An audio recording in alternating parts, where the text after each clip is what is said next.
Check.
And a very good morning to each and everyone.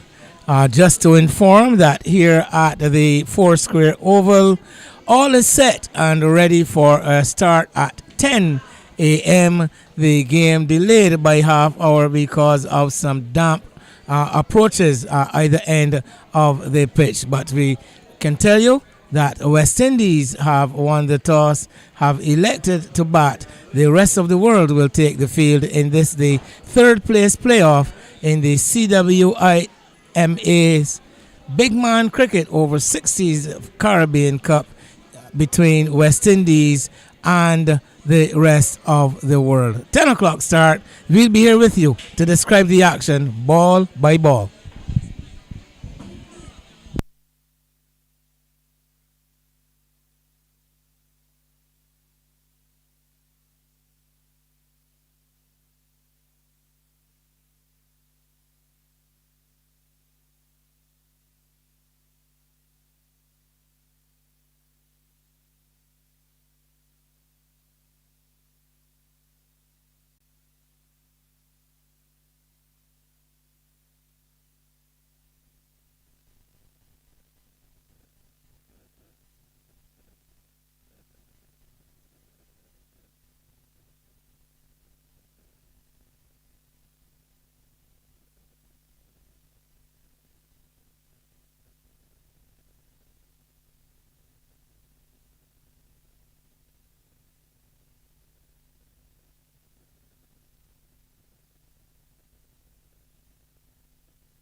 And we welcome you back to the Foursquare Oval, where to the accompaniment of a musical background and cheering fans, the rest of the world take the field for this third place encounter between themselves and West Indies. The two teams vying for the bronze medal more or less. And the West Indies, having won the toss, have elected to bat. The opening pair of George Harris and Keith Lawrence are already out in the middle and play about to get going. I have with me today for the commentary Hartley Reid, who will be our analyst, our expert analyst, and I've also been joined by Colin Walters. We will be joined by Colin Walters, one of the visiting player commentators that we have been able to introduce throughout the tournament. So Hartley, first of all, West Indies winning the toss, electing to bat. What do you think? First of all, good morning to you. And what do you think would have informed that decision? Good morning to you, Wayne, and to the morning, good afternoon, and good night, depending on what part of the world you are. We are here, yes, coming out of St. Philip once again at the Foursquare ground. Good conditions, other than apart from opposite from yesterday, when it was a bit overcast and raining. Today it's bright and sunny, and the two batters, as Wayne has said, they are on the pitch, and Keith Lawrence has once again been selected, and he's taken his usual opening position. Well, yes, West Indies sporting one change to the squad that played yesterday. Prem Singh not in the squad today. His place taken by Keith Lawrence. So we have the first delivery sent down by Rex Bennett, bowling right arm from the northern end, the Arthur Bethel end here at the Foursquare Oval.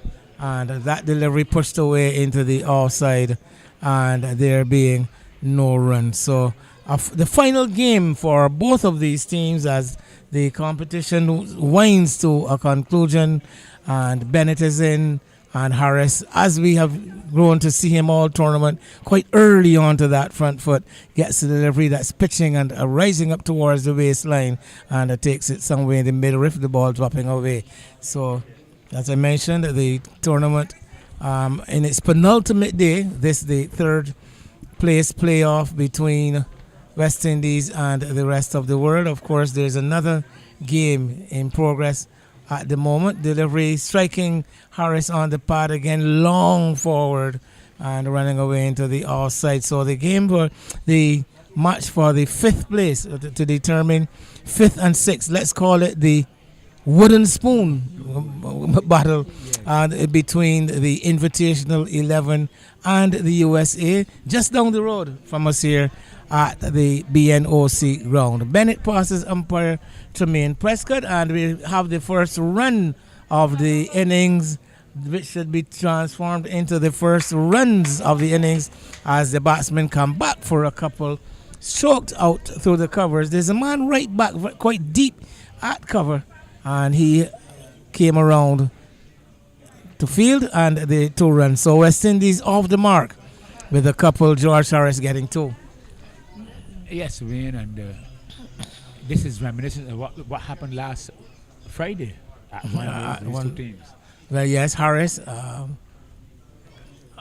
century in that game last time that the West Indies played the rest of the world. Of course, that was over at the Wanderers ground, quite some way from here at Darrers Road. But conditions, as you said, Hartley, quite stark really in contrast to yesterday. There was a lot of dampness around, a lot of heavy cloud. We did have a few sprinkles in the early, and the pitch itself did offer some early assistance to the bowlers on both sides. West Indies opening pair, Richard Sushan and Anthony Boyk, really got some help and held the English batsmen in check for quite a long time. We've come to the end of that first over, though, and they totaled 2 without loss. Yes, Ben, and as you, before we came on air, we were remarking on the fact that a 9:30 start is definitely too early to have cricket in Barbados.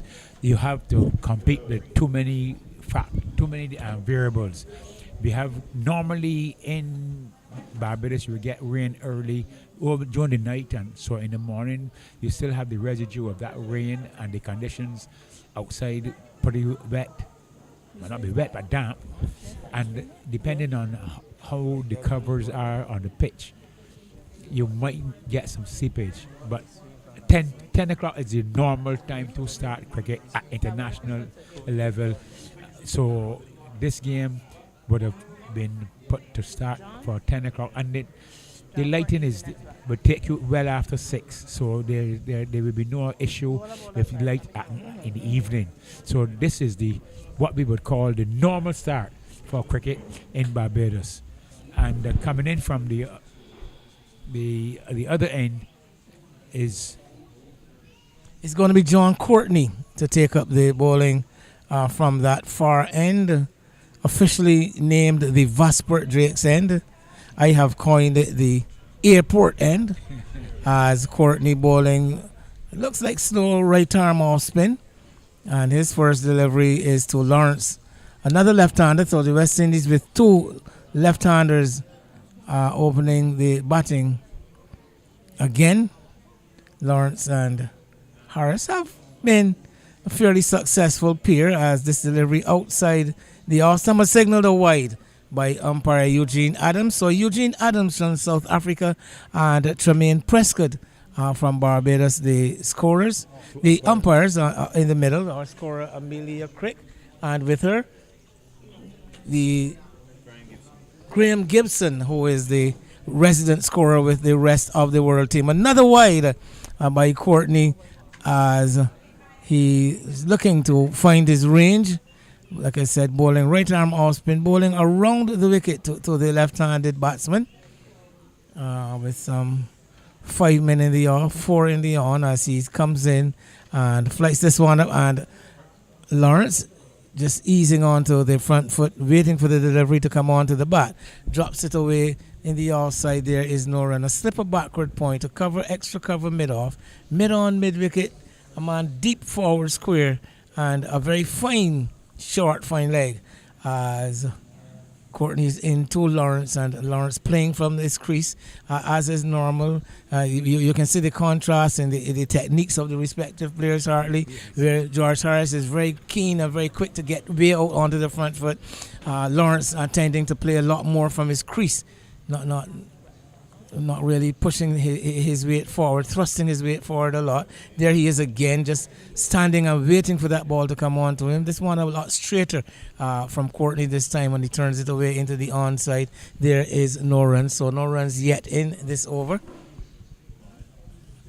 Courtney. Notice the feather banners fluttering in the breeze. This time Lawrence induced into pushing out a delivery outside the off stump, playing away from his body and taken cleanly behind.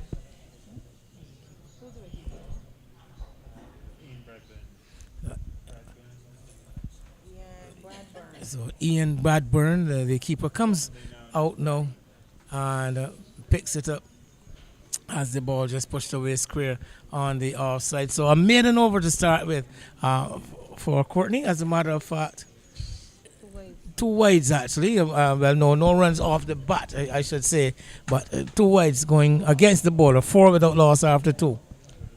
When enjoying the first end over, you identified that the bowler was coming from the Arthur Bethel end. I'm sure that you are able to give the history of the Bethels playing for Pickwick. Arthur Bethel, his son Graham Bethel, and now the younger Bethel who is in England playing county. Well, I can say specifically Jacob Bethel, the grandson of Arthur Bethel, who's the son of Graham Bethel, actually is in Australia with the England under-19 team as we speak. As this delivery from Bennett is down the leg side, so the first extra from him, and a wide is the call. Extras go up to 3, and the total 5 without loss. So right now, Graham Bethel is in Australia with the England under-19 side as captain of the England under-19 side. And I can also tell you, the Australians did defeat them in the youth test that finished overnight. But Graham Bethel, 163 he made in the second innings for England. So leading Congratulations with to the him. bat. So Jacob Bethel very much on the radar in England. But Arthur Bethel himself, one of those old stalwarts, I played for Barbados, I think, and Yes, he did. bowling a nagging swing bowler and a batsman of some Good repute. all-rounder. Yes, Very good he was a all-rounder. good all-rounder in his day. Yeah, played a lot of first division cricket His for son many Graham years. was an excellent And cricketer. then Graham Bethel came through the age group system, coming Yes. through Harrison College, playing for the combined schools back then. And I think it was to the loss of Barbados cricket when he went on to England for schooling. Yes. And apparently, I know is a question that I would put to him sometime as to if he ever gave any thought to a professional career in cricket. Another wide sent down by Bennett, so not Yes. losing his control somewhat, the right arm medium pacer. So that's another extra, another wide. 4 there are now, 6 without loss. Bennett turns at the top of his mark, does a bit of contemplation. Here he is now lumbering in, and Harris is onto the front foot, stroking it up to that man at cover. And there is no run. So a strange field, Hartley. Well, I say strange. There are 2 steps in a gully. There's a point, there's a deep extra cover, and a man in saving one at cover. No mid off, no mid on. A widest, straightest mid wicket, a backward square, and a long leg. So no cover straight down the ground for Bennett bowling to Harris. Having played against Harris at Wanderers last Friday and recognizing that Harris does not hit the balls down the ground. So he would have strengthened the slip cord, hoping to swing, but I haven't seen much swing so far. I thought that he might have been encouraged by that. He's got the 2 sets. He's delivered 2 wides down the leg side. So that's a strange occurrence as this one is pushed up to that man at mid wicket, a very straight mid wicket position, and there is no run. But here we are with 2 steps in a gully in place, and Bennett having problems to get that ball anywhere near the all stump because that previous delivery was also a very straight one around the middle and leg stumps. So let's see how he gets it together this time. Looking to get that ball to swing away from the left-handed batsman. And again, he's quite straight. Harris is onto the front foot. So those slip fielders not brought into play during that over. But nonetheless, only the 2 extras are coming from it. And after 3 overs, they total 6 without loss. Yes, it is evident that they have worked out from early that they do not have the kind of assistance and swing in the atmosphere that they would have liked. So the ball is not swinging. So what he has done, he's floating the ball up. Harris has a peculiar way of batting. In fact, when he doesn't drive with the approved elbow out to guide the ball back down. So he has a kind of slapping drive, so he hits the ball with almost a horizontal bat in an attempt to get the ball back to cover, to extra cover, and that is why it's very difficult for him to get the ball there, and I suppose that is why the bowler has decided not to put in the mid off or the mid on, because but not the mid off, so sure, because he cannot get the ball drive. In comes Courtney to Lawrence this time, and Lawrence looking to get off the mark, going off the back foot and looking to slap a delivery through the offside, doesn't make contact. So I guess we can say that Harris is very much a bottom-handed player then, going by your description, as once again Courtney running between the umpire and the stumps and coming onto the front foot, the ball coming off the outer half of the bat. Difficult to tell from our position. We're looking on from a fine leg position whether the ball actually hit the edge or whether he guided it into that slip.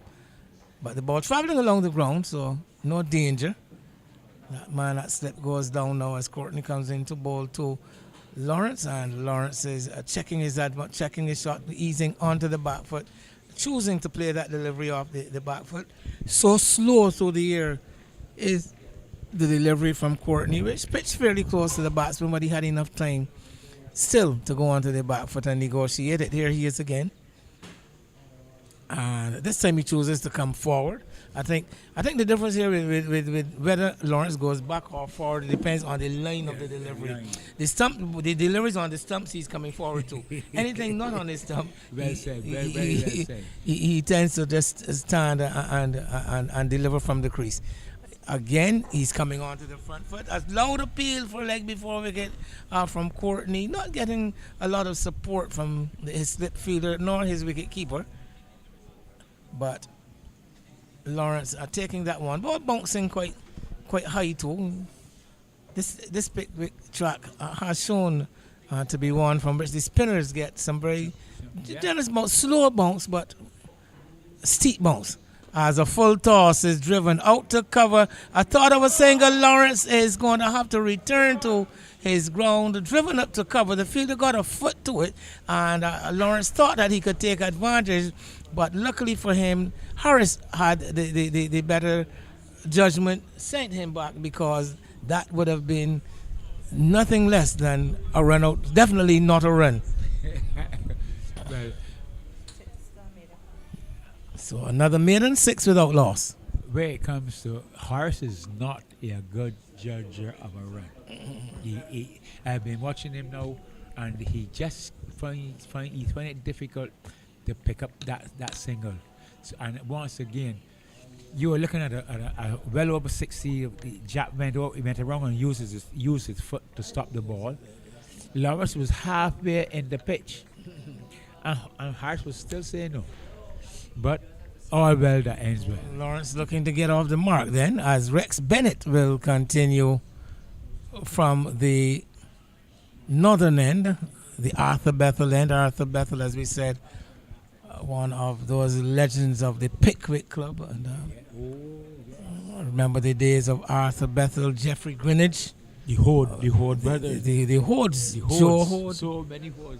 Yeah, the granddaddy of all, Teddy Hode. I think he would have been one Tony White. Well, yes, Tony White you mentioned. As this one is driven, beating the man at cover on this occasion, and will come back for the second run as that fielder Manders, who has been stationed deep at extra cover, having to come around. So there we saw Harris getting this drive a bit straighter, just eluding the grasp of the fielder there at cover. And the ball coming to a wide mid-off position for a couple of runs. Harris moves up to 4 with that couple, and the total goes up to 8 without loss in over number 5, Rex Bennett, from this northern end into bowl to Harris. This time pulling his length back somewhat, and Harris having to check his forward advance, transferring the weight onto the back foot and dropping this delivery out into the offside. There is no run. So the Pickwick Club, who had its home for probably over 100 years at Kensington Oval. 99-year lease. At home at Kensington Oval, which they had to vacate come we explained yesterday, the 2007 Cricket World Cup held in the Caribbean. The grand final actually held at Kensington Oval. Australia defeating Sri Lanka in the dark. But one of the highlights of one of the pinnacle moments in West Indies cricket, being able to host a World Cup, a global tournament. Kensington Oval also the home for the final of the 2010 World T20 Cup. But of course, Kensington Oval, a ground steeped in history, and maybe we will have to do an expose. The final of this competition comes off tomorrow at Kensington Oval, so hopefully we can bring a bit more of the history of that ground to you during that broadcast. Bennett is into bowl to George Harris. Harris is looking to come onto the front foot and drive, I believe getting a bit too far forward and almost yorking himself, eventually digging the ball out onto the offside. There is no run. A quiet start here for West Indies. 8 without loss after 5. Harris is on 4. Lawrence not yet off the mark. Bennett 3 overs for 6 runs, and John Courtney 2 overs for 2 runs with a maiden. And we have spoken about one end, the Arthur Bethel end, and you made mention by identifying the other end is the Vasbert Drakes end. And Vasbert Drakes, he too has produced another good cricketer, and his son Dominic Drake, who is bidding to make the West Indies team. Well, Dominic has already represented West Indies in T20. T20 international delivery coming off the pad, diving effort by the keeper as the ball lobs up to leg gully, and not sure whether that ball might have taken any bat. Keeper not able to get a hand onto it anyhow, get a glove onto it. And Courtney to continue. Flights this one up, comes onto the front foot and strokes this delivery. Much more positive looking shot, you can call it positive defense. He's stroking the ball rather than just prodding and pushing at that time. But straight up to that fielder at extra cover, no run. Short extra cover in place, mid off, a cover proper, backward point and a slip. The offside field as Courtney is getting this one a lot straighter, and like we have worked out so far, when the ball is straight, Lawrence is going to play on the front foot. When it is outside the line of the stumps, he's going to stand his ground and either play or watch the ball into the hands of the keeper. A short fine leg, deep forward square, mid wicket and mid on the onside. Around the wicket comes Courtney, and this delivery is taken down the leg side by the keeper. No movement from the umpire, which suggests that the ball might have touched something, most probably the pad. No real appeal coming from any of the fielders. Good take though by keeper Bradburn. He would have been his vision blocked by the batsman for a brief second, as again Lawrence is on to the front foot. This delivery a bit flatter on this occasion and a bit faster, just a bit faster from Courtney. So no run as this the third place playoff in the over 60s big man cricket Caribbean Cup. The big final tomorrow, England versus Australia. They're calling it the Grey Ashes, Hartley, as this delivery is pushing Lawrence onto the back foot and forcing it up to extra cover. Fielded there, another very, very tight over from John Courtney, who I believe is the captain of the rest of the world. He completes his second maiden, and after 6 overs, West Indies creeping along at 8 without loss. It's reminiscent of what happened yesterday when England, they were batting. The bowlers are bowling nothing devilish, but they're honest. They are keeping the batters honest, forcing them to play almost every ball. Well, that's a fact. They've been keeping it stump to stump. Batsmen having to play a lot of the deliveries, but because the lengths have not allowed for any extravagant stroke play either. As Bennett is in to bowl to Harris, and Harris propping onto that front foot, stepping onto that front foot and stroking this delivery out through the covers. Manders there at that deep extra cover position comes into the action again, and the strike rotated. Harris goes up by 1-5, and Lawrence, who has yet to get off the mark after facing some 18 deliveries, he's going to come into strike. Let's see, a slight change in the field. We are going to see Manders from that deep extra cover position actually come into the circle, and the fielder from the short extra cover now comes around to a mid-off position. So for once, we do have a fielder in straight behind the bowler, as Bennett is in to Lawrence, and another straight delivery on the middle and leg stumps, and Lawrence just drops his bat on it. He tends to play not pushing, not using a lot of hands in his play, just allowing the ball to come on to him and just dropping the bat onto the ball almost. So he remains on no scores. 19 balls he's faced so far. Bennett in with the 20th, and this one is a full toss. He's driving, but straight to the fielder at point, cover point he is.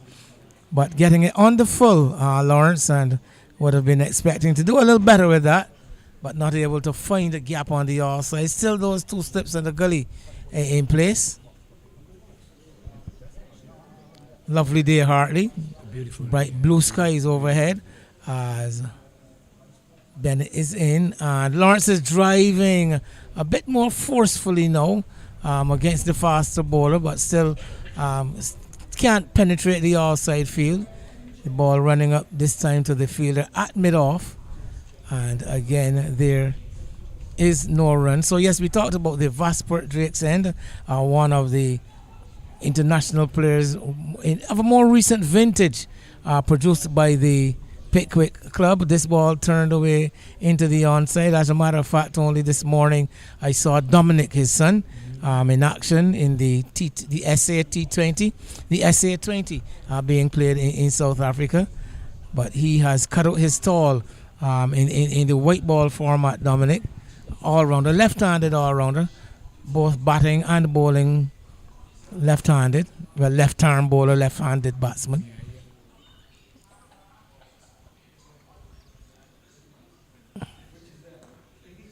Another player from the Pickwick Club, again of the more recent era, Adrian Griffith, who opened the batting for a while for West Indies, and only during the let's say at the end of the over, over number 7, West Indies 9 without loss. But we're discussing the exploits of the West Indies opening pair. Craig Brathwaite and Tajnarain Chanderpaul in that first test versus Zimbabwe, and talking of batsmen, that record of having batted on all 5 days of a test match. One recalls the exploits of Adrian Griffith and Sherwin Campbell playing in New Zealand sometime back. I think they would have pulled off a similar feat, if not the exact same thing. The exact same 5 days, but a long period. I think they were 4 days. I think they batted almost 2 days. The opening partnership was unbroken for 2 whole days. Griffith and Campbell. As Harris is onto the front foot, he's beaten. The keeper is beaten, and the batsmen are going to complete one by.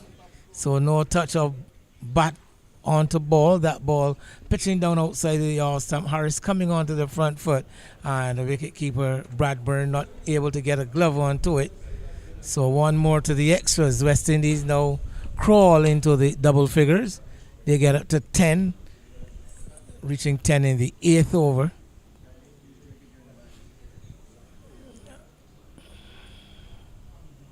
Full toss, driven into the covers. Lawrence is eventually going to get off the mark. Still a bit of hesitation. Diving effort by the fielder at cover. And the ball ricocheting to his right, allowing Lawrence to come through for his first run of the 24th delivery that he faced. And the West Indies up to 11 without loss.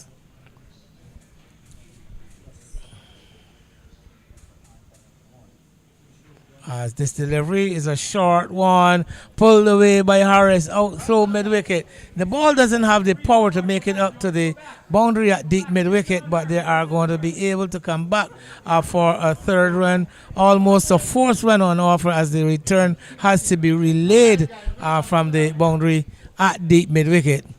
Reminds me of something that I heard from our English friend Kevin Grant when he mentioned about one of the England fielders in the deep, that he would have to hire a taxi to bring the ball back in when it goes out to the road. Yes, this cricket, one of the things that is very evident is the lack of power in the arm. Yeah, that was throwing arms off the back foot, forced up square on the outside, straight to the fielder, no run. But yeah, one of the things that apparently it seems that as cricketers, one of the first things to go as you age is shoulder. That throwing arm, that shoulder. That rotary cup in that shoulder does not work at all. Lots of underarming and relaying of balls from the deep. and at this fairly sizable Foursquare oval, the boundaries are quite a way away from for these older arms, these older shoulders.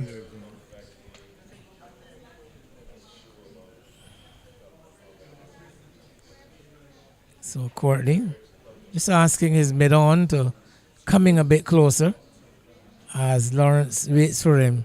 And down the leg side, looking to flick it away again. Hopeful appeal coming from the keeper, but that ball coming off the thigh pad or the thigh somewhere of the batsman, because again there is no call of wide. Umpire Adams walks away to his position at square leg, and after some 8 overs with Lawrence on 1 and Harris on 8, West Indies 14 for no loss. You know, man, you had made mention about Dominic Drake favoring the white ball version of cricket. I don't think that's a bit fair to him. He's just trying to play cricket, wherever he gets the opportunity. I'm sure that because he would have played the red ball for Barbados with some success, but he just cannot get in the West Indies setup. As this delivery from Bennett is outside the Austin, but they actually suggest that he was favoring. I just said he's cut out his stall.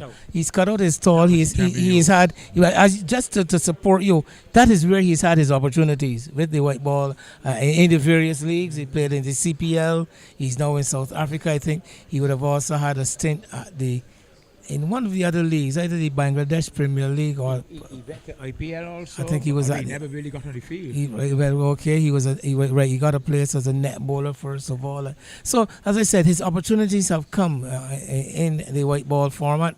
In the T20 format, that delivery kicked from awful length, and Harris again having to rock back onto the back foot, having come forward early, as we all know Harris to do, and this time Bennett actually pulling the length back, hitting this one into the pitch, and Harris having to pull his head back, pull the bottom hand away and drop that one in front of him. He looked at the air rather suspiciously, but I didn't see much prodding, so that means that he didn't have many problems. Over the wicket to the left-handed batsman is Bennett, and bowls a delivery that Harris is driving into that gap between the cover point and the cover, and they are already going to be completing the second run. A call to go for that third run, another relayed throw, but Lawrence now making it into his round at the non-striker's end. A marked difference. This is a marked difference between Caribbean cricket and anybody else visiting the Caribbean. The way how the batters run between the wicket. The running between the wicket has been one of the weak areas we would have to say that we have identified in the West Indies team. Looking at the English, looking at the Australians in particular, have been very, very... And West Indies don't care what level it is, whether it's the modern day test, modern day one days, what it is. West Indies just do not run quickly between the wicket. Not known. West Indies are.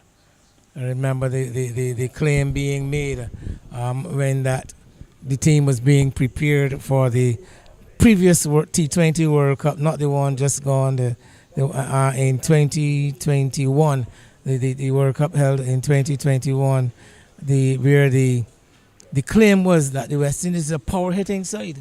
No need for all this running between the wicket that you talk about and all these singles when you can hit 4s and 6s. Driven nicely up to mid-off. Will only get one though, Harris, as this time there is a man at mid-off, and he only gets a single. But the contrary, you have persons like Craig Baffett and Shea Hope and Dowrich. They would look for a single anywhere, but the others just power hitters. West Indies, well, that was the brand that won us the 2 T20 World Cups. I would imagine it can be the claim. Well, that is a false claim. Over. What is not false is that it is the end of the over here. That is the 9th over sent down West Indies, opening Well, winning the toss and batting the opener is still very much intact after 9 overs, 17 for none. Yes, power hitting has its place. It's very attractive to the crowd. But as you know, Wayne, the more you open yourself for power hitting, the more you are giving your opponents the opportunity to get you out. And if you are going to be a power hitter, but you can still recognize the singles when they are on offer, I am sure that instead of scoring 8 runs and over, you will score 10 or 12. So I think we're going to see a change of bowler. I think it may be number 4. No. Number 4. Number 4 is that slip, yeah. Oh, it's Manders. Andre Manders from the far end. I'm looking at the slip fielder. I'm calling him the bowler. In front of me here, that's Gary Whitaker standing at slip. So Manders to start his first bowling stint from the Vaspert Drake's End, the south. And let's see how he has set out his field. Well, one notices that the cover fielder has gone fairly deep, halfway out to the boundary, and he immediately comes into play, coming off his position there in the deep as Harris is stroking the delivery into the covers. So there's still that slip, a backward point, extra cover and mid-off. Now that deep cover has come in to the circle once Lawrence comes on strike. And also the deep mid-wicket has been called in off the rope. He's going to come into a position at the edge of the circle.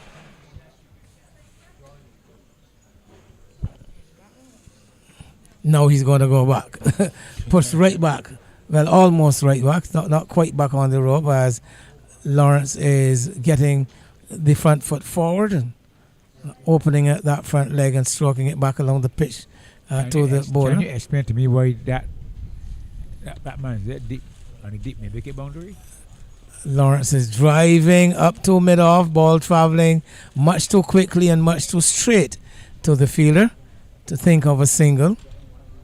So yes, there is that fielder some 50 meters in from the boundary at deep mid-wicket as Manders is in and driven up to extra cover, coming around to his left. Looks like Captain Courtney getting a hand to it, knocking it down, just no run again. So Lawrence not very keen to really get on with the scoring. Gets the delivery outside the off stump, watches it into the gloves. But I've seen him pat a few half volleys, Harley. I think that it may well be better for him to open up and hit those deliveries down the ground as he is coming onto the front foot. But then again, not very much, not keen to play the ball into the V.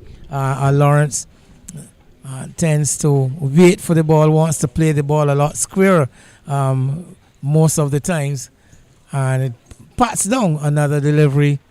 Now he has faced some 33 deliveries, Hartley, for just 1 run, Keith Lawrence. West Indies really know, almost at standstill on 18 without loss from 10 overs.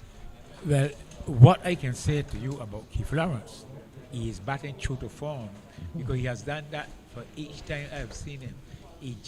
But unless he has a nagging back problem, he has been excessively slow today.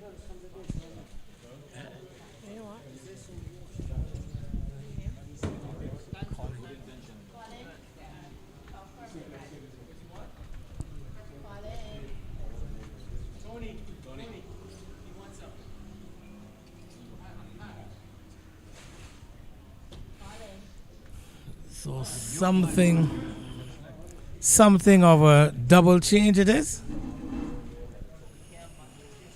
Peter Doyle with the ball. So there's going to be a double change on the field because Peter Doyle is going to replace Rex Bennett at the northern end, and from the pavilion itself, Colin Walters will be replacing Wayne Holder. Good morning to you, Colin. Wayne, good morning to you. What a beautiful day it is to be here at the Foursquare Oval, home of Pickwick Cricket Club. Good morning to you, Hartley. How are you doing? Oh, Colin, Good morning to you. Yes, it is a beautiful day, and happy again that you are able to join us. That's very kind of you. I'm absolutely delighted to be here. To a certain extent, I'd rather have been out on the field, but injuries seem to be following me everywhere we go. So we start with Peter Doyle in and bowls, and smashed away through long off for 4. Magnificent shot from Harris. Absolutely lovely shot. And I obviously haven't turned the fortune.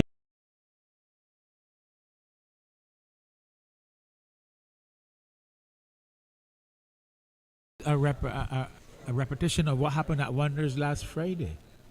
The only thing is that by last Friday, the wickets were falling, and Harris was there propping up the innings and went on to score a century. This time, Lawrence has faced well over 30 balls, and he only has 1 run. Well, I heard that he'd been being coached by Sir Geoffrey Boycott, so I don't know whether that's got anything to do with it. Oh, I'm sure Sir Geoffrey would not be too pleased in what he's seen on his part.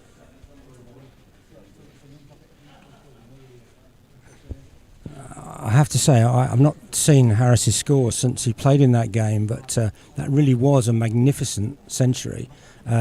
Chanceless.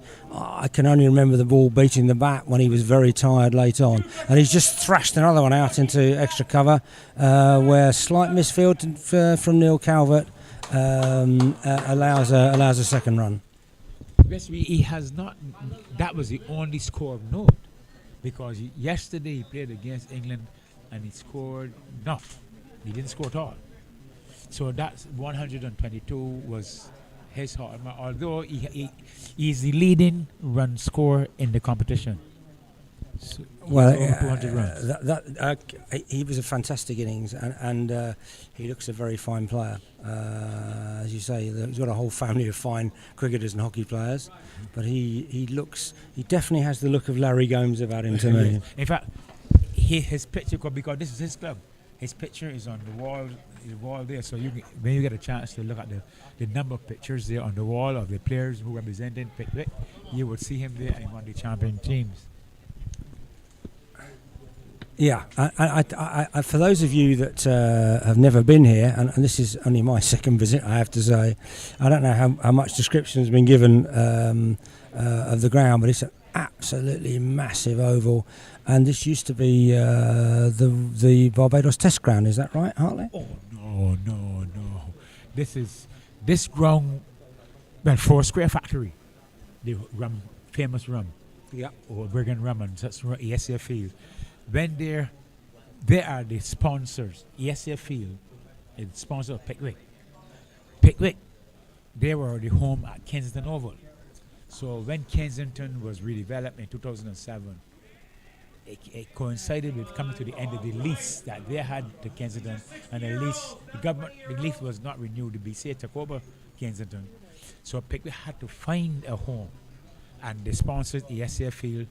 Because this was a cane ground. The many cane grounds in Barbados. So this was converted into a playing field. Okay, so I was fed some duff information by somebody before, but all I can say is it is the most beautiful outlook onto what I assume is a cane field at the bottom end of the ground. Because if you look beyond the street, you see canes all in that area out there. I can see those are canes, sugar cane. So this was a sugar cane area. Oh, and a very sharp caught and bowled chance. The ball thrashed back at Andre Mann.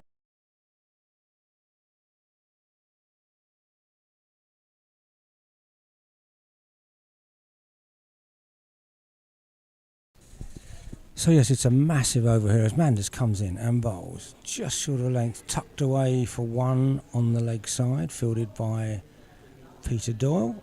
Trots round, lobs back across the side of the ground. It is the most beautiful outlook. Beautiful blue sky, a little bit of fluffy cloud. There's a bit of a breeze blowing, which is a bit of a blessing, I think, for the fielders, because it is very, very warm out there. For those of you at home in England who've been experiencing minus several, I don't want to make you jealous, but it's definitely shorts weather here. Well, this is the Caribbean. This is Barbados. 9.5 or 10 times, this is the weather you're going to find. Yes, we've had a little bit of rain, but it's all mostly fallen overnight. Yesterday, when we were playing at BNOC, we were watching the television and we could see the England-West Indies game, which was obviously a crucial game in the whole competition. And we could see one side of the rainbow, and they said we could see the other side of the rainbow on the television as well, because the grounds are quite close together, aren't they? Yes, just about 200 meters down the road. But the rain actually came up from the east and skirted the ground. It just went that side, and it never came over the ground. No, we had a little sprinkling, but just after the rest of the world had gone past the USA score. So the score is currently 25 off after 12 overs, so a steady start. And it looks like Manders may have to lead the field. Attempting to take that catch. Yeah, looks like it. So we are just about...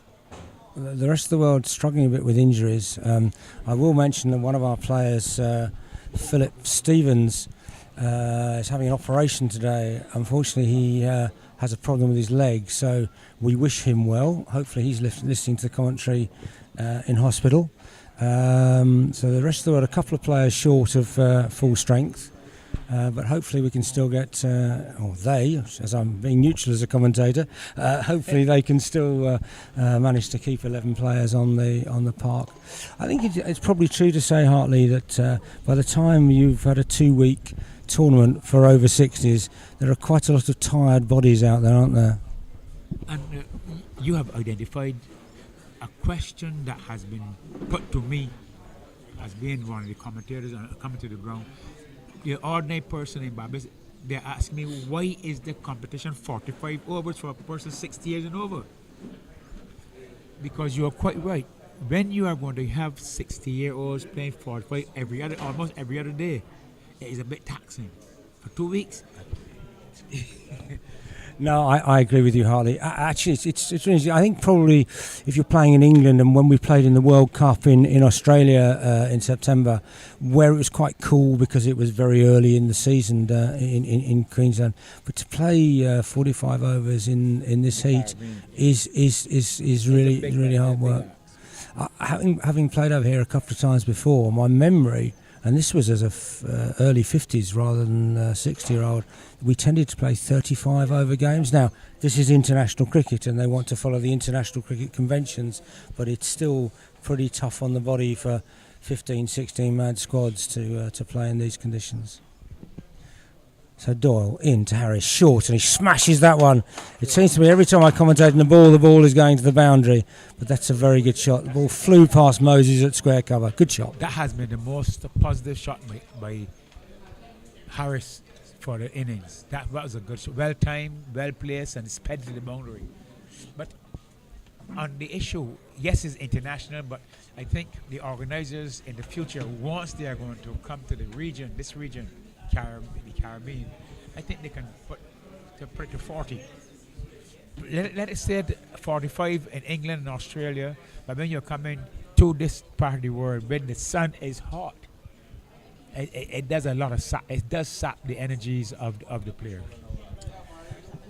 Yes, and we're all a bit prone to injury at this age, which makes it very tough on a smallish squad. I know the West Indies are down to the last bare 11, I think, today, and that's in a home series. These are persons who are accustomed to the conditions. You see, the problem you're going to have all the time is that it is okay for the bowlers when they're bowling after they bowl 4 or 5 overs, they're well loose. But anytime at all you are taken out of the attack, whenever you are given that ball to come back, you could as well, you're making sport because your body is not going to respond. Yeah, I think probably true even in English conditions that the opening bowlers all quite like bowling their 9 overs and then going out to graze in the outfield.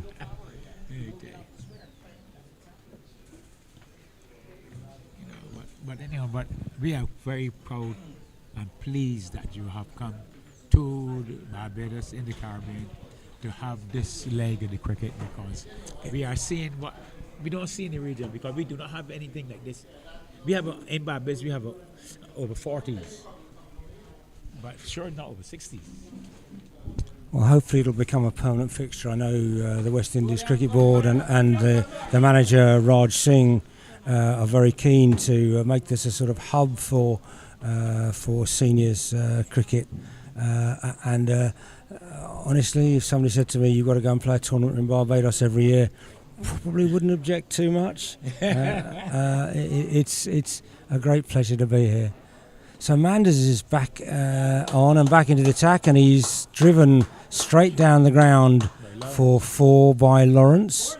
Lawrence, who kept wicket, I think, against... he kept extremely well. He's quite a tall man for a wicketkeeper, but that very nice on drive there. That's his first shot in anger. Because he can't be any more than 5 or 6 at the moment. He's 6? Pardon? Lawrence. Yeah, Lawrence has 6 and Harris has 24, very much as he did in the first game against the rest of the world, holding the side together. Manders in, bowls, just a little bit short of length. There's a big appeal for LBW, but ball, I suspect, probably just drifting down the leg side, bowling right arm round to the left-hander. Lawrence tried to pull that. I think it kept a little bit low, Hartley. Well, he missed the ball. No, he just missed the ball. Manders in again, slightly short. This time he drives it into the offside, and there's a misfield there by Preddy. Dived a bit over the top of the ball. It was bouncing a bit awkwardly. Bennett trots out after it, and 2 runs are taken. So the scoring rate's starting to increase now, Hartley. Yes, it is. Well, once, because we are seeing both Harris and Lawrence getting more aggressive. And that's the end of that over. So after 13 overs, 14 overs, the score is 38. So there's been got a sharp increase in the scoring rate. But you know, we were talking about the Cricket West Indies and Singh wanting to have a West Indies. I must say that here in Barbados, we have had that. I made mention not too long ago about the over 40s, which carry players 50 over 60s. So it is not that we cannot feel a competitive over 60s team. It is just that we do not have an over 60s competition. But once we are aware that the West Indies would be seriously thinking about playing over 60s, I am sure that we can get more than a competitive. We can get 2 teams, because there's a chap here by the name of Morris.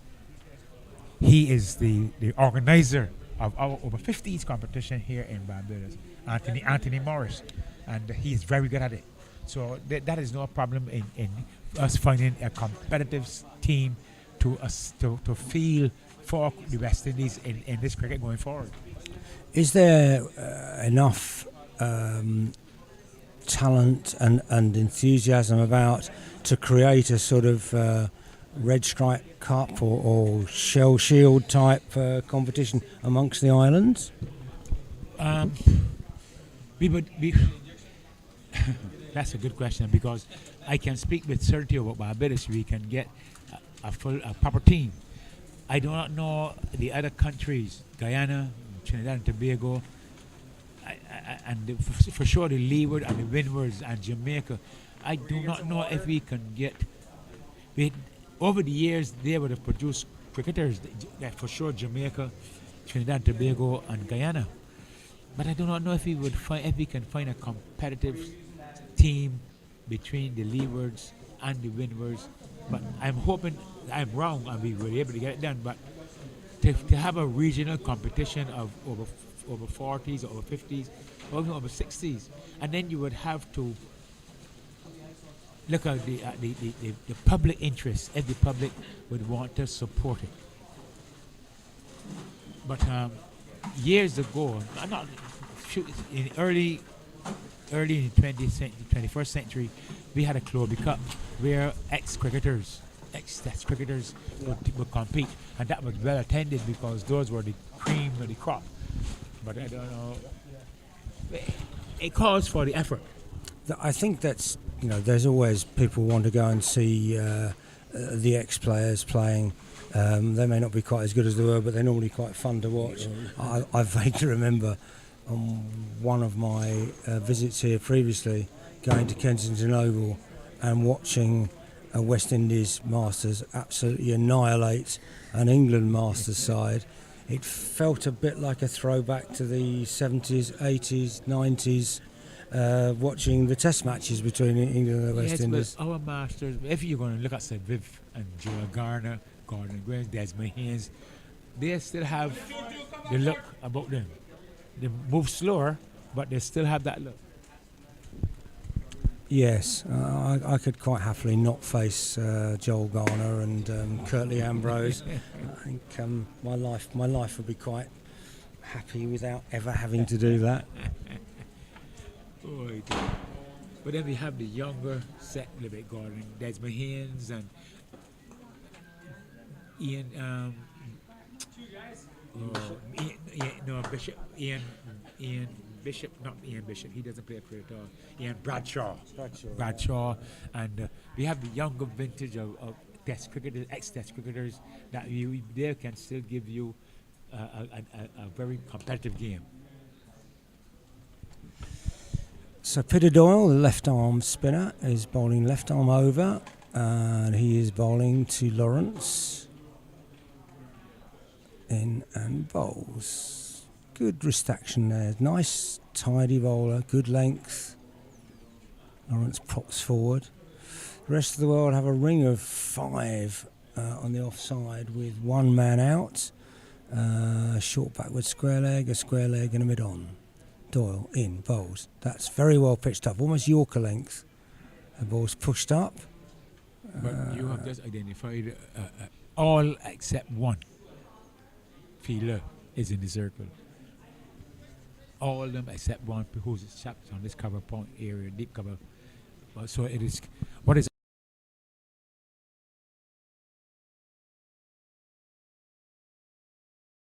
them? So he has everybody in circle. That's 15 overs. So after 15 overs, the total is 41 for naught. Lawrence has 9 of 49 balls. Harris has 26 from 41 balls. And in terms of the bowling, Peter Doyle now 3 overs, 0 for 14. Andre Amanda's 3 overs, 0 for 9. And it's gone off the screen with the other details, but we'll give you those. We'll give you those. The scorer is very kindly. John Courtney, 4 overs, 0 for 6. So again, very tidy bowling from him. Rex Bennett, 5 overs, 0 for 10. Quite steady bowling there. So 41 off 15 overs is not disastrous for either side. The game's building nicely, I think, into what could be an absolute cracker. Well, yes, it is a long way to go still, some 30 overs left, and that has been something of a trend in a number of matches that I've been seeing. The teams get off to a fairly slow start, and gradually the tempo builds as we go towards the middle and the end of the innings. So maybe West Indies, still with wickets in hand, that's important. With wickets in hand, we'll be able to take a few more risks and look to push on the scoring as we go towards now the middle overs, the middle section of the innings. George Harris is there. He's a player who has proven what he's capable of. He got a century in the previous match against this same opposition. I think the only century of the tournament so far. And Lawrence, though he has been slow, has been again one of the better performers for the West Indies. Well, he's had a couple of good performances for the West Indies. So all not lost. The game still fairly even, and in this hot, this rather hot, steamy weather here in the Caribbean, it will be interesting to see how the rest of the world holds up in this after fairly long and arduous campaign. Well, I'm sure they've been rehydrating very healthily whilst we've been here. They're actually currently taking a drink of the Blue Waters water. Blue Waters sponsors of this competition, and we're very grateful for their support. In fact, all the sponsors here have done a brilliant job in helping to get this competition going. Well, we must mention the Barbados Tourism Marketing Inc., BTMI, who has also been one of the leading contributors to this fantastic effort. But the tournament itself, Colin, your impressions of the organization and the execution of the tournament? I've been involved in doing things like this many times, and honestly, nothing's ever perfect, but playing cricket in Barbados is a pleasure.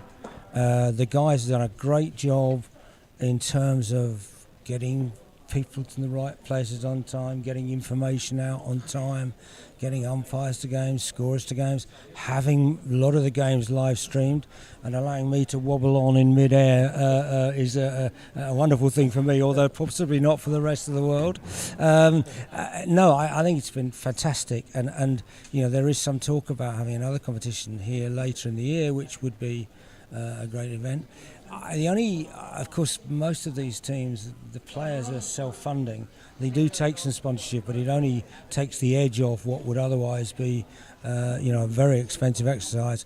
Particularly the guys coming from the UK, where the pound is disintegrated against the US, and therefore Barbadian dollar, which are linked together, and it's become very, very expensive due to the rest of the world sponsors. I'll slip their names in later on, but that their contribution has enabled us to come out here and actually enjoy ourselves as well. But the whole organisation of this tournament has been excellent. Raj Singh and his guys have done a great job. Well, you yourself, you would have seen, as you mentioned, many competitions of this ilk. You would have also seen the game played at the Masters-wise at the very highest level, at the World Cup and the international level. How does the standard compare? You can talk about that. Maybe get another the opportunity again. Yes, yeah. Let's talk about another. Cricket has resumed, and the first ball from Manders goes past the outside edge of Harris. He plays no shot. Manders very short run up, short man, very strong, powerful man. Comes in, bowls short outside of stump. The ball is dear. That's driven straight through Gary Whittaker's legs, and 0 runs is turned into 2 runs. Gary Whittaker, a late replacement into this side today. Unfortunately, a certain member of our touring party failed a fitness test before the start of the game. Won't name any names here, Wayne, but really he's a guy who's got 2 new knees, and it's remarkable for him to be out there playing at all. Just a one.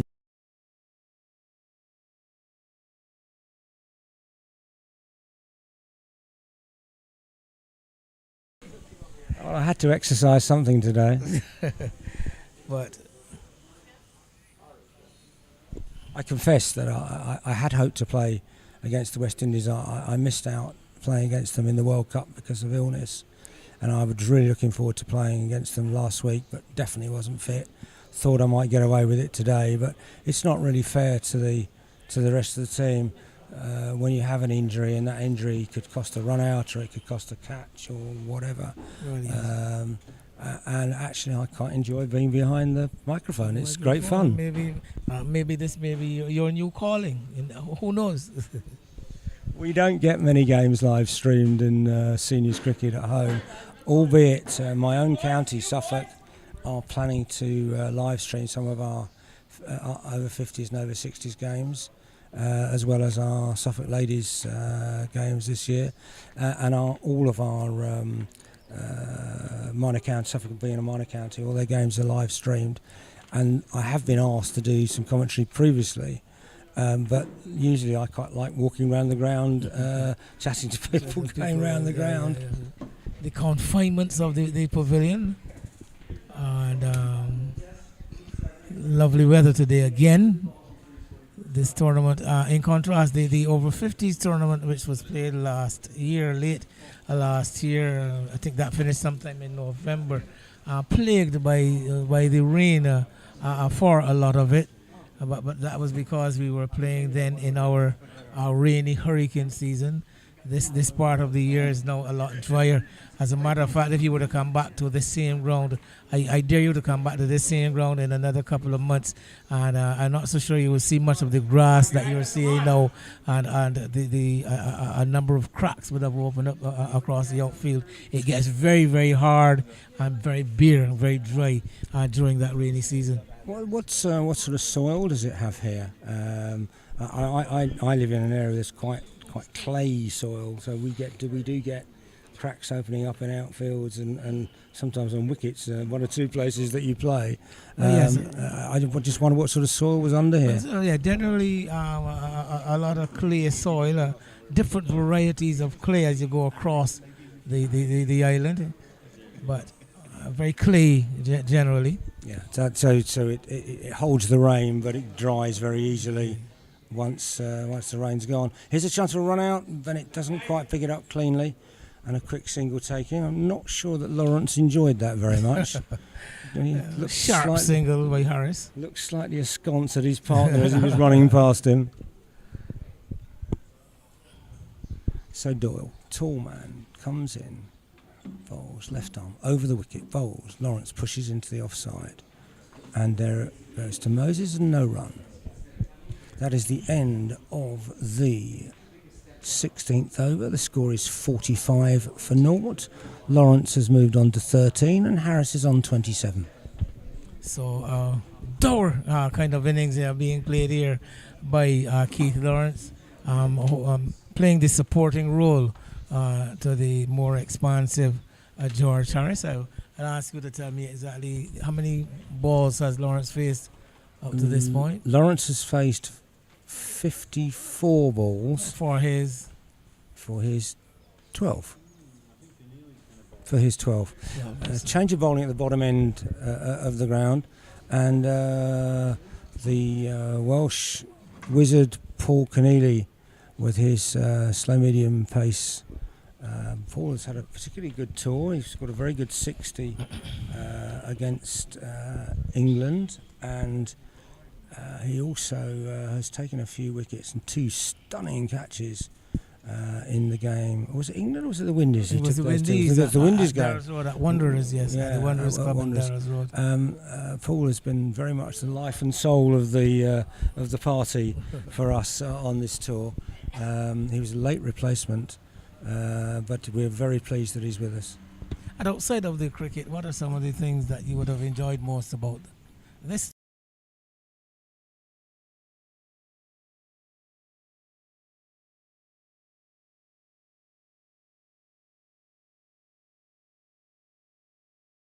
In a tournament like this is you can get a little bit of time to do the tourist stuff. I have my good lady Anne with me, and we went off and went down in the submarine and saw the submarine turtle. We only saw one, but we did see one.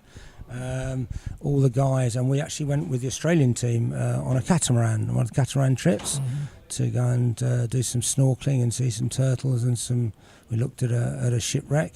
Absolutely wonderful day out, and there have been a couple of other events that we've run whilst we've been here.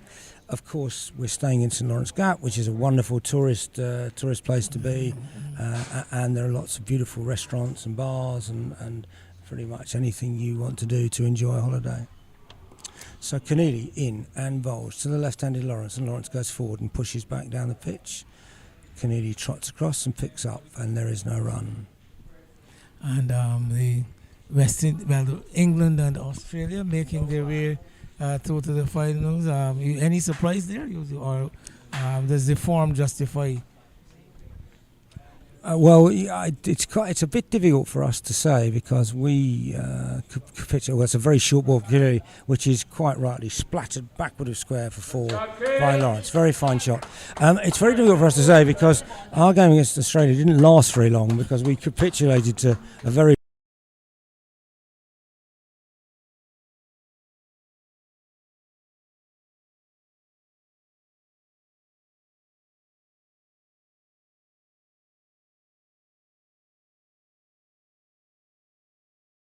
sides winning the tournament.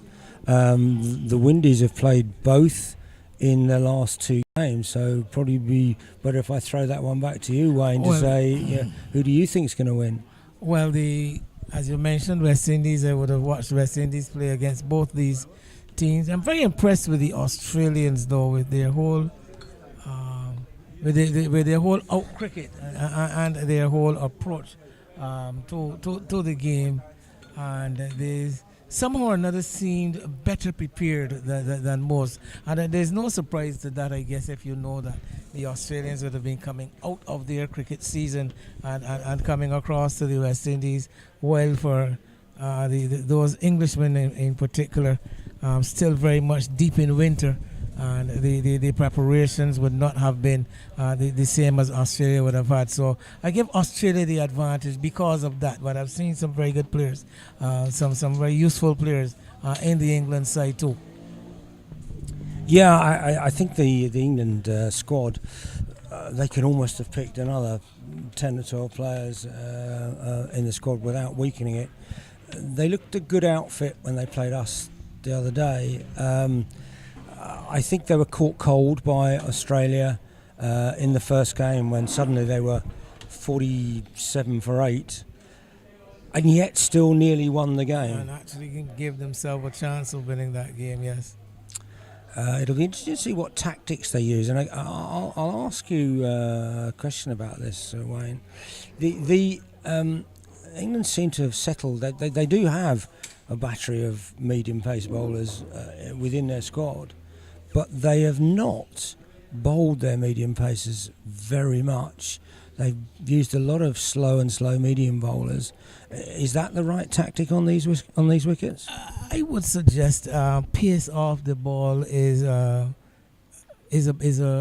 advantage. Yes, it gives something of an advantage, or a better tactic to employ because of the slow nature of the tracks. And of course, as the tournament has gone on, the pitches have become a lot more worn. And I suspect that some of these pitches may be just as tired as some of the players. Yes, I could see that might be the case. There's certainly a very significant. Oh, that's a very sharp run. Whittaker gets in, but it's a slightly wild throw, and Bradburn doesn't quite take it cleanly. So sharp, good piece of running there by the West Indies, showing real intent now. And I think unless some wickets are forthcoming very shortly, you can see this building to a very big score, Wayne. Well, yes. Before we go off the topic, though, Colin, we must be reminded, though, that the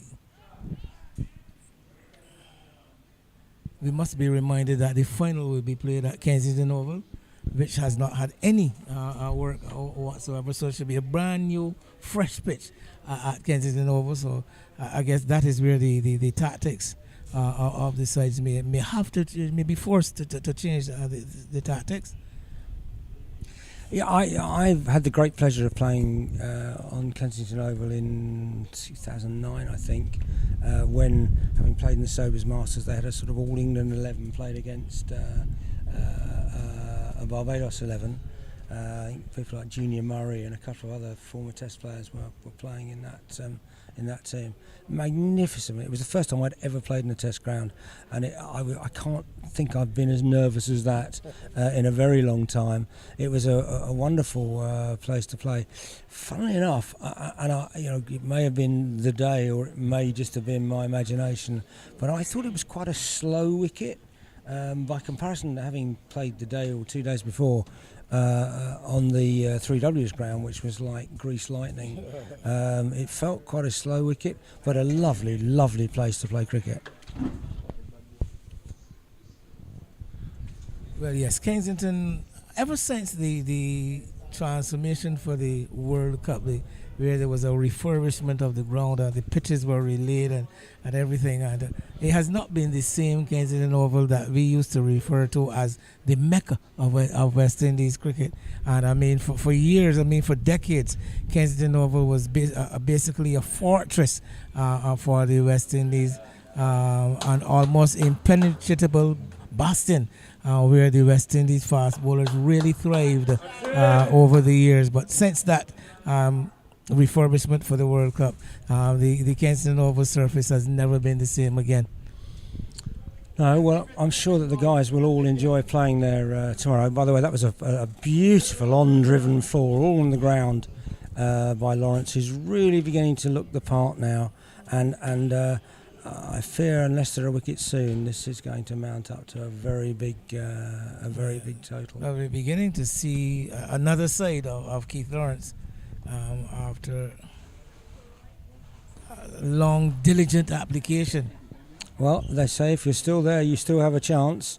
And he's just driven the next one from Kennedy out to long off, fielded by Robinson, and 1 run is taken. And Lawrence moves up to 22, so he's nearly caught up Harris. So Kennedy, short run, just 4 or 5 paces, comes in, whirl of the arms, bowls, short outside off stump, and he's driven another misfield, this time by Bennett, and they'll look to come back for a second. I don't know how much the description has been given of the size of these boundaries here, but we could probably get 3 of my club Sudbury's ground in the size of this one. It is enormous. Yes, this is a fairly sizable ground. It is a ground that has actually hosted first-class cricket at some juncture, and it is also where the highest local domestic competition is played at this ground, the Pickwick Club.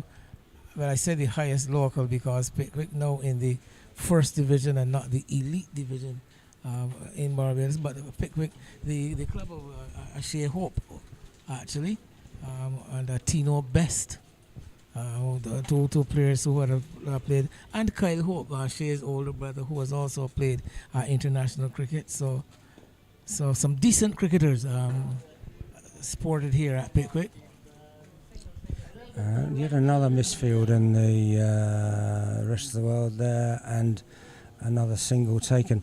It is quite a magnificent out for one side, and for anybody that's not been to this ground, on the other side is the Dawley's Rum Distillery, and I think I remember when I played here last time, there was a wonderful smell drifting across the ground as they were distilling some rum. I can see away to the left of the pavilion here there is a warehouse, and there is also a covered storage area with several thousand barrels of rum. Enough to give you a severe hangover, I would think. Just to look at it. But the rum aging bond, one calls it, and a number of different brands sported by the Foursquare distillery. I think I mentioned to you last time you were here about the Old Brigand, the One-Eyed Man. There's the ESA Field White Rum. There is the Dorley's, of course, Macaw, and also famous for a number of flavored rums here at the distillery. So historically, Barbados are very steeped in the production of rum from way back in earlier centuries. I think it's true to say it's one of the things that this area is famous for, and I think it's probably also true to say that a lot of English people come out here and enjoy their rum punch.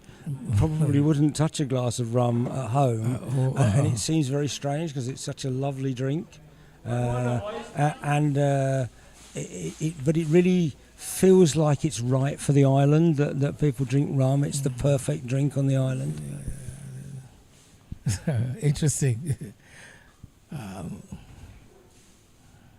Doyle in bowls, Harris thrashes, and a very good stop by Courtney at long off. Probably saved 4. They'll look to come back for a second. No, they don't. That's very good work by the skipper, John Courtney. Well, yes, a good example for the skipper.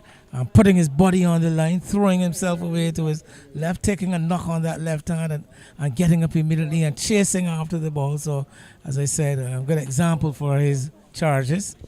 Doyle in, bowls, full, driven hard, very well stopped by Manders in at short mid-off.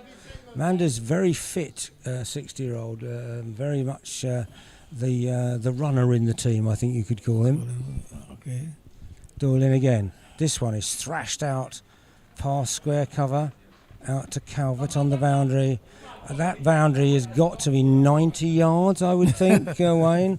Yeah, that's quite a way here from here. Not many 60-year-olds are going to be huzzing it in over the top to the keeper from there. Matter of fact, again, that throw relayed from the deep boundary into the fielder halfway in, before it is then finishes its journey. It probably would have taken 4 of my throws, but anyway.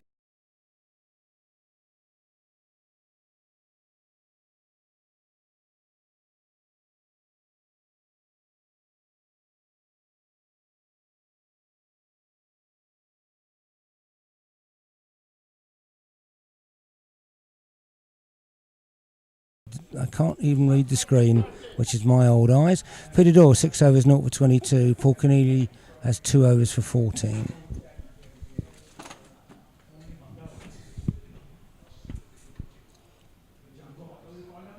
So I did mention that the rest of the world will be challenged as to how they maintain their composure and the effort that they will be able to put in these conditions. It's gotten very, very warm now as we head towards midday with the sun directly overhead.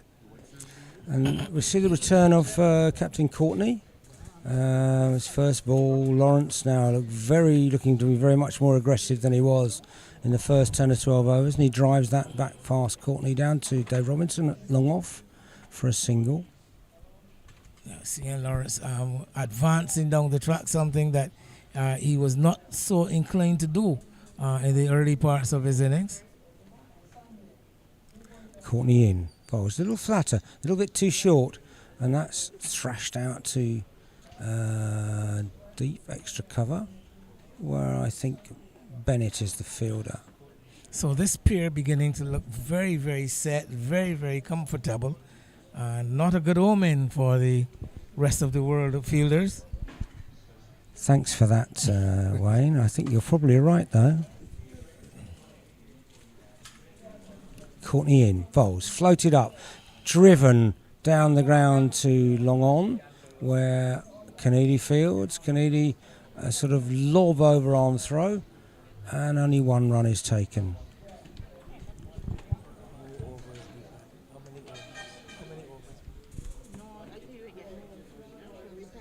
This is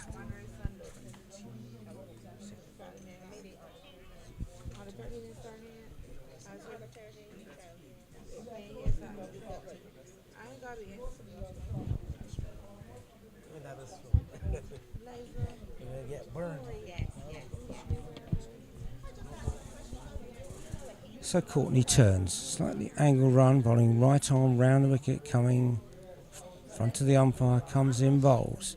And that one beats Harris outside the off stump. That's probably the first ball that's got past the bat in a few overs, Wayne. Well, yes, and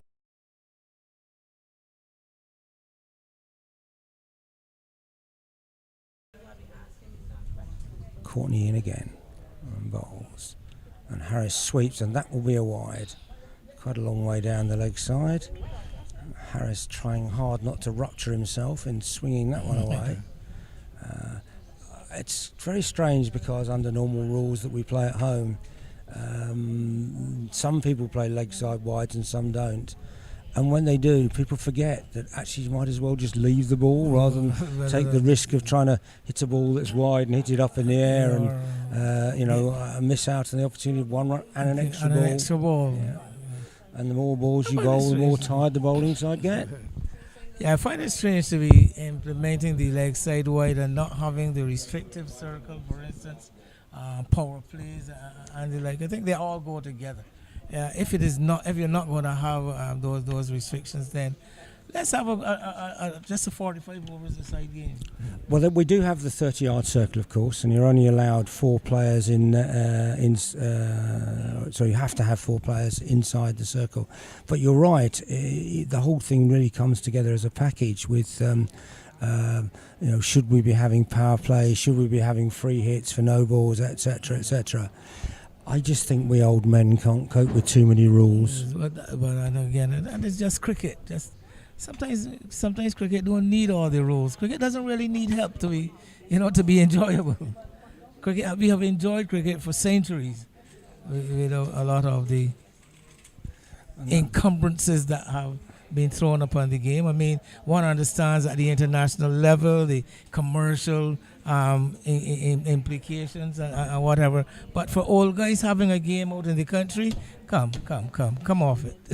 I do think. That's a ball that's beaten the bat from Doyle. A bit of a thrash from Lawrence there and missed it over the top edge into the gloves of Bradburn. It's very strange because I was brought up, there was no league cricket when I first started playing cricket in Hertfordshire as a teenager. And even then, when we did play league cricket, they were all time games. And the first team batted and made a declaration, and then there were 20 overs in the last hour. 20 overs an hour would be something of a miracle in this day and age. There were 20 overs in the last hour, and if nothing was done, and it was a draw. And actually the art of playing for a draw has almost disappeared out of the game. And when you see England playing like they do with their Bazball, doesn't look like they'll ever be.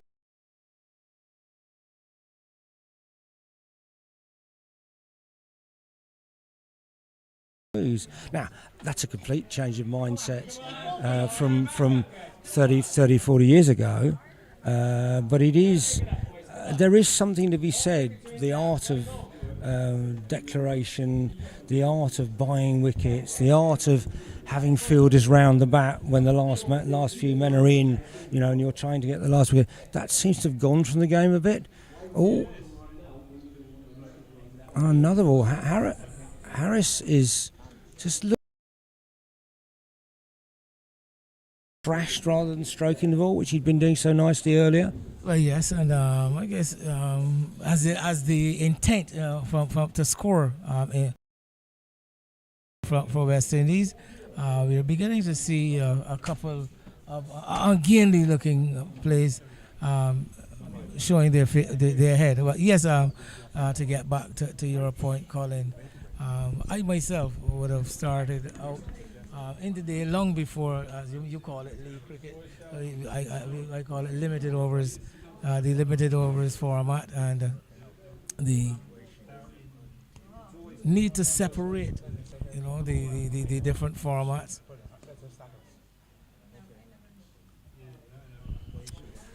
So Courtney starts a new over, and the first ball, Lawrence almost spoons up to Whitaker at extra cover. We're changing the field. And I think that's Manders being moved out to euphemistically called cow corner, albeit there are no cows in that general direction. And the West Indies manager has just passed me a note. Thank you very much for that. We will not tell you what he's passed me a note about, but thank you anyway. Courtney bowls again, and that's just pushed into the offside. Bradburn pops round to field, hands the ball back to Courtney. It's an interesting phase of the game here. The West Indies, you would think, it feels like they've got away, but they haven't really, have they? They've not stretched out into a big lead here. Although that's a short ball, but only probably one run hit out to Neil Calvert at backward square. So yes, the West Indies really were crawling or creeping along in the early stages. They have been scoring a bit more freely in recent overs, particularly Lawrence, who has really been a revelation in the last 5 overs or so, 6 overs. Yeah, he's played some nice shots. He's a big, tall man, and he gives got a big back lift, and he gives it a proper good whack, doesn't he? When he's timed the ball very nicely. Harris has gone a bit into his shell, but Lawrence has taken up the mantle. But the rest of the world in the heat are hanging on in there. I think if they get a couple of wickets, they'll be very happy. Well, yes, they definitely need a breakthrough soon Courtney before in this game. bowls. Back goes Lawrence and pulls the ball from outside off stump out to Manders. One man who has got a reasonable arm, and he gets the ball back into Courtney. There were 5 from that over? 4 from that over. Three, Sorry, 3. Okay, there were 3 from that over. And currently the score is 74 for naught from 24 overs. George Harris has 36 from 66 deliveries, and Keith Lawrence has 31 from 78 deliveries. John Courtney again, very tight, 6 overs, 2 maidens, 0 for 13. That's really very fine bowling in these conditions, where you feel it could almost be won a ball with the outfield being so spread. Well, very much so. So as you said, the rest of the world really hanging in there. And a good example led by their captain, John Courtney. So Doyle in to high action. And that's true, and that's hit up in the air, but it'll be safe. And Dr. Peter Moses comes in, picks up, lobs the ball back, underarm to Peter Doyle, and there is 1 run. So this will be interesting. Harris struggled a little bit against Doyle in the last over, so let's see how we go this time. As Doyle comes in, tall man, comes in, bowls. Little bit short, and that's pushed away into the offside, and Calvert comes in off the extra cover boundary, and it is just 1 run. So down the slope here on the western side, that fielder in the deep has had quite a lot of work to do. In bowls, that's driven on the onside this time, not really timed, and I think maybe the batsmen are feeling the heat as much as the fielding side, because there was definitely no intent for 2 there. That was very notable. We watched a little bit of the West Indies England game on the television from our game yesterday, and the intent on the England guys turning 1s into 2s made a huge difference, especially at the end of their innings, where they seemed to score very freely in taking 1s that they were not taking earlier, and taking 2s where today the West Indies are only taking 1s. Well, actually being urged on by their teammates in the pavilion, but one can see, as you said, they also suffering under the toil. Yeah, it's pretty warm out there today, and it's quite. Although there is a breeze, there is a little bit of humidity about today, and I think that saps the energy almost as much as the heat itself. Very much, and Spear 25th over now. This pair have been there in the middle. That's a magnificent shot from Harris. He's just pushed that, and it's travelled probably over 100 metres at top speed down the hill away from Calvert, and that's a lovely shot for 4. That is the end of the 25th over, with the score at 81 for naught. Harris has 41, Lawrence has 33, and I or Wayne, I'm not quite sure which of us. Okay, I'm going. Okay, right, I'm going. Wayne is taking my place, and Hartley is coming in to take Wayne's place. So, gentlemen, see you very soon. Well, thank you so much, Colin. Well, Hartley taking up his place. We've been substituting for him as the expert analyst. As we welcome Hartley back to the analyst desk, and the West Indies still very much the opening pair intact. Hartley, long going 81 without loss in 25 overs. I think the West Indies will be a lot more satisfied than the rest of the world at this juncture. Wayne, I want you to know that this is a repeat of what happened last Friday. The only thing is that they have not lost any wickets, but Harris batting deep again, deep into the innings, 25 overs, and Lawrence is looking freer. As we are witnessing a brand new brand Keith new- Lawrence, another side, let's say, of Keith Lawrence. He's really opened up and been playing a lot more aggressively, taking the attack to the rest of the world bowlers. He has been Keith Lawrence, and after a very dour beginning to his innings, 38 balls for 2 runs. well, he's now 34 from 81, and back on strike, Harris with 42 from 71 deliveries.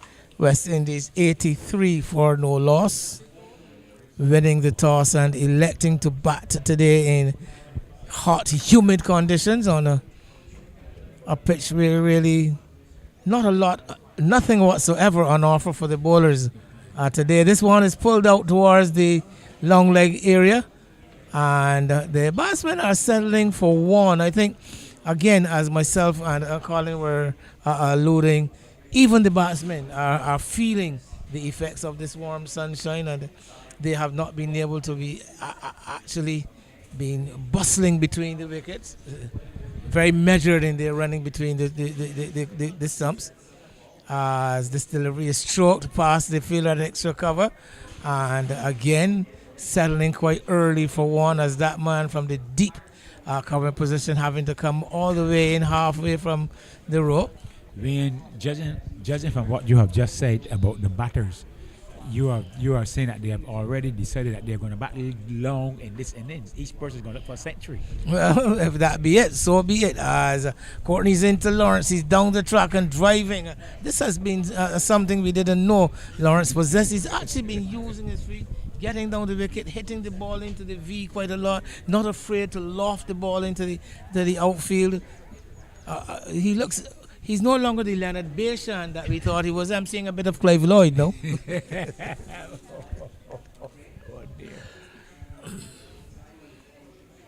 Harris launching onto the front foot, almost reaching to get to the pitch of that delivery.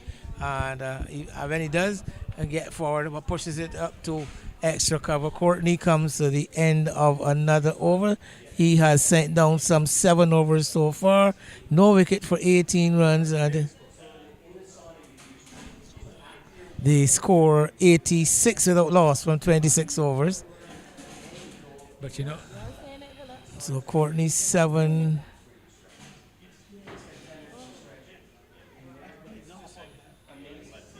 but when what we are seeing here is that it is clear that Lawrence likes to see the sheen of the ball. Here he is lofting another delivery into the deep. The man from extra cover comes in. The batsman trot a single, Literally trot. despite the urgings of their teammates in the pavilion to come for 2. They can't hear them. Those 2 batters cannot hear the spectator. It's Peter Doyle, left arm orthodox, bowling his 9th and final over. And this one slapped into the covers straight to the fielder Manders. There is no run. Doyle walking to the wicket, and Harris off the back foot, looking to hammer this one again to the offside, looking to create some room for himself, but finding himself quite cramped as he hits it hard into the turf. The ball just bubbles up to the offside. So Doyle getting in a couple of dot balls, as the West Indies batsmen seem intent on accelerating the scoring. For sure, Harris is onto the front foot, and this time pushing it straight up to Manders again at cover, again for no run. So excellent stuff by Peter Doyle in what is his final over, floating this one up, and Harris can't beat the bowler, driving it hard along the track, but the bowler falling away to his right, and keeping the ball basically under his control. And now we have the final delivery from Peter Doyle and to George Harris.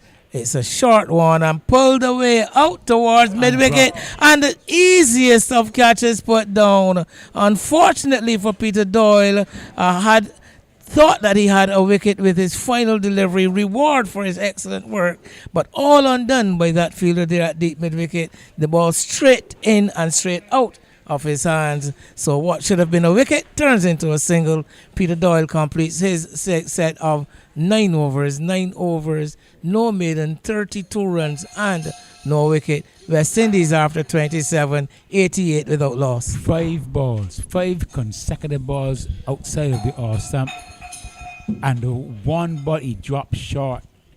Harris pulled it into deep mid wicket, and the fielder waited for it and dropped it. This is the vagaries of cricket. It just continues to baffle you how the batter hits the ball straight to a fielder, and then the fielder drops it. Well, simple catch. Not a lot of chances offered by the West Indies batsmen, although they were kept very quiet. They didn't really offer a lot of opportunities.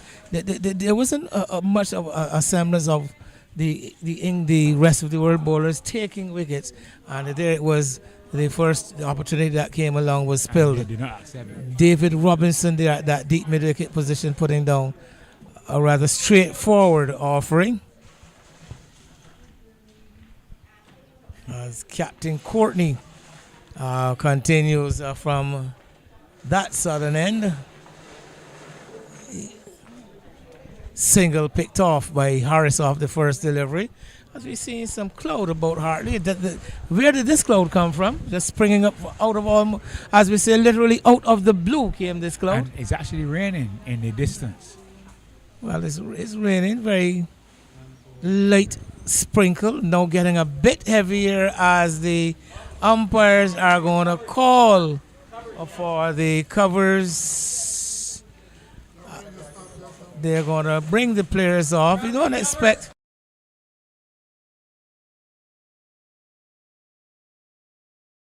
lasting showers are hardly, but it's beginning to get a bit heavy now as the players, the West Indies players, joined by a few of the English and the limited ground staff here at Pickwick, look to get the covers on. But the pitch coming on the... What I would say to you is somebody a candor by the time the pitch is covered, the rain would have stopped. Well, yes, the rain basically caught us all by surprise. That cloud springing up almost out of nowhere and dropping a deposit of liquid, onto the field.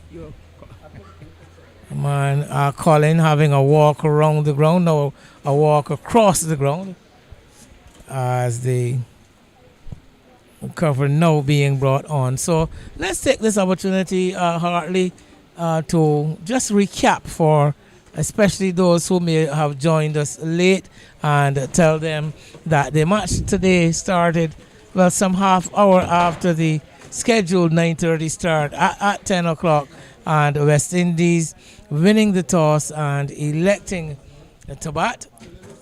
And after 27 overs and 1 ball have reached 89 without loss. Keith Lawrence and George Harris, the opening pair for West Indies, on 37 and 45 respectively. Lawrence scoring his runs off 84 balls. He struck some 3 boundaries, and Harris his 45 coming off 79 balls, also with 3 fours. England have employed some 4 bowlers. Well, 5 bowlers actually have been used so far. Rex Bennett with the new ball, no wicket for 10 runs in 5 overs. John Courtney in 2 spells, no wicket for 19 in 7 overs and 2 balls. Andre Manders, no wicket for 12 from 4. Peter Doyle has completed his allotment of 9 overs, none for 32. 9 overs, very well bowled. And then we have Paul Keneally bowling the 2 overs for 14 runs. The most expensive of the bowlers, but only bowling the 2 overs. So the rest of the world now getting a bit of a respite as the conditions have changed somewhat it's clouded up a bit overhead. Although I've been looking into the distance from whence that cloud came, it's beginning to look very clear again. So we don't expect any prolonged interruption, but it's very much West Indies morning so far. Although the rest of the world they kept in the fight for quite a long time until we see the West Indies slowly beginning to break loose from those shackles, and the momentum was going very much with West Indies when that interruption came. Hartley. Yes, man, you have summed it up beautifully. It is literally a tale of two innings. At the beginning, both Lawrence and Harris were finding it very difficult to get the ball away, and but they did not give away their hands. They just saw the sheen off the ball, and then as the overs progress, they are looking at more and more at home. And as it stands now, you can see where they have weathered the proverbial storm in that opening attack, and they are now looking to score. Now, with the advent of that rain and the break, one has to wait and see what is going to happen. I see Harris has not even left the square. Harris is still on the square, so he has no intention of losing his momentum. But Lawrence has come in and has taken a leg, put his leg up. Well, Harris is very much at home as a Pickwick man. This is his home club, Yes. and I guess our local knowledge will tell him that once that crowd has gone over, that there will be no further precipitation in the immediate future. And so actually what Harris has done is that he has stayed in the middle to lend the assistance to the, first of all, the application of the covers, and now they're being removed.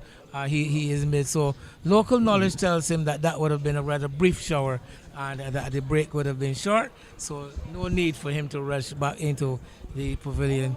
And In fact, the energy he would have taken to walk off, he could conserve. He has conserved by staying in the middle. So the covers are about to be removed. The problem with the removal of the covers, there's a technique in removing covers. And I know they have now decided to, because there's a gentleman out there who knows how to remove covers, because they were about to pull it eastward. That would have caused all the problems in the world, because as the wind got under the covers, it would be like a sail, and the water would have just blown all over the pitch. Right onto the surface. So what they're doing now, they've come westward with the cover. They're going to dump whatever residue of water is on the cover, and then they're onto the outfield. They're going to walk back Onto east the with the outfield. cover. So you talk about the art of covering, Hartley. You sound like a man that know what you're talking about, because I myself, would have been schooled into the science of covering, because I recall back in the day, the Kensington Oval, when a number of covers had to be used, and I was made to understand that there was a specific science, a specific method in applying covering, so as to avoid seepage back onto the wicket. I don't know if you remember a guy by the name of Mitchinson Dick Young from the Barbados Cricket Association. Dick would have started out as a member of the ground staff. Eventually, he retired as the messenger, at the BCA office. But he was the person who really opened my eyes that covering a pitch, especially in those times, as I said, nowadays it's become a lot more simple in that you now have the flat pitch with just the one sheet covering everything, because of the quality of the material being used. You're now able to do that, but back in the day, you didn't have that luxury. You had layers and layers of covering, of canvas, and it had to be done in a specific way. Yes, So I have been around cricket a little time, and also at one stage I was even the chairman of the committee that supervised the maintenance of Kensington when I was on the board there. My brother is the curator at Kensington Oval, so I have some ties with him. So I have yes, I do have a little. But my problem is that the for expediency, they went westward with the covers, and they have deposited the covers on the western side. Now let's hope that there's no more rain, because if they are going to use that piece of covering to run out against the wind, with that piece of covering, we're going to have a little fun. Well, we may see some kite flying Because if we don't. it becomes literally a kite, and with the wind and the power and the size of that covering, a few of them might go airborne. Well, let's hope that it does not become necessary as those dark clouds drift further and further away from the Foursquare ground. Groundsman Skeet wheeling his covers blocks. Those blocks employed to hold the covers down. He's brought them off the outfield. The covers have been removed. The stumps back in place, and the players making their way back out to the middle. As we're beginning to see the sun again. So a typical February weather in Barbados, where we get these brief, sharp showers, these high breezes, and sometimes it can become a bit annoying with the frequency, with the frequency of these showers. But things looking good again, and we should be up and running fairly soon. No loss of actual overs. The organizers have left themselves with quite adequate time with these games starting as early as they are. Yep. And when the truth be told, because of the ages of the players, they do not take long to bowl their overs, because the run up to the wicket are not that long. Well, I've not seen many players run up to the wicket. I've not seen many bowlers run up to the wicket in this competition. It's been a lot of approaching by just a couple of steps and walking to the stump. So the overs are well within the so the over rate. 4 minutes per over. The over rate has generally been very good. Yes, you would suggest. So while we continue to speak, the players gather in the middle. Some discussion among the umpires and I think the England captain and one of the and also the West Indies captain Roy Singh, who is out in the middle. So one wonders what that discussion could be. Could be about probably we could start to lose overs at this particular stage. I think they allowed for some half hour or so before we had any reduction of overs. I'm hoping, but Tremaine is one of the regional first class umpires, so he should be fully familiar about time lost due to inclement weather. So I'm hoping that they're not talking about reducing the overs as yet. Well, we're not so sure, because a competition like this are not exactly sticking to what we know as established international or first class rules. These competitions sometimes have their own special regulations, and but I would suggest that the amount of play that we would have lost now does make for a case for some reduction in overs. We see Roy Singh, that meeting taking place in the middle. That is something that you would not see at the international or first class level, hardly, where a meeting to discuss the going of play and the going forward of the game happens right in the middle on the pitch. The batting captain now making his way off the ground as the players prepare to resume. So I don't know if Roy Singh may be able to share anything with us as to what that discussion might have entailed. But we could just ask, could we impose on you and ask you, well, not the nature of the discussion, but any change in the conditions, any change in the number of overs? The umpire had wanted to reduce the overs to 44 because we lost 8 minutes, but the other captain and I talked about it, and we didn't feel that was fair, so that we've stuck to the 45 overs. that is about it. Thank you very much, Roy Singh, the captain of the West Indies Masters. There we go again, Hartley. Quite almost informal decision making in the middle where the captains overrules the umpires. I guess I am happy that they actually overruled they disagreed with the decision, with the suggestion of the umpire, because there is absolutely no need to reduce the any overs in this one. And again, myself and Colin were discussing, that some of the fun could be taken out of the game, some of the enjoyment, especially at this level, mind you. This is not down the wicket and stumped. Beaten on that occasion, delivery from Courtney, pushing this one through, angling it across the left-handed batsman. And Lawrence, once too often down the track, has a big swing and a miss. The keeper, Bradburn, having some difficulty bringing the ball under control, but eventually managing to break the stumps before Lawrence is able to make his ground. So finally, the breakthrough comes for the rest of the world, and the rain break did it. Yes, the rain break did it, but I am here wondering why Lawrence never attempted to regain his ground, because the keeper was there juggling Blackburn, and Lawrence just stood and watched him. I said, I am not going back down, I'm back in the crease, so you better stop me. So you're suggesting that it was something of a surrender of the innings? He said, listen, out or not out, I'm out. Tough going out there it has been, but Lawrence stumped by Bradburn of the bowling of John Courtney. Lawrence made 38 and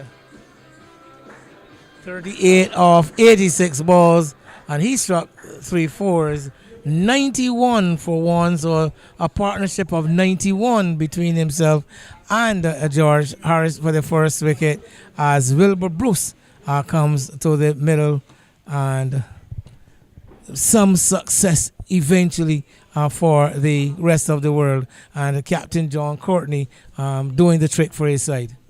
Yes, but what we are going to see now, Wilbur Bruce now, a younger over 60s, he has come, and a right-hander.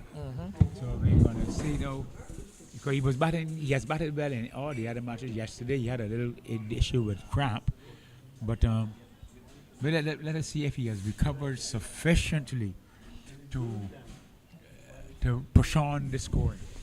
Well, yes, I'm 20. We're coming to the end of the 28th over, so a good platform laid by the opening pair. So Bruce should be under no pressure whatsoever. I think he still has time to play himself in and adopt a risk-free approach just for the beginning. But we know Bruce as a stroke player and one who is not very easily kept quiet. Tall right-handed batsman. He's been playing cricket for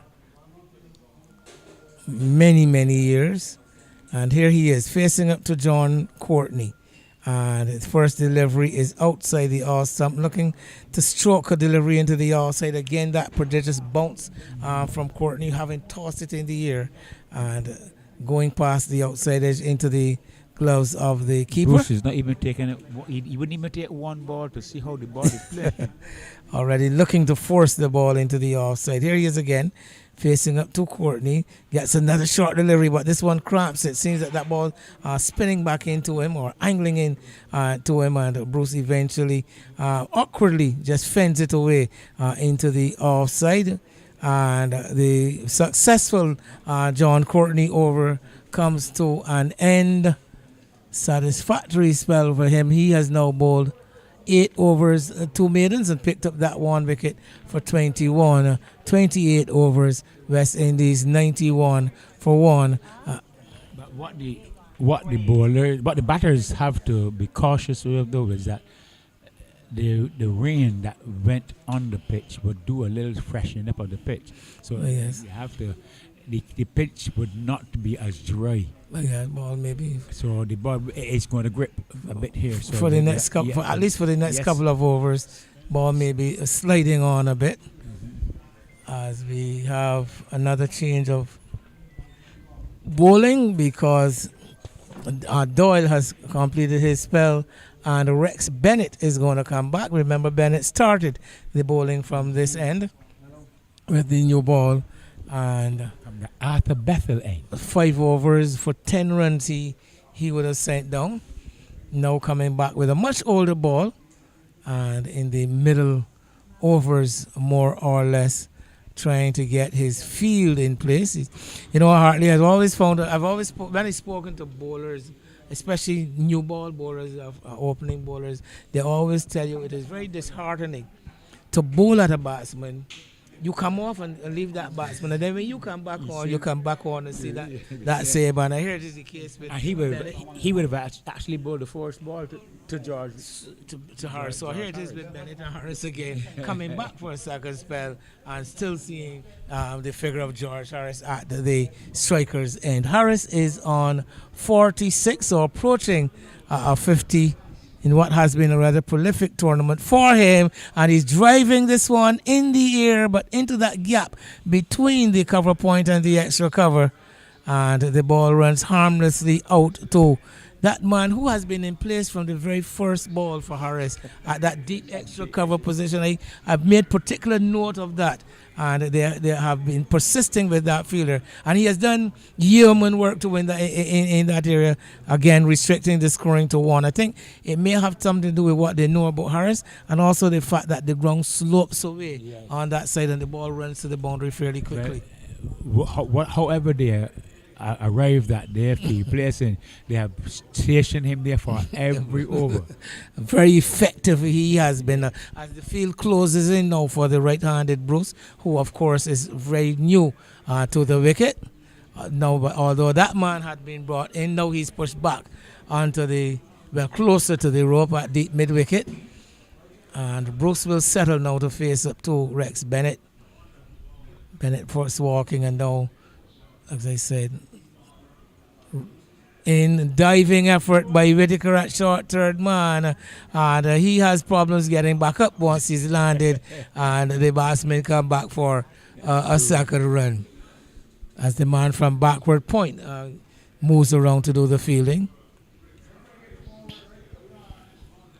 I think if I remember correctly, Colin telling us that Whitaker might have had some work done to both of his knees, so it is something is admirable that he's able to be out there on the cricket field. The miracles of science nowadays and medicine. Modern medicine. Yes. So Bennett to bowl to Bruce, and Bruce is getting a delivery short into the body, looking to whip it away into the onside. Doesn't make contact. The ball coming off the thigh pad and running away square on the onside. On the leg side, there is a long leg, a deep mid-wicket. Then we've got 3 men inside saving one. Square leg, mid-wicket and mid-on. Bennett to Bruce, and on the stumps again, looking to work it away, and given leg before wicket. Coming across his wicket, Bruce playing across the line of a full-length delivery and struck in front. Umpire Prescott having no hesitation in lifting the dreaded index finger, and there we have 1 wicket brings 2, and Bruce without scoring goes leg before wicket to Rex Bennett, coming back for a second spell. Bruce in fact made 2.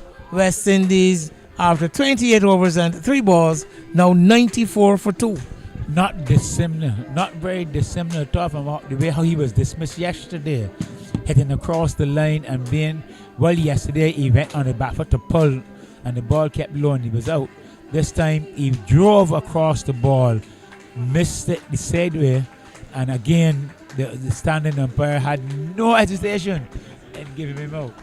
Well, anyone reading these 2 score sheets without having seen them would probably want to comment that Bruce needs to get his foot from in front of the wicket.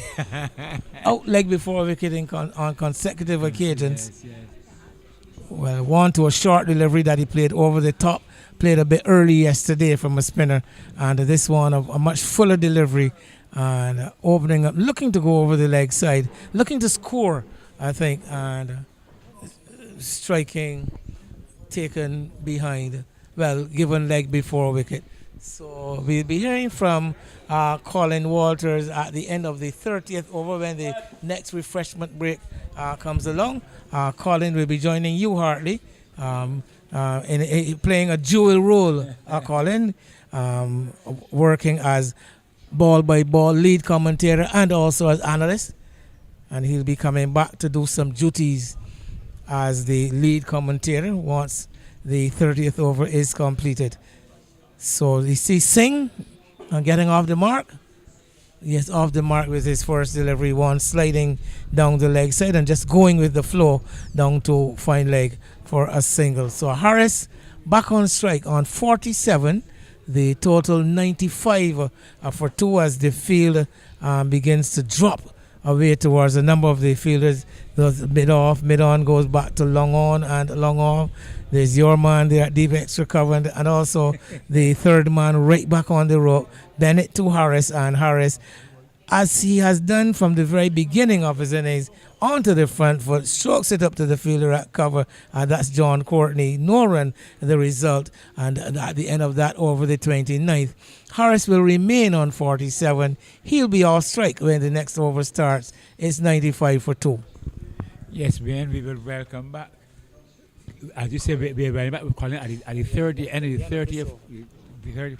But it's uncanny, so much similarity between how this game is being placed to the one on when these two teams met on for the first occasion on Friday. It is. If anyone were to see the film of the two, you can actually juxtapose them and. Much of a sameness, Exactly. we would say. And Harris has a love for this team because Well, for the bowlers, for sure. John Courtney to bowl what will be his final over. Remember, bowlers restricted to a maximum of 9 overs apiece in the 45 over game, and he is going to bowl around the wicket to his opposite number, Roy Singh, so captain to captain. And this one floated up and Singh looking for the drive. Ball comes off the inside edge onto the pad, and there is no run. So Courtney has been operating around the wicket from the beginning, and this is his second spell. And managing to get that first breakthrough for his side. And here he is again. Singh. And Singh is again going with the tide, working this one away behind square and picking up an easy single. That man at square leg having to come around to his right to field.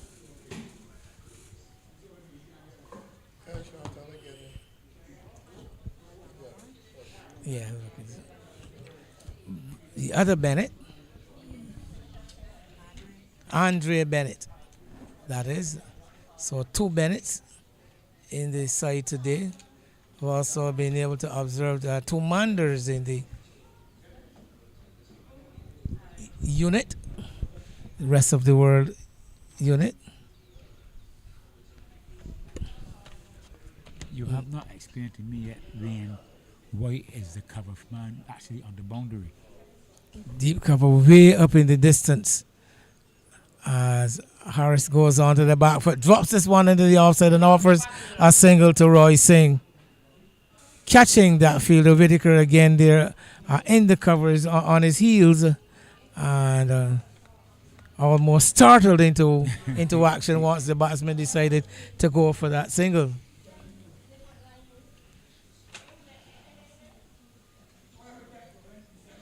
So there's Arnold Manders and Andre Mahler. Actually, Andre is the younger of the two brothers. Yes. I don't know if younger is the right word, or should we say that Arnold is the older? Outside the all stump, through to the keeper. And a wide is signaled eventually. No. Is it? Oh, sorry. I His thought his. hand move. Oh, I His- saw the his arms move. I move, think but that was the- to signal to the square leg umpire. So again, sorry about misleading anybody who may have been, as this delivery is again well flighted, and Singh pushing forward from the crease. Ball taking the pad and ending up in the offside. Courtney will be looking to close out his spell strongly.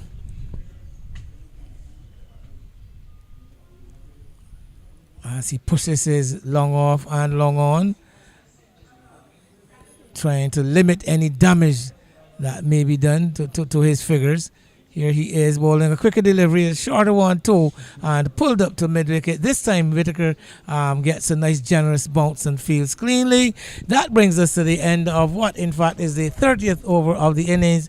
John Courtney, 9 overs, 2 maidens, 23 runs, and the 1 wicket.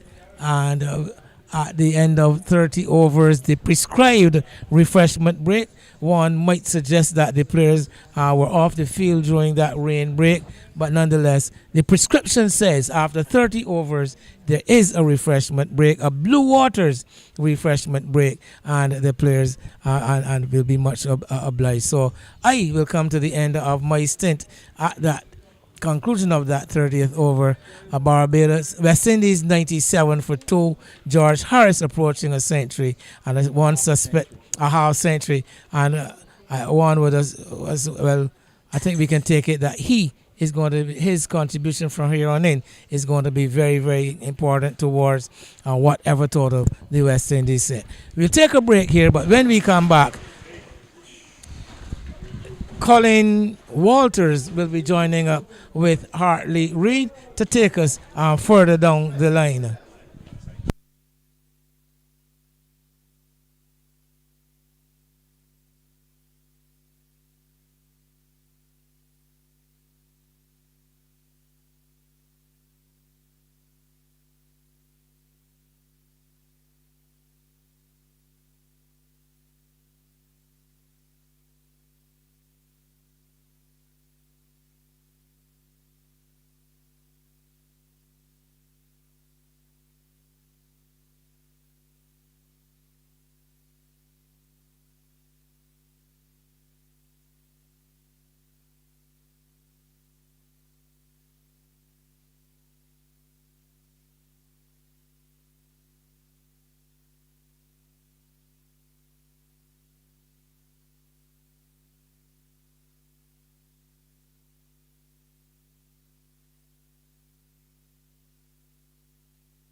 Well, there, as I was saying to Wayne before you came, there are so many similarities between this game and when these two teams met on Friday. Once again, you have Harris batting resolutely and looking to make another huge score. Right now he's 49. not out, and he would have made 122 on Friday against this side team. So it is clear that Harris wants to repeat. I suspect he'll probably want to take the rest of the world round although he plays a game of cricket. Just before we start, just to give you a quick recap, the score is 97 for 2 through 30 overs. Harris is got his score. Harris is 48 not out. Captain Roy Singh is 2 not out. Definitely appears the wicket just got spiced up by that little 10-minute rain shower.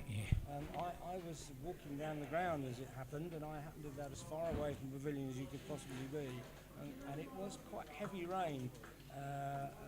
By the time the groundsman managed to get the covers on, it had almost finished, but I think it's definitely made a difference to the wicket. Well, Wayne did mention you coming across the field as the rain was falling, so you were quite right. And we had a duration of 10 minutes, but it wasn't really 10 minutes of rain. 10 minutes of rain, but I bet the picture would have been soaked. Yes, I've seen a Barbados storm, and it's a sight to see. Anyway, we resume with Bennett from the pavilion end. Bennett in.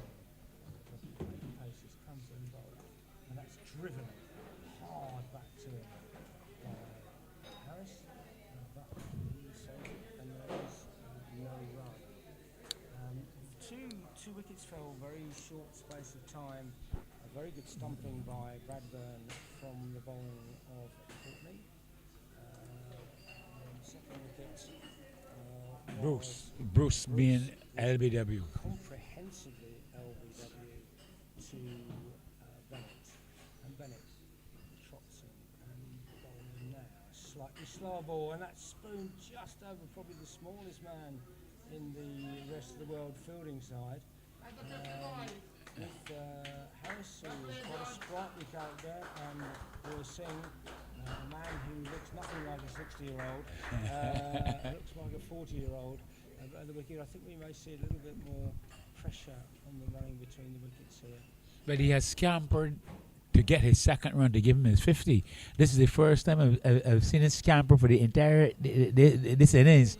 So I'm not quite sure what you're intimating there, Harvey, but it was worthy of 2. And the boundary on the bottom side of the ground, so to the right, if you're looking out from the pavilion, is enormous. It's probably the thick end of 100 yards, which is a huge throw, even for young adult cricketers, let alone 60-year-olds. But yes, you are quite right. But he has batted well so far in this innings. That's down the leg side. That's whipped away. Robinson has a long chase down to back the square leg. I'm sure they'll come back for the second here. Robinson unfortunately dropped a chance just before the rain break on the deep backward square leg boundary. Very unusual because he's normally very safe under the high ball. I'm not sure that he didn't quite lose it in the sky. Well, I was watching him very closely, and he went to catch the ball with his fingers up in the air, the Australian style, and the ball just didn't stick. Ball driven straight back to the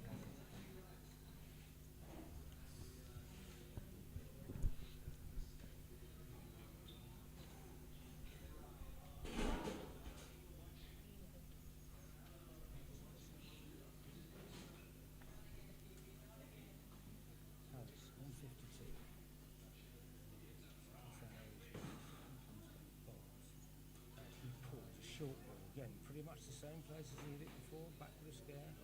Robinson trots round, take it up to the 2.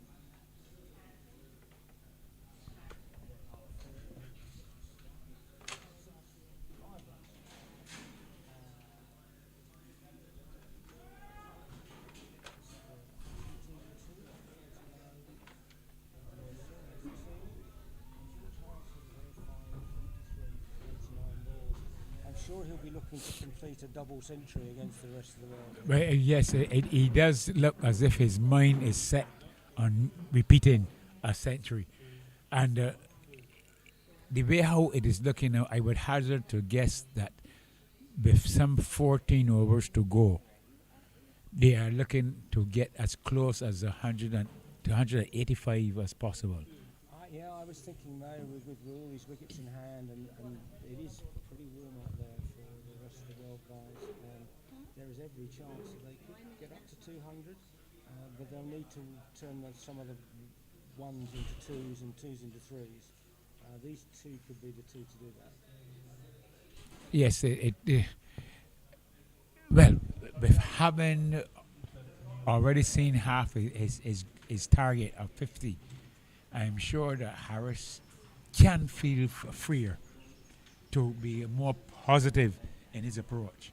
Well, Singh's a free-flowing batter, so he should get the runs once the bad balls come along. I apologise to everybody. I don't think I've been actually broadcasting for the last 10 minutes. Somebody seemed to have turned the mic off. So, hello everybody again. Not quite sure what great insights you will have missed in that time. But the score is 103 for 2, 31 overs. Singh has 2, Harris has 54. And we see the reintroduction of Keneally at the bottom end of the ground. We were talking earlier, and you probably heard Hartley responding to my question without hearing my question about the wicket just having a little bit of spice in it after a short rain shower. And I think the rest of the world will be really pleased to have had the opportunity. They've picked up a couple of quick wickets since that rain shower. The 10-minute rest will have done them a favours as well, because it is very hot out there today. But now we're in a critical phase of the game. Colin, very hot is relative.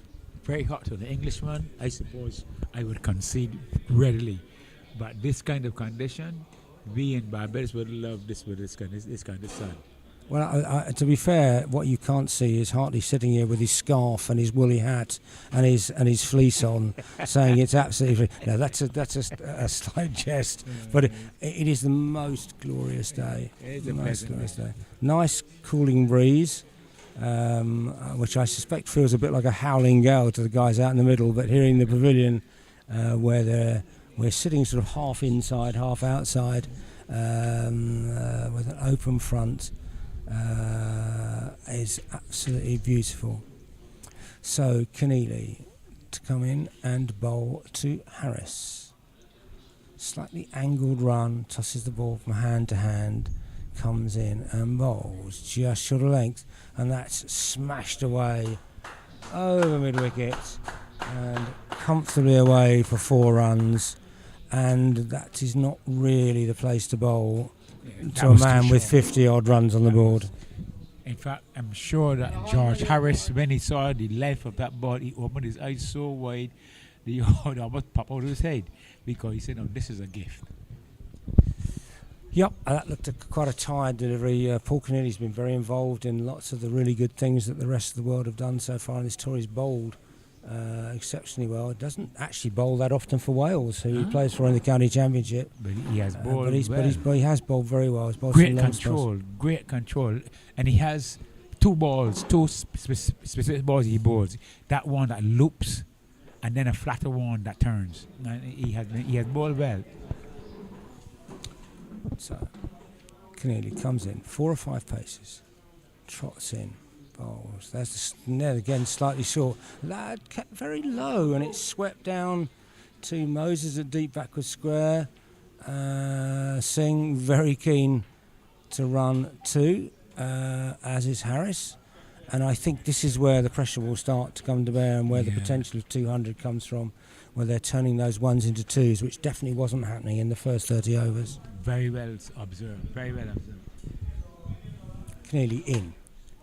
And that's Fuller this time, and that's driven out to long off, where Robinson will field, and might have been 2 there, but only 1 run taken this time. Those are 7 runs in 3 balls, so you can your anticipation is correct. They are now going after the bowling. Yeah, plenty of wickets in hand and plenty of firepower to come. I had half a mind to think that maybe that Szechuan might have come in, because he's been in great form in this tournament, and with 15 overs to go, he could have really piled on the runs here. But maybe they're saving him for his bowling. Yeah, because he has worked pretty hard with both batting and bowling. So, and seeing him walking today, He does look a little laboured. So Sean, he does look a bit laboured. So I'm sure the rest of the world are very happy to hear that he's labouring. I suspect when he's got a ball in his hand, he won't be. That ball from Keneally went past the bat. I don't know whether there was an outside edge, but there was arms thrown in the air. Very rare to get a ball past the bat in this innings, and that one hasn't been. It's been smashed out in the offside. Calvert comes in from the deep extra cover boundary, picks up, lobs it back in on relay. So there were 8 runs from that over. 9 runs from that over. So that's the highest scoring over for a little while. Singh has moved on to 4. Harris has 61. Keneally's figures 3 overs 0 for 23, which is quite expensive for where he's been so far in this this competition. That has been. Everyone is showing the signs of wear and tear for the tournament. Not least the commentators. Well, we have had it the easiest of everyone else. We are sitting just talking our heads off. And I'm going to go full Henry Blofeld here, although I haven't seen a bus. There's a plane just taking off from Grantley Adams Airport, and it'll circle round overhead. It looks like quite a small plane. Yes, one of the many private planes that you will see this time of the year. This is the Christmas time, the winter time. So Barbados is one of the areas that you would have a number of visitors coming for the winter. So that is going. It's going, as you can see, it's going vector to the left. It's going to go towards the United States of America, that one. So it's probably gone home just to run the world, as these people generally do. Now we have a change of bowling at the pavilion end. Looks like young Andre Manders. When I say young, he's the youngest player in the rest of the world side, but he is still 60. Andre Manders is going to bowl his off spin, and he will be bowling to Roy Singh. Singh, who has just the 4 from 9 balls, but he's definitely upped the urgency out in the middle by pushing Harris to run 2s rather than some fairly relaxed singles, and put pressure on the rest of the world field.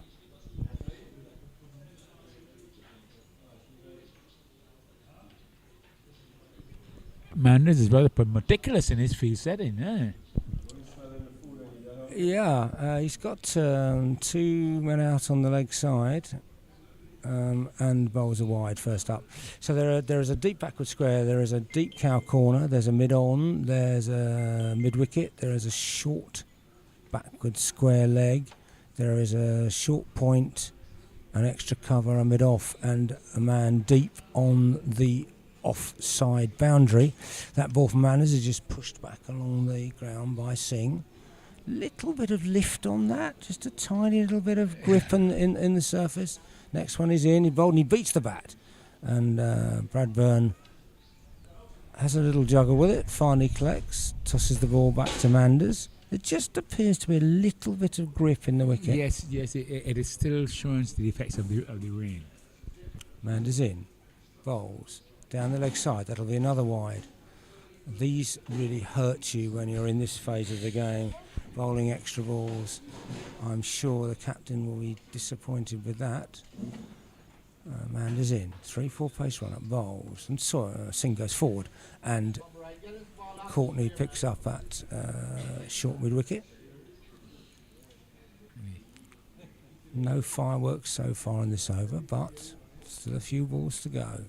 Comes in, bowls, short, and that's hit away into the offside. They'll look for 2 again, I think. No, Robinson's onto it quickly, and he gets the ball in well, quite close to the stumps to Bradburn. It's just a single. I am impressed by the action, the bowling action of Manders. He has a classic of spinning action. He's not tall, but he's coming high up. And those 2 balls that he went down leg side with, he tried to impart a bit too much spin in it. But once he goes, once his mechanics are right, he comes down on about the off stump very, very efficiently. He's in and bowls. That's a short one, and that is belted away to the mid-wicket boundary by Harris. A bit of a gift there. And I think that was a bit the commentator's curse from you there, Hartley. So please don't praise him too much in future, and he won't bowl any more ranked long hops. Yeah, a very nice little bowler, Andre Manders. It's his first tour with the rest of the world here. His brother Arnold, who's not playing today, played in the World Cup, has made a few runs here, but he's struggling a bit with a knee injury, so was left out today. The rest of the world are definitely short of a few players for injury today. Manders in, bowls. That's short and it's cut away straight to Calvert at deep extra cover. He comes in, relay throws in via John Courtney. And that is the end of the 33rd over. The score is 120, so starting to push up towards 4 and over now. Singh has 5, Harris has 66, and Manders 5 overs, 0 for 20. I think that you could see 200 here, but they probably just need to be pushing on now to really put the hammer down now. What do you think, Hartley? Well, I am more inclined to say that we can see 100 from Harris. 200 runs, I don't know, because remember Singh is only 5, and he has faced a few balls, but he's only 5. 80, so 80. They did another 80 off 12 overs, which is what 7, 8 and over. Yes. No, 7 and over. Almost 7. Yeah, that's going to be quite tough going. So Keneally in and bowls, and that's a good length. It's just worked away on the leg side by Harris, and they take 1 run. Courtney trots round to field. Yeah, because Harris now needs only 33 runs. If he gets those 33 runs, he would be 100. So it is easier for Harris to get 33 than for the West Indies to get 80. Well, he's played very well again. He had a little spell when he seemed to lose his shape and he seemed to be sort of thrashing at the ball rather than stroking around. But he has again played some magnificent shots today.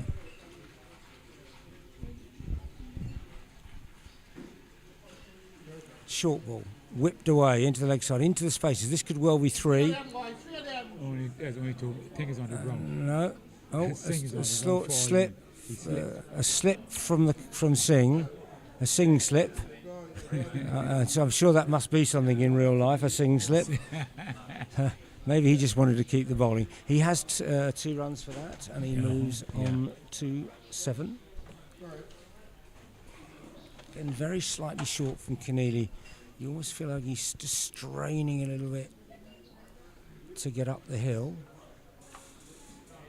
Singh taking his time. Putting his gloves back on. Breeze is blowing the Blue Waters flag sign banners at the bottom end of the ground, almost bending them in half. That's short again from Keneally. He's just not quite got into the rhythm, has he, in this spell? No, for sure. This has to be, as you suggest, the worst of all the spells on tour, because he has been very frugal in his bowling. But today, he's either too full or too short. Trots in, bowls. That's a better length. Bringing Harris forward, and they take a quick single. Fairly comfortable quick single.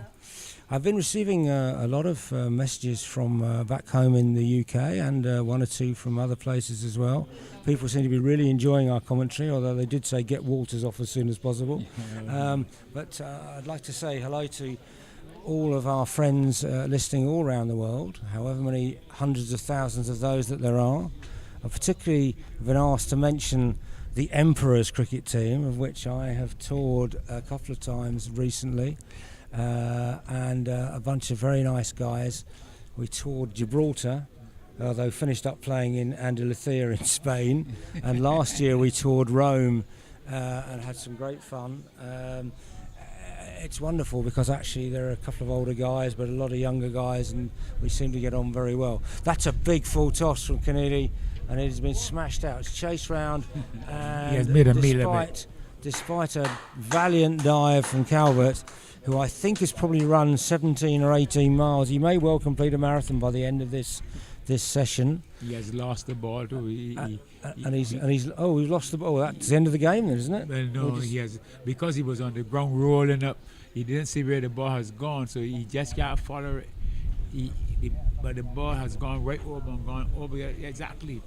But the thing is that I am happy to hear you stating that persons all over the world, and back in England especially, are following the cricket and being entertained by the coverage, because we are trying our best to give the listeners the best picture in the mind's eye as possible as what is going on here in sunny Barbados.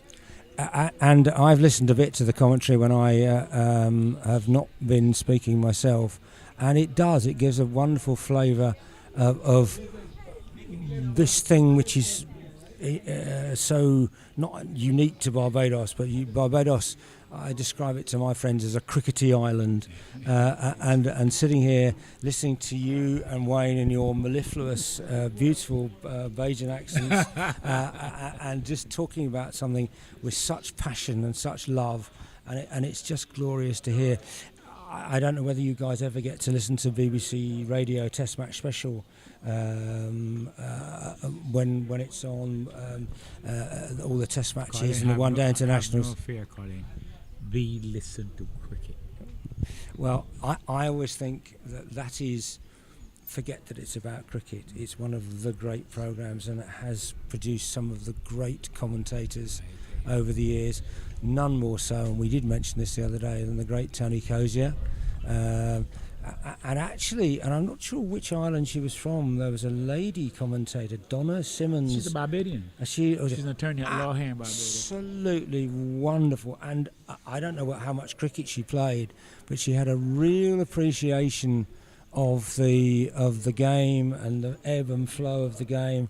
And she replaced Tony Cozier when he retired. And honestly, apart from the fact that obviously she's a different sex, the beauty of the commentary was just maintained. Tony Cozier, one of my favourite commentators, and she was lovely. But she doesn't seem to do much commentary now. You say she's an attorney. I guess she can't get the time. No, that is the irony of life. When women were not involved in cricket, she was one of our leading commentators. Now we have so much women in cricket. She does absolutely nothing in cricket. Absolutely nothing. That is such a shame, because I'm sure she'd be a lot better on this mic than I would. I'm trying to think who the current West Indian commentator is that comes over. It's I think his name's Mohammed. Something Mohammed. Fazir. He's a very, very, very funny man. And absolutely passionate about West Indies cricket, and it really comes across on the radio. Yeah, Fazir. Well, you see, it's funny. I don't know how many West Indians but deem Fazir funny. Fazir is use the word, he's very passionate about West Indies cricket, and he's very disappointed in the state of our cricket also. But Fazir, he's very knowledgeable about the cricket. Very knowledgeable. I seem to recall some years ago there was an anniversary cricket match which was played, and it was sort of two pick-up Test match special teams. One which I think was managed by Sir Geoffrey Borkart, and the other one was managed by Michael Vaughan, and it was televised live and also live on the radio. And I have a feeling Fazil Mohammed got a couple of wickets in that game. I'm sure if you meet him, he'll tell you all about it. It was a very entertaining day Fazil out. did play cricket. He did play cricket, and I think he might have even played for Trinidad and Tobago at a youth level. Well, I think he got a couple of wickets. There were one or two of the ex-pros didn't really cover themselves in glory in that game. Anyway, we return to the cricket here. Kennedy bowls short again, and that is absolutely smashed away. And that too is finished up in the covers on the bottom side of the ground. Neil Calvert goes off to try and find the ball. Seeing Neil over there reminds me of my golf, really. I spend most of my time looking for the ball in the cabbage. But it is clear now that Harris is dealing in boundaries. He's only hitting boundaries now. He is now 70. How much? 77. So he has sped on since he moved from 52 when he passes when he passed 50. No, he's 77. He has scored 25 runs in almost no time at all. Yeah, I think he's got those in about a run a ball, but he's being fed a little bit. I feel it's been a little bit of short pitch bowling. Cornelian is tired. Yeah, And very it is much clear so. that the captain just wants him to finish his overs, but it's going to be at the next pace. The rest of the world slightly hampered. They only brought 2 real series. That's also short. Driven back at a very good one-handed stop by Kennedy. The rest of the world slightly hampered by their second seam bowler, Phil Stevens. The very first game dived to stop a ball and landed on some stones on the edge of the boundary. And has caused his leg to swell up. That's short. That's Endiger, and that's over Moses' head. 4 more. Another short ball, and dispatched almost straight down Moses' throat, but just beyond him. And unfortunately, he's going into hospital for an operation today. It's caused a massive swelling. Back home or here? No, he's had to go in hospital. It's caused a massive swelling in his leg, and he's got to go and have something done. That bruised blood relief. Yeah. So we wish him well, Phil. If you're listening or watching, we hope that everything's going well. I think he's going under the knife at about 1:30 local time. He won't be watching now for sure. No. If he's going to get that operation around 1:30. 1:30, I think he's in. He's being prepared already. So. Well, all of our thoughts are with Phil because it was a very nasty injury. He struggled through, and unfortunately he only got to play in 2 games, which is a great shame. He's a very fine seam bowler, as well for Somerset. And that's again short from Kennedy. This one is thrashed out in the offside. Doyle chases out, and there's a comfortable couple of runs. This is a very, very expensive over. 10 runs. 10 so far. 2 fours and a 2. And another ball still to go. Now, I'm hopefully going to let you do the commentator's curse and say how badly he's bowling Hartley, and he's going to clean one of these 2 guys up. But I'm not too optimistic. Harris has his mind set on a century. Short, tucked away into the leg side, down to Moses at deep backward square, and they walk through for single, so 11 from that over. And if they keep going at 11 and over, they will comfortably achieve their 200. And this is very similar to the game yesterday, where England were very slow through their first 20 overs. I think they only scored 30-something runs in the first 20 overs, and yet still scored 200. Yes, because, as I put it, it was bad captains. But the West Indies team, they were so confident early up front, the first 20 overs or so, that to me, the captain decided, okay, he was going to get through some of the overs, some of the 45 overs. So he brought on bowlers that who just gave away the run. And in all fairness, the chap, Douglas. Ed Gordon-Lennox. Was it Ed Gordon-Lennox got 60 odd? Lennox, Monty Douglas. Monty Douglas. Oh, he batted well. He quite likes hitting the ball. Yeah, but he hit it yesterday. He and Lennox actually turned it around. And before you could blink, really, they were well past. Because initially I had estimated that they would have gotten a maximum of 160, and then I revised that to 180, but then they went to 198. Manders in and bowls, and that's down the leg side and another wide. That's a lot of. How many wides have we had so far?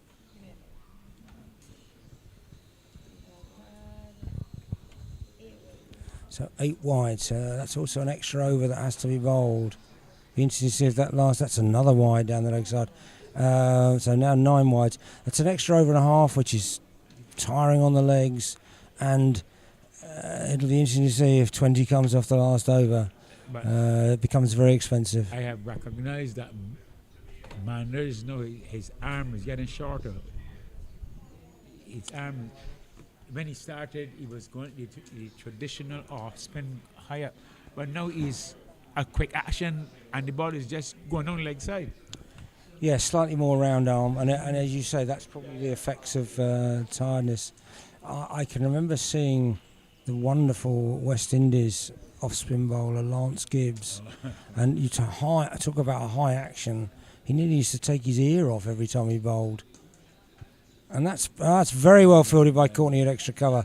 A drive from Harris, no run this time, which is considerably better than a wide.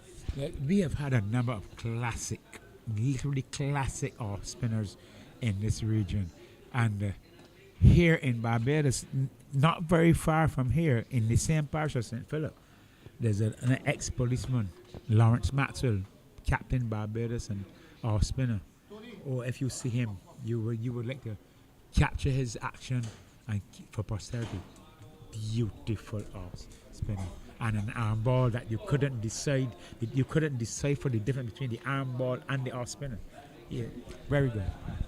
There is something very beautiful about watching not the short-term game of cricket, because I think spinners bowl very, very flat, and they bowl very differently. But there is something very beautiful about watching the long form of the game, to see spinners throw the ball into the air and use flight and guile and keep batsmen pinned down. Something that England have not really had in any great profusion in recent years, although I think Leach does a pretty decent job. He does a good job now. They also previously had a very fine off spinner in Graham Swan, whose dad incidentally played for England at over 50s and over 60s level. He was a very, very cricketer, and one of the toughest competitors you would ever come across. He would give no quarter, and if you ever get the chance to read Graham Swan's autobiography, he will tell you just how tough his dad was. The off spinner is a classic, a good off spinner, because the problem is that too many off spinners throw the ball, but a good, clean off spinner was a joy to watch. Joy. So Kennedy to continue, and he is bowling to Harris. See if he can get a bit closer to Harris than it is. That's a better length. It's pushed back beyond Kennedy, down to Robinson at long off, and one run is taken.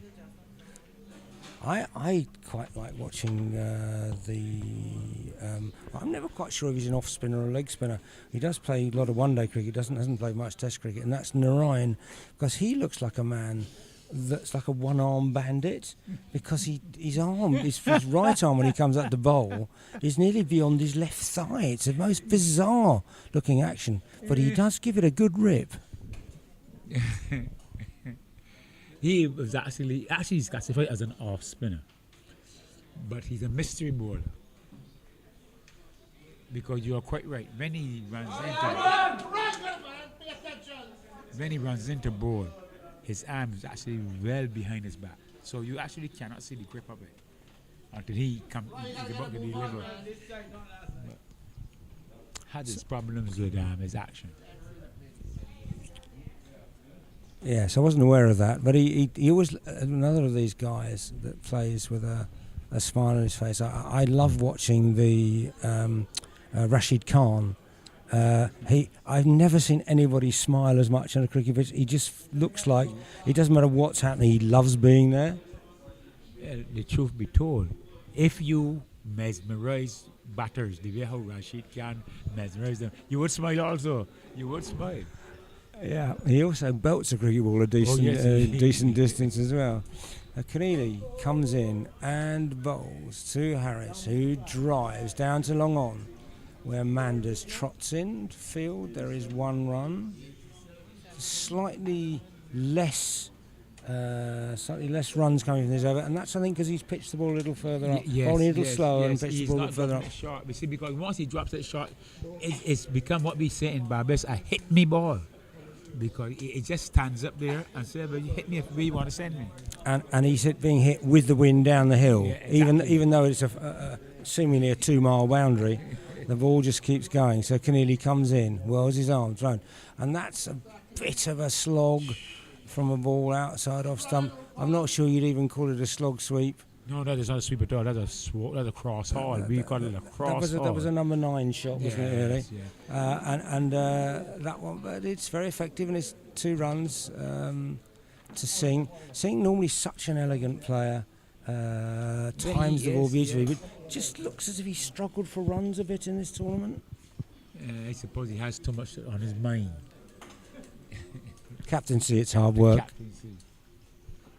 So Keneally in and bowls, and that's very much tossed up and splattered away to deep extra cover where Calvert comes in to field, and he throws it back via Whittaker.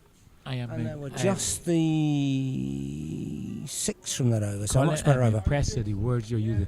You're either smashing it, or as you just say, he splattered it. I'm impressed with your choice of words to describe these shots. Well, it would be unfair to call that an elegant back foot drive, because it really wasn't that elegant, but it was increasingly effective. I think I'm taking my lead from the commentators on the T20 games, where they're constantly talking different superlatives.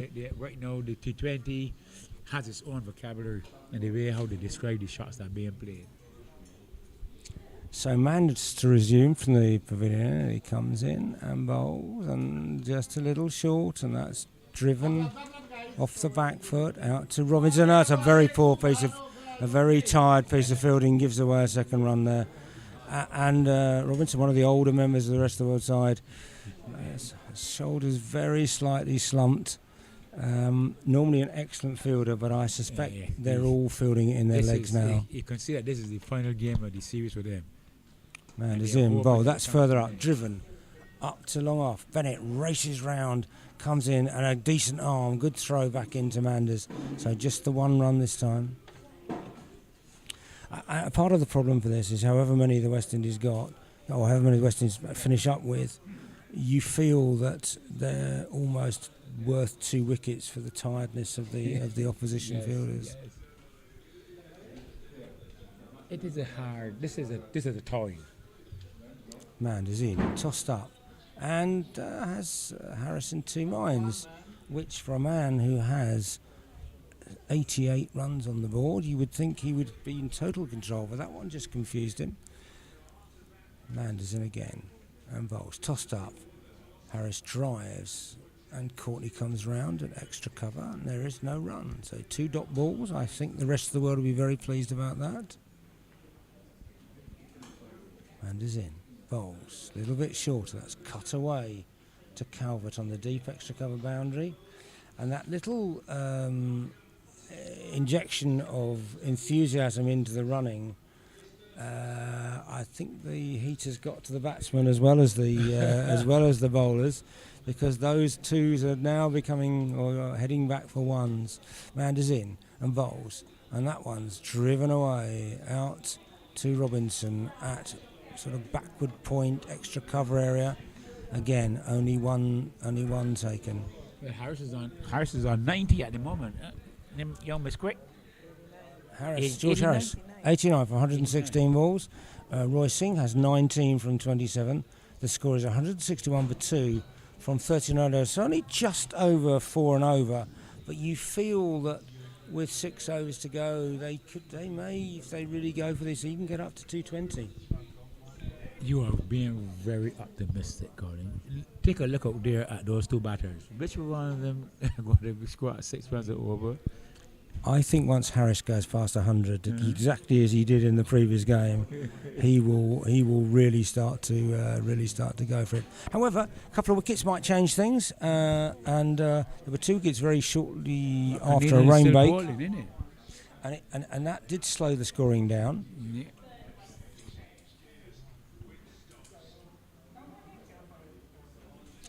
Keneally in, whirls his arms around. Oh, that's an awful, very short ball, and it's smeared through the onside. amazingly hasn't gone to the boundary, and they're going to come back for 3. That's well run, and you sort of feel that they might feel they missed out a little bit on that one. Colin, they were fortunate enough to even get the 3 runs. I'll explain. The way how that ball was delivered, so tired, and it's so short, it almost bounced a second time, and it was wide outside the off stump. So Singh had to pull it actually through mid-wicket, almost through square leg. It was almost a drag Couldn't rather get to than the a pull, boundary. wasn't it? So Harris faces Kennedy, another short ball. That one smashed back past the bowler, and it's controlled with the feet by Robinson. They come back for the second.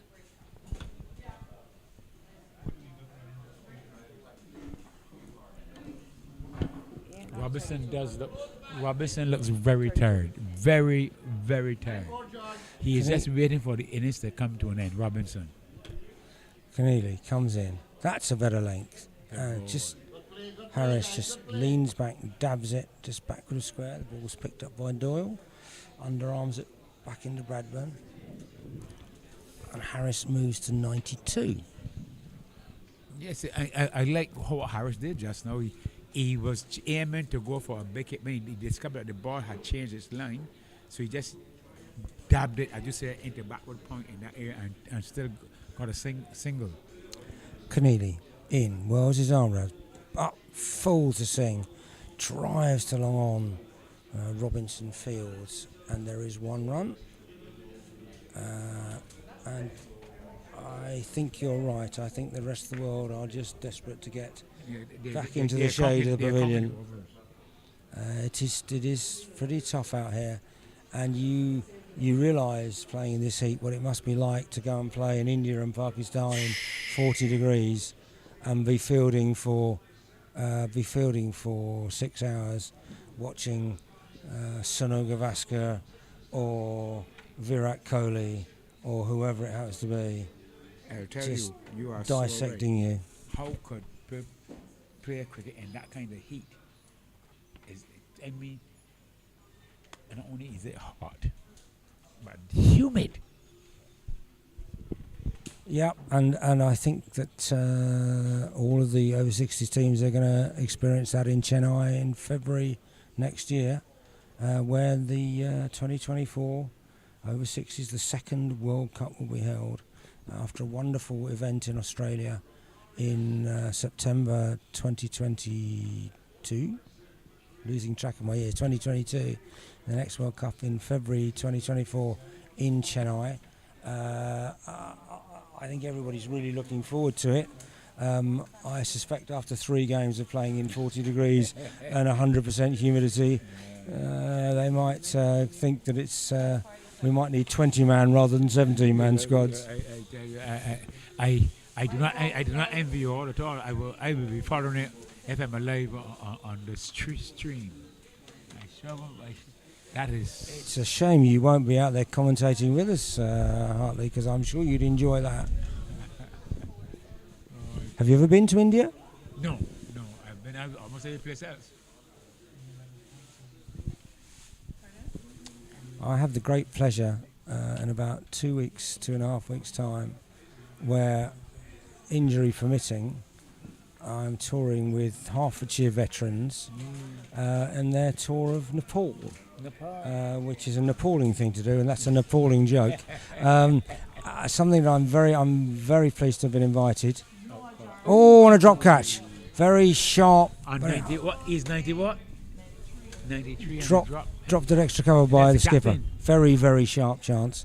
So we're Duncan Elder and the Hertfordshire crew invited me to go out to Nepal. I'm very much looking forward to doing that. Place you don't necessarily associate with cricket, although I believe they are now competing at the sort of second tier, the top level of the second tier of cricket. Yep, that's it. Nepal is they are very keen in their cricket, so cricket is really spreading its wings, it looks like.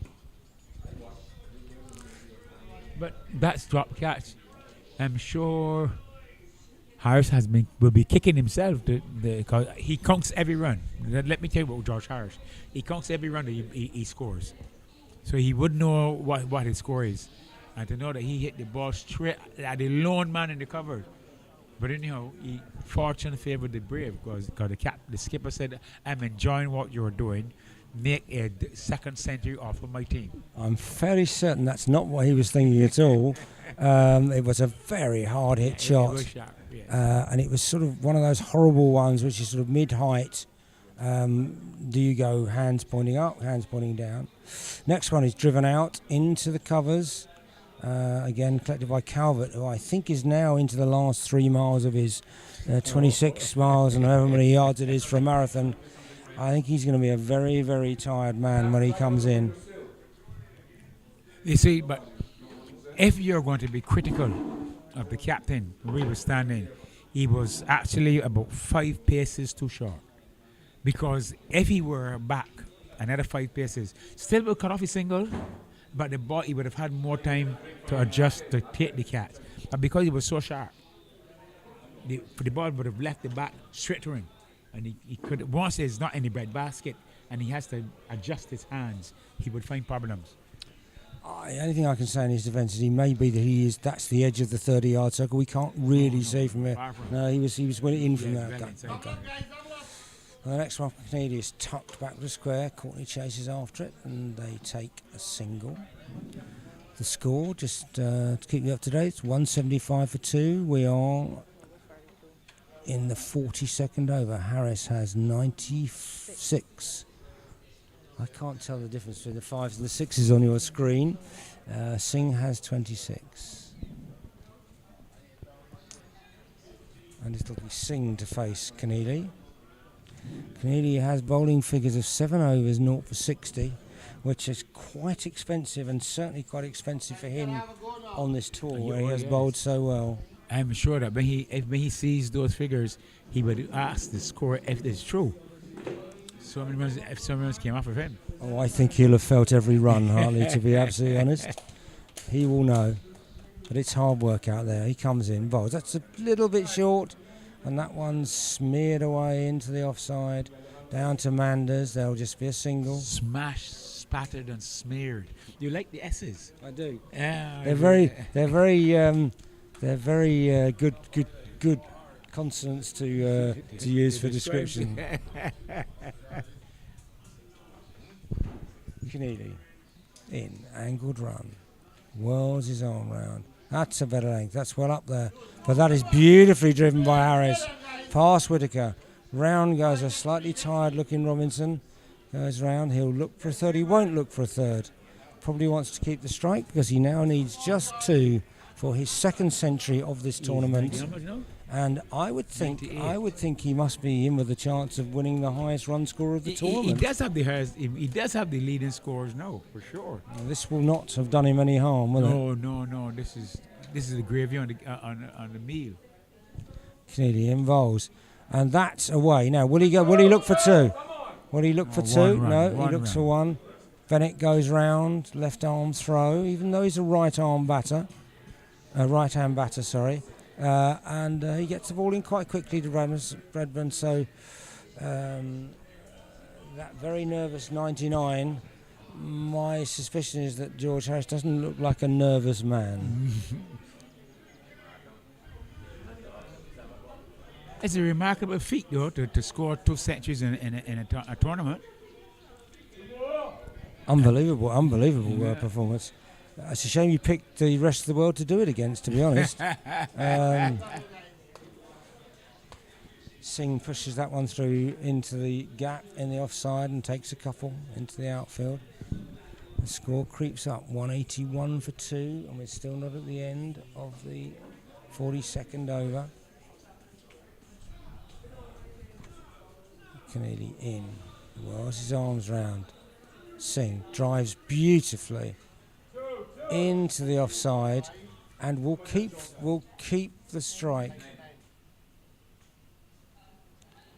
And somebody is heading out for the sidelines to take out some drinks to the batsman. A very well-earned drink. I'm quite sure the fielders will be envious as they're not getting any. Well, saying that the cricket is a game where you build relationships, I'm sure that he can share some of the bottles with the fielders. So 3 overs to go, Hartley, and 182 for 2, the score. I still reckon we could see a score beyond 200 But here. the way how it looks now, 18 balls should be able to get the minimum, a minimum of 25 runs. So it does look like your projection of 200 was correct. Yes, I didn't do that with any great love or spirit, I have to confess. But it just felt that with so many wickets in hand, and the West Indies still have a whole coterie of people who can batter the ball to all parts, it felt like it was going to be 200. And that's a big score on this massive ground where boundaries have to be really earned, and it's a very slow wicket. It's not going to be easy to chase down 200 on this wicket, as the West Indies found yesterday. Yeah. So who is the new bowler? Is We have Rex Bennett returning Bennett is still there? Rex Is Bennett. this is final over?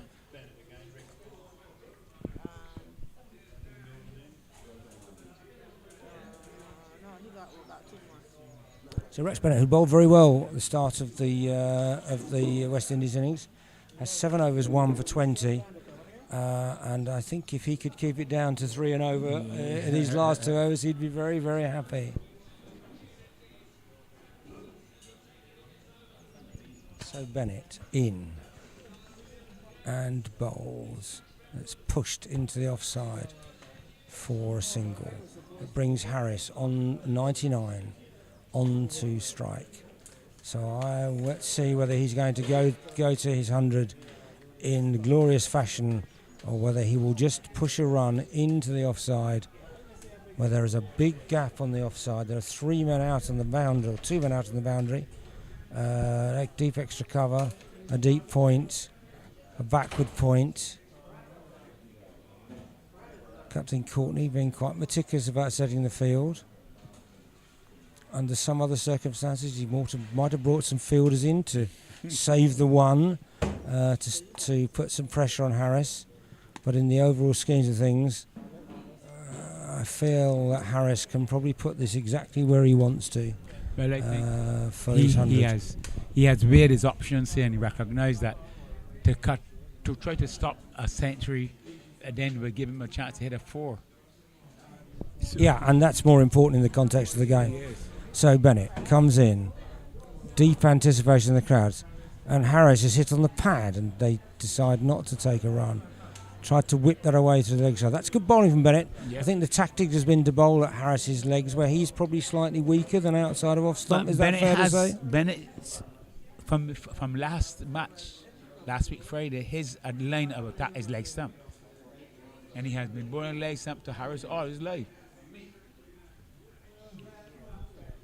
Bennett comes in, bowls, nice high action bowls, and that's driven back, and that is Harris's 100. Pushes out to Moses that long off, and that's another very well compiled 100. Not quite chanceless this time, but Hartley a fine innings. Yes, excellent innings. He has done his team proud. Scoring 2 centuries, albeit against the same team, but he has done well. He has really put them now in a position where they can feel rather comfortable in defending a good total. Yes, I think the 200 is looking inside. You think we might see some fairly expansive cricket in these last 2.5 overs as Bennett comes in and bowls. The wind picks up. Bennett and Singh drives out to Moses at long on, and they take a single. The Blue Waters flags. One of them is almost at half over in the strong wind. We can see the trees and the sugarcane blowing in the wind. Actually, it's very pleasant, the wind, Yes, for us sitting down here in the you would have control heard box. about the trade winds. This is a trade wind. These are the trade winds. Okay.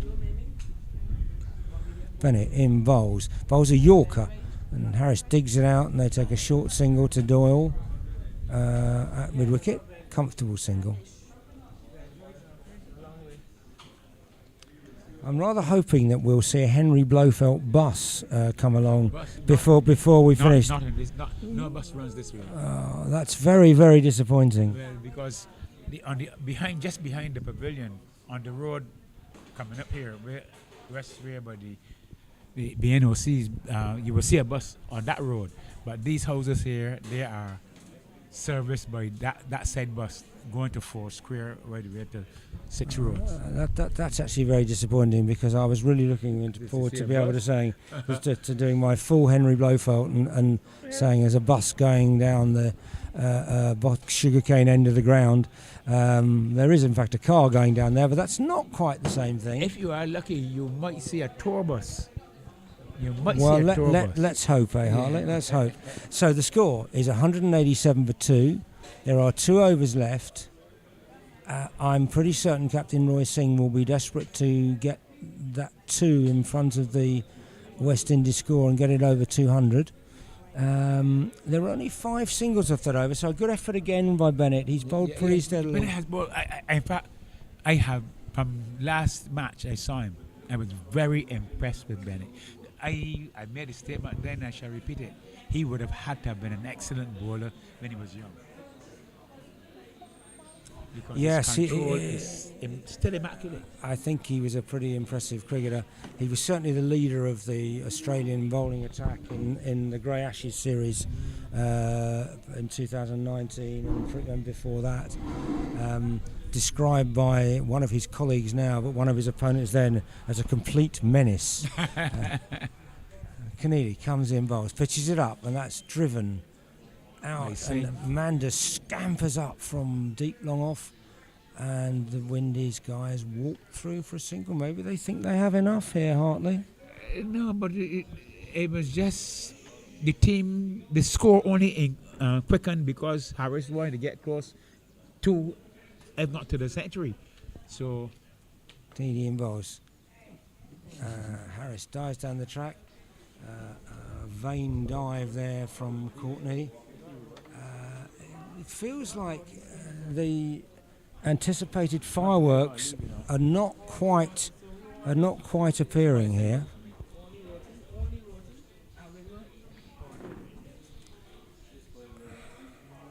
Keneally in and Singh shifts it up in the air and doesn't quite carry to Bennett. Just chopped short of him. Not sure he picked it up initially. He looked like he didn't see it. Picked it up. Everything was right except his age. He just didn't get to the ball. He saw it. He made every effort, but he discovered that the ball was dropping before he got there. So one step away. But a mishit, but there haven't been too many of those in recent times. So Keneally comes in and bowls, and that's up, and Singh, no, that's Harris, drives on the onside, down to Manders, who's been very busy in the outfield. He'll be pleased about that, he likes fielding, and the score is 193 for 2. Keneally has 1 ball left, he's 0 for 73 at the moment. I think he'd like that to be 1 for 73 from this ball if he possibly can.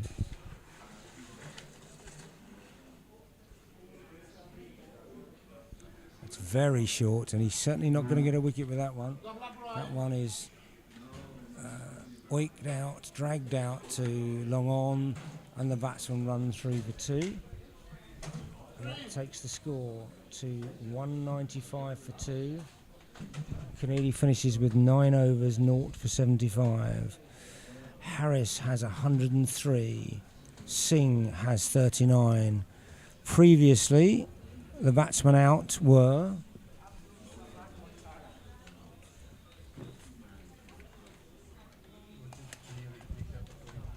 Lawrence, who made 38, and Bruce, who made 2, and the bowling figures: Bennett 8 overs, 1 for 25. Courtney, another fine spell, 9 overs, 1 for 23. Manders 9 overs, 0 for 36. Doyle 9 overs, 0 for 32. And Keneally 9 overs, 0 for 75. So the last over will be bowled by Harris, and it'll be interesting to see how far beyond 200 the West Indies can get. He comes in, he bowls, that's in the air. Moses trots round at long off and they'll come back for 2. Moses, the Scotland captain, saving 2 runs there.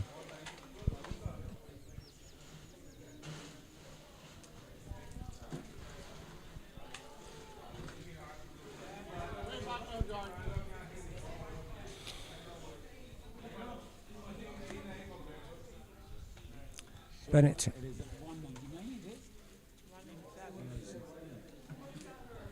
Harris one-handed.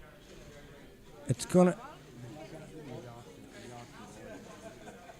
That was amazing. The ball went up in the air, and Peter Doyle had no idea it was gone. It nearly hit him on the head as it came down. Don't forget, this is midday sun now. So when he looked up, he looked straight into the sun. Couldn't see the ball. The sun is just there. Whatever it was, it resulted in 1 run, I think. And then him holding his head, protecting himself from the ball hitting the top of his head. It's probably a good job it didn't hit him on the head. It might have hurt. No, it would have hurt.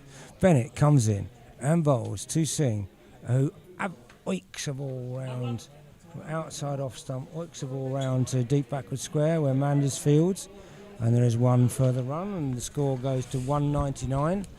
So the West Indies pretty certainly going to make that 200, Hartley, and I think that's going to be a tough chase. It is a long haul.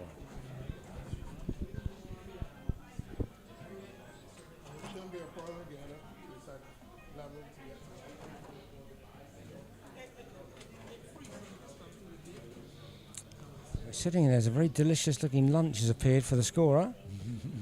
She is tucking in. Hopefully we'll get ours soon. Bennett in bowls. That's driven out into the offside by Harris. Just takes a single. So that is the 200 up. And there are 2 deliveries remaining. Just the 5 from this over. So I think the rest of the world will be quite happy that it hasn't completely gone awry. Exactly. They have not gone a riot in the latter over. So 2 balls left. Bennett comes in and bowls. And that signal, that's a very harsh wide signal there by the umpire. And interestingly, the ball kept very, very low and scuttled through to Bradburn. I'm sure the rest of the world will not be keen on seeing that happening. Colin, it is good that the fielders can't hear you. That ball was so wide. That ball was so wide of the off stump. Okay, my eyes deceived me then. So Bennett still has 2 to bowl. He comes in and bowls, and that again is driven by Singh to mid wicket. Singh, who's moved up to 43, almost seemingly without effort at just under a run a ball. So good effort from him to come in and support Harris. And these 2 have put on, I can't see it on the screen, but over 100. Comes Bennett, last ball of the innings, he will hope. And that is a dot ball, and he'll be very pleased with that. And so it finishes on 202 for 2 from 45 overs. And we're going to ask the scorer very kindly to give me the full picture. So George Harris, not out 105 from 132 deliveries with 8 fours. Keith Lawrence made 38 before being stumped by Ian Bradburn off the bowling of John Courtney off 86 deliveries. Wilbur Bruce was LBW to Rex Bennett for 2. And Roy Singh, 43 from 47 balls. There were 14 extras, 3 byes, 1 leg bye, and 10 wides. And the bowling figures, Bennett, a very creditable 9 overs, no maidens, 1 for 32. John Courtney, 9 overs, 2 maidens, 1 for 23. Andre Manders, 9 overs, no maidens, 0 for 36. Peter Doyle, 9 overs, no maidens, 0 for 32. But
Just in time, as we welcome you back to the Foursquare Oval for the final session of the day's third place playoff. Of course, this is the over 60s Big Man Cricket Caribbean Cup, put on by the Cricket West Indies Masters Association. Today's match, the third place playoff in the 2023 series between West Indies and the rest of the world. And we are about to see the commencement of the rest of the world's reply to a 202 for 2 made by West Indies. First delivery is bowled by Anthony Boyk for West Indies, and Anthony Bennett is the batsman on strike. His partner Gary Whitaker. As I say, good afternoon to my expert analyst, Colin Walters. That's a very generous thing for you to say about me being an expert. I fear this is going to be a very tough ask. Having fielded for 3 hours in that heat, the rest of the world are going to have to bat extremely well to get past the West Indies total. Well, they're on their way. We're given a wide second delivery sent down by Boyk, so at least they have started to make some inroads into this rather formidable target, 203 they require. But doing well to make it to this playoff, the rest of the world. Yeah, it's been hampered a bit. Progress has been hampered a bit by injuries. Unfortunately, Phil Stevens, as we mentioned earlier, is currently in hospital having an operation on his leg following an injury. It's a nice shot from Bennett out into the covers, and they'll just take. They're running back for two. Very well run by the rest of the world. Well, talking about that, but how is he doing? Last reports. Well, he should be under the knife sometime around now, and we obviously he carries all our best wishes, and I'm sure the best wishes of the West Indians as well. Definitely that. We hope that all goes well, and we will continue to inquire about his well-being as this delivery to Bennett is worked up to mid-wicket. There is no run, so the rest of the world chasing that 202 made by West Indies.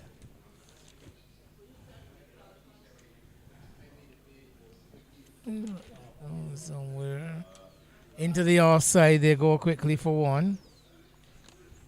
Another very good 100 Wayne by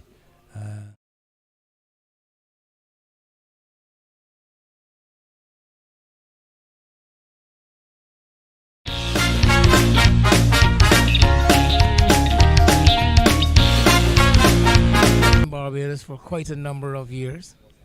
Born in India, Yes, you mentioned this last time, and a big hockey playing tradition And within the also family.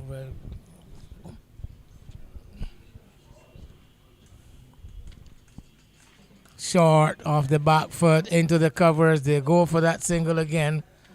Zamin Amin there at square cover. Working the one-handed stop. Can't stop the single, can't prevent the single. And 5 runs off the first over for the rest of the world. I think they will be happy with that. I think they will, and of course if it rains now, they're ahead of the rate. So this is a good time for a rain. Actually, there are 1 or 2 clouds bubbling up away to our right over the sugarcane field, and 1 or 2 behind us over the rum distillery. So there is the possibility, I think, maybe of another shower here, Wayne, at some time. Possibly, but again, the wind begins to pick up, and that's always a good sign. When you have this breeze about, because it can toss the clouds, and depending on the wind direction and the strength of the wind, it will decide where the clouds actually go. But not worried immediately. No immediate worry. I would suggest. I wasn't the best geography student at school. I wasn't the best student at anything at school. Just to note that Zamin Amin, I think, is going to bowl from the sugarcane end. They've used this tactic a lot, the West Indies, to bowl a spinner first up. Well, yesterday you weren't here, but yesterday the conditions were a bit more moisturous and the overcast and a bit more overcast. And they started with the two medium pacers, actually, are Richard Sushan from that end, and Anthony Boyd from this end. And it proved very effective because they really hemmed in and curtailed the England batsmen, had them under some pressure in the early overs. Those shackles were only broken way into the second half of the innings. Some of the most powerful hitting I've seen in the tournament came yesterday from Monty Douglas and Edward Gordon Lennox. As this one driven, the batsmen are going to complete to the ball trickling to a halt a couple of meters inside the boundary at deep cover, and they all done at a very sedate pace, I should say. The pursuit to the covers, the running between the wickets. I think you'd call that a very long three, that one, wasn't it? Very long in every way. It took a long time for the whole activity to be completed. The footballers are taking time out of the game. They don't make any difference. They're still with the same number of balls. Well, very much so. So now we are going to see Whittaker coming on strike. He's off the mark. He's one. Short delivery. Crashed away to the square cover into the boundary for 4. That's a magnificent shot. Well, Bennett has threatened to score a lot of runs. He's been out a few times, having got starts. I think if they bowl short and wide of his off stump, he's going to gratefully accept those gifts. And he really did lay into that, didn't he? Very much so. To use your word, smeared away through the covers. No, I think that was a genuine cut shot. There was no smear about it. No. Good shot. Not a great ball from Zamino. I was thinking he's probably coming into a little bit of a wind there, and it's a little bit uphill. So certainly Paul Keneally struggled coming up the hill there. Took a lot of clatter through that offside, didn't he? Well, yes, Keneally went for 75 runs from 9 overs. I mean, if you consider that the other 4 bowlers only went for 120 odd each, 120 odd between them. Combined, yes. It just shows the lack of the fifth bowler in the or the full-time fifth bowler. Although Paul Keneally's bowled very well during the tournament. He doesn't bowl regularly for Wales in the county championship, and it just that's a bit of turn there actually. It's gone past the outside edge of Bennett's back, and I think that may have turned a little bit from Amin. Reaching out, Amin. Keith Lawrence back behind the wicket. Yesterday we saw keeper Roy Singh doing the duties of wicket keeper, tickled away to a fine leg, and enough time to come back for a second run. The rather sprightly Jefferson Gibbons running all the way from backward point and gets to the ball at short fine leg before Boyd, who is at just backward of square. But this guy Jefferson Gibbons has been exceptional. The athleticism he's shown in the field. And that is very necessary to have people like that at this age group of cricket. Turned away, Boyd this time having the ball coming straight to him. The batsmen come through for 1 at the end of 2. 15 without loss. The rest of the world, West Indies 202 for 2 in their 45 overs. It's a good start. If they can start to put some pressure on, certainly in the first game, chasing a fairly mammoth score of just under 250, the rest of the world were around 90 for naught. And again, if they can get a start like that, there's not a whole lot of demons in this wicket. The outfield has quickened up since the overnight rain, and there may be another wonderful game of cricket. Well, yes, and like you said, with the wide open spaces, lots of running has to be involved, and lots of runs are available, but you have to run them rather than get them in boundaries. But that may prove the obstacle. Boyd to start the third over. Actually, he has started the third over. First ball pushed into the offside for no run. 5-4 field, 5 on the off, 4 on the on, driven, eerily diving effort by that man in at cover. That is Bruce, it is. Did that carry as a chance? It Wayne? did carry to his right Would have hand. been He did quite- fantastically would well have been a to wonderful actually catch. get around and get down. Would have certainly saved 4 runs because that had a lot of meat behind that one. That would have made prime time, even if in the BBL, in the Big Bash League. Absolutely, that would have been up there in the top 10 catches, wouldn't it? But very much so. Fantastic effort by Wilbur Bruce in the covers. Let off though for the batsman Bennett, who faces up now to Boyk again, and this time he's going onto the back foot.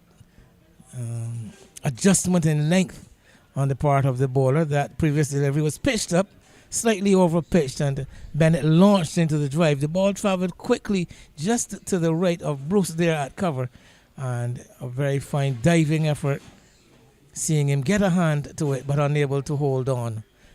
Boyk is again keeping the batsman quiet, just shuffling across his wicket to a good delivery, just on a good length, angling into the right-handed batsman, and again there is no run.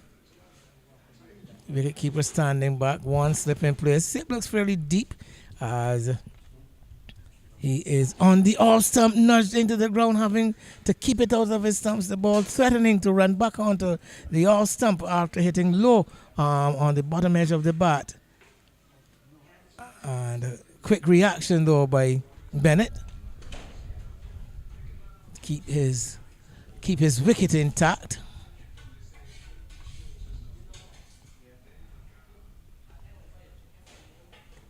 As he's setting this one, driving it in the air, wide of Bruce this time, and they will stay on one as Jackman dies, and Jackman from mid-off, running back to his left.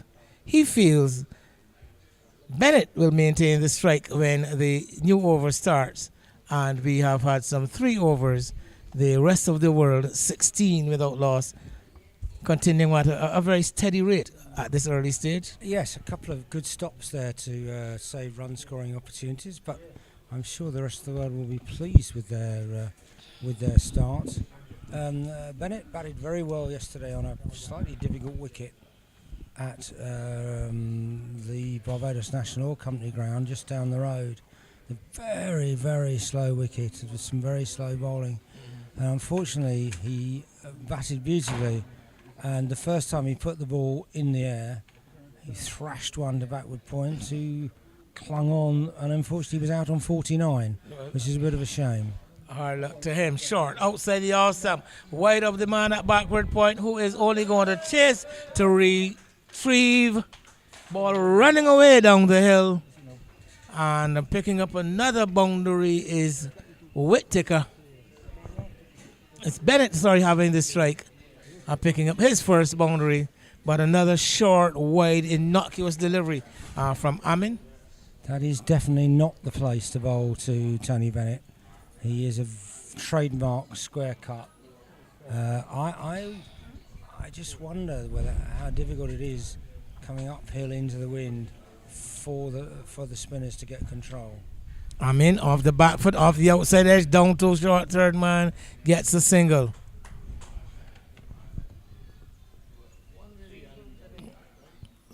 So slightly, yes, keeping a close eye on that cloud building there on the eastern side. As this delivery going hard into the ground, an appeal actually coming from the bowler. The batsman complete one now, and appealing, I believe, for leg before wicket. And the umpire ruling that the ball came off the bottom of the bat.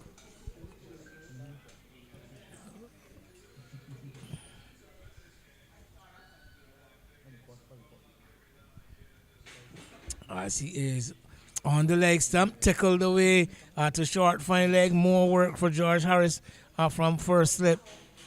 And another couple of runs picked up. So runs flowing quite steadily from one end. I think it'll be interesting to see how early Roy Singh introduces Emerson Jordan to the attack. He's bowled superbly in this whole tournament, as you'd expect from a former Barbados cricketer. And he certainly was probably the difference between the two teams in the first game, where his nine overs went for 20 odd runs, and really the rest of the world never got on top of him at any stage. In comes Amin and pushed back along the wicket. But I can tell you that yesterday Jordan did come in for some tap from the England batsman, and I think he went for over 40 with his 9 overs without a wicket. Yeah, he's a fine cricketer. We watched a little bit of the England game, which was being shown live, where the rest of the world were playing against the USA, and there were 2 very fine England innings. Monty Douglas, who brutalised the ball, I think is the only way I could describe it, but slightly more elegantly, was Edward Gordon-Lennox, who is quite a majestic batsman to watch. Truly entertaining. One of the best passages of play and displays of batting that we would have seen, certainly that I would have seen in the tournament, in the games that I watched. I think Edward was with the rest of the world squad in Australia in the World Cup, but unfortunately had a groin injury and didn't actually play a game. And I think that the rest of the world would have been, they were quite competitive, but they would have been extremely competitive had he played. He also, although he hasn't bowled for England, bowled some very useful medium phase. One lifting off a good length and defeating the prod of the batsman Gary Whittaker. That ball kicking off of a good length, unfortunate for Whittaker, and looking to fend it down, getting it off the shoulder of the bat, and the catch lobbing up to Captain Roy Singh, I believe it was, who is at for a slip, and that catch taken. So the first rest of the world wicket goes down. It is now 24 for 1, halfway in the 5th over. Whittaker hadn't faced a lot of the strike, and I think he's a little bit unlucky. Very few balls have jagged up like that. Very difficult delivery to play. Caught the shoulder of the bat.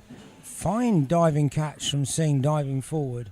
Is it Singh? Or is it Harris? I think it is Harris. Oh, maybe it's Harris. Whatever it was, Harris, it was a fine George diving Harris. catch. But I think Whittaker can consider himself just a little bit unlucky to have got that delivery off this wicket. Yes, very much so. As you said, we haven't seen anything really. I've seen a couple of deliveries. I did misbehave while the West Indies were batting, but none like that. That ball really kicked from a very good length, and he would have done well to manage to keep it down. Unfortunately, it could have struck the glove and gone down, but it took that area of the bat over which he had no control whatsoever, the shoulder of the bat, and the ball lobbed Harris at first, slip fairly deep, having to run forward and take the catch. So Robinson, the new player, already at the wicket and stroking this one, coming onto the front foot up to mid-off. There is no run. So Boyk will be buoyed with a wicket. He'll be buoyed or boyked. Well, I think Whittaker was buoyed as he coming onto the front foot and pushing into extra cover. So David Robinson, former England batsman, England over 60s batsman, plays for his cricket in Hertfordshire. Started off, played for Nottinghamshire Twos in his younger days. In outside the arse stump, chopped away. Nice stop by Phillips. Gibbons there at backward point, throwing himself to his left. Touch of the Jonty Rhodes about that one. Yeah, just a touch. But yes, he's been a good mover in the field all tournament. One of the younger over 60s in the competition. As he walks in now, this delivery outside the off stump, appeal for a catch, not taken behind by keeper Lawrence. suggesting that there may have been an edge, but a naughty shot there by Bennett. That ball a bit too close for the cut shot, I thought. And fortunately for him, if he did get a touch, the keeper didn't hold on. No, it was a little bit loose from Bennett there. I mean, he's played 2 or 3 cracking shots through square cover, but that was a sort of, it wasn't really a drive and it wasn't really a cut. It was almost like a 3/4 bat. The bat never really was going to score many runs from that. It was a sort of wave rather than a full-blooded shot. And having just lost a wicket, to have lost a second one in the same over could have been disastrous, but just the one it is. I've heard some people describe a shot like that as a get-out shot, because the only thing you can get out of it is out. Yeah, I totally agree, Brian. Matara. Wide to start his bowling, Samud Matara.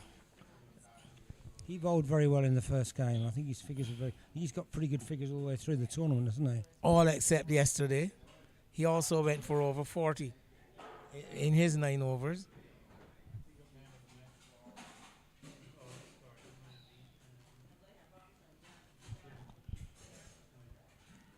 Different variety of left-arm orthodox to Amin. Much slower through the air generally. As he's punching this one off the back foot is Robinson down to mid-on, who is quite deep. And the batsman going with the shot for the single. Your clothes, Colin, have drifted over that set of clothes. So I think we're going to be clear there. Delivery, very, very slow delivery, and Bennett on the back foot having to wait for it before tapping it away forward or square for a single. Almost like a tennis forehand drive, that, wasn't it? Very much very so. strange looking shot. Well, yes, but as I said, ball seemed to lag once it hit the pitch. Matara, who's had a good tournament generally, and brings that batsman onto the front foot, and there is no run. Even at his ripe age, Matara is still very active in the local domestic competitions, playing in the lower leagues. And down the track, driving straight up to the fielder at mid-off, going with the shot once again. Robinson picks up another single. 29 for 1 the total. 1 delivery left in over number 6. As Bennett is pushed onto the back foot, hits it back along the pitch for the bowler to field. 6 overs gone, 29 for 1, continuing at this steady around 5 runs per over rest of the world. I think they'll be quite pleased with the start. They're scoring runs fairly quickly. It'll be a case of keeping wickets in hand, which the West Indies obviously did very well. First opening partnership of 80, and although they lost a couple of quick wickets mid-innings, they had plenty in hand, and they had plenty to come. Lots of players that scored runs in this tournament didn't even get their pads on, so they did a pretty good job in working their way through on that slow wicket, and the outfield was very slow because it was very damp early on. There's a nice shot from Robinson, but straight to mid-wicket. Shows the importance of keeping those wickets in hand towards the bottom half of your innings, and West Indies really got their foot down, got the pedal to the metal more or less, and scored at a very brisk rate as the innings came to a conclusion. As this delivery on the leg stump, running down 2 short fine leg, the batsmen come through for 1 leg by, now signalled by Tremaine Prescott and Eugene Adams, the officials on field.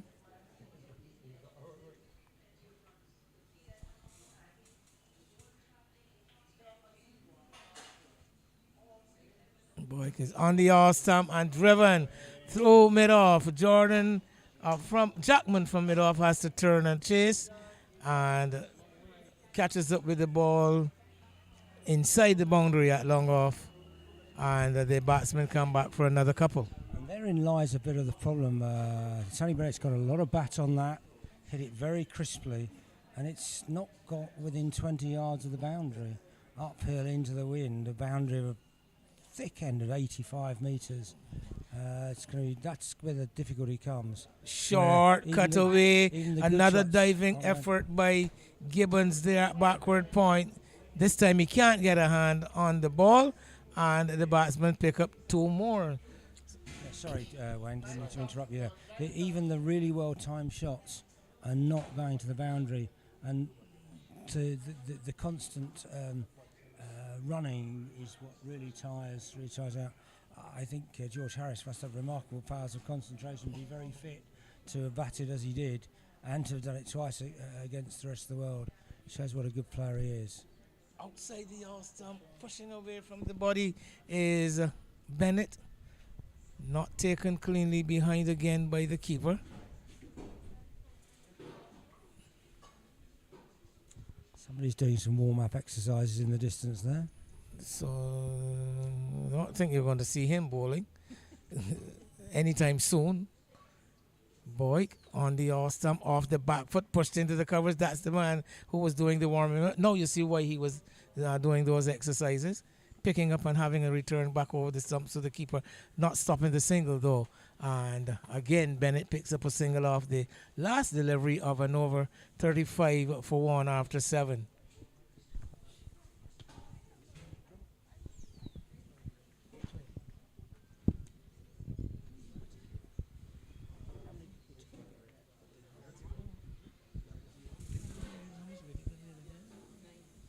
I think Whitaker made 9. Yeah, Whitaker out for 9. He's the batsman dismissed.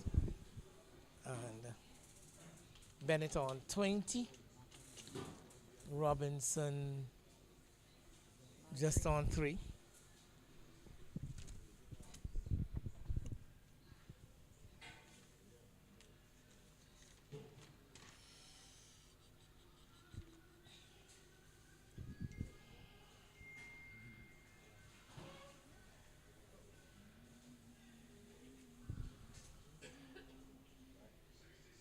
So Matara continuing, running towards us, well, walking towards us to deliver. Short delivery, hit into the cover area, ball between the extra cover and the cover, but there is cover on the deep cover boundary. Yeah, very sensible. He's already hit 2 or 3 good shots out through that region. And turning those 4s into 1s will slow the scoring rate, of course. So Robinson back on strike. Matara asking for the slip fielder to come in front of the bat. I think he's going to come to like a catching cover position, a catching extra cover. The backward point has been brought around to the 45 degrees. And the third man, so yes, Harris gone into that short extra cover position. Short delivery, looking to pull this one. Robinson struck on the pad, but clearly ball heading down the leg side, and also I think the height would have been a factor. Yeah, I think Robinson will be disappointed to have missed out there. He stood on that one as he's coming onto the front foot. That loop again, producing that bounce as the batsman came onto the front foot, not to the pitch. No worries though, no one under the bat. No fielders around the bat except the wicket keeper, of course, who is standing up. As Motara, left arm orthodox around the wicket, flatter delivery, pushed into the offside. That man just brought into the extra cover position has some work. George Harris picks it up.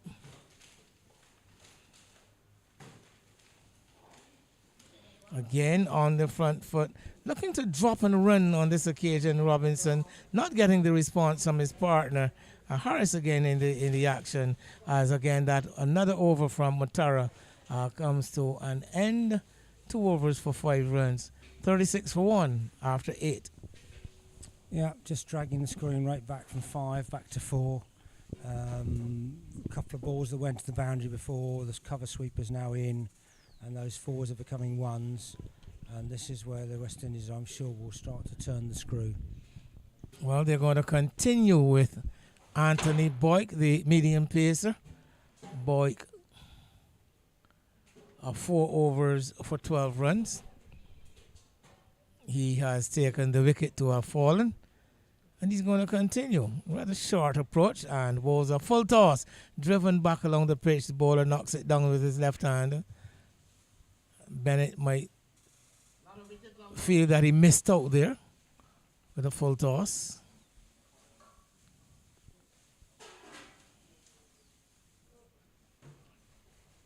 He's driving up to mid-on. He's going to go for the single as the captain swing at mid-on, quite deep, and the ball played with soft hands, not really traveling out towards the fielder, so that single always was on. You feel even at this stage that the West Indies are almost content to let the rest of the world take a couple of singles and over. It's just taking time. It's taking time out of the game. It's putting pressure on the legs, tiring out the batsman. Nicely stroked by Robinson, up to cover. Nice picture.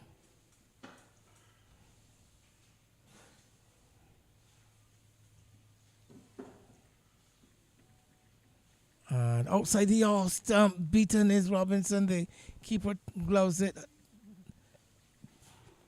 Makes an attempt to break the wicket. Actually takes the one bail off, in fact. But Robinson well grounded, not overbalancing.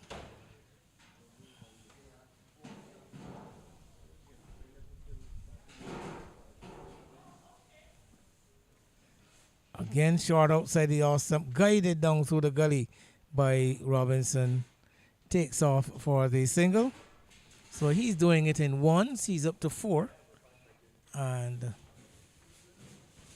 as you would have mentioned, Colin, the scoring rate slightly pulled back in the last over, and the last over, and plus this one. Yeah, it's tough to maintain it. You really Another score shot 5 and over. You really almost need to get a boundary in every over. 5 singles is very, very wearing. And there's not been 5 singles there in most of the overs, that's for sure. Well, they did get a single off the final ball of the over, and as I have been keep mentioning, somehow or another this guy Bennett has a knack of getting a single off the last ball of the over. Yes, he's turning into Jeffrey Boycott. There are a lot of players that you play with over the years who have a habit of scoring a 1 off the 6th ball of the over. I'm actually pretty certain that that is purely coincidental in this case. Not suggesting it's intentional in any way. As you said, coincidental but noticeable. Not to say that it won't get mentioned in the dressing room afterwards. I won't be there. So Bennett has the strike. Motara has the ball. 2 very different left-arm spinners, aren't they? Zamin and Motara, much more round arm. And forced off the back foot straight up to Singh at backward point. Short third man, backward point cover and a short extra cover. All inside the inner ring. This delivery, again, making some room on this time, Bennett. Moving away towards the leg side and opening up the offside, dropping it away. This time the ball traveling slowly and the single easily taken. Motara down the leg side, appeal for a catch at the wicket, but I think Robinson suggesting that the ball would have clipped the thigh pad on its way through.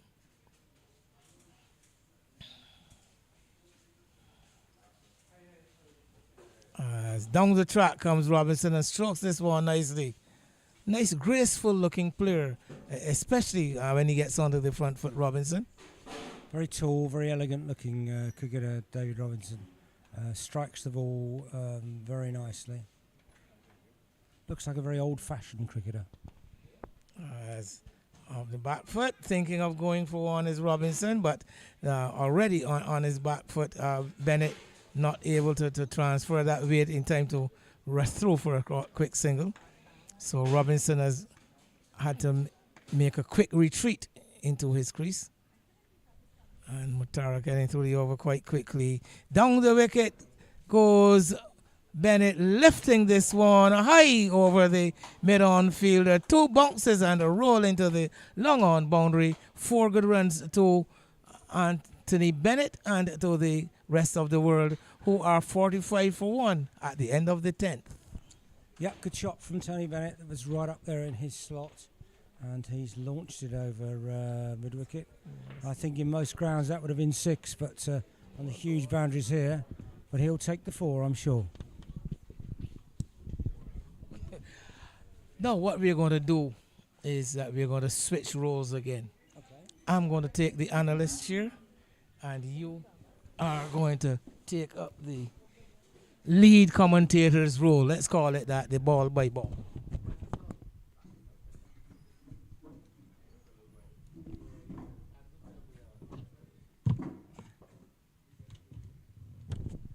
That was easy.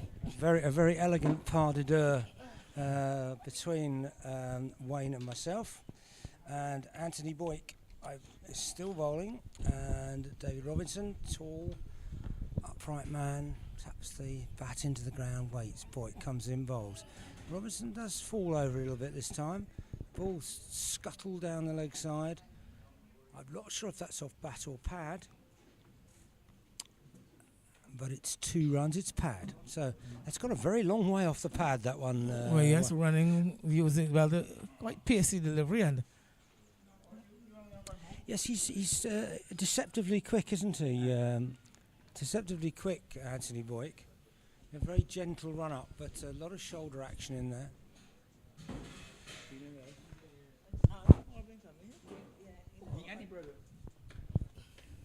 Boyk in bowls. Robinson, late cuts very delicately.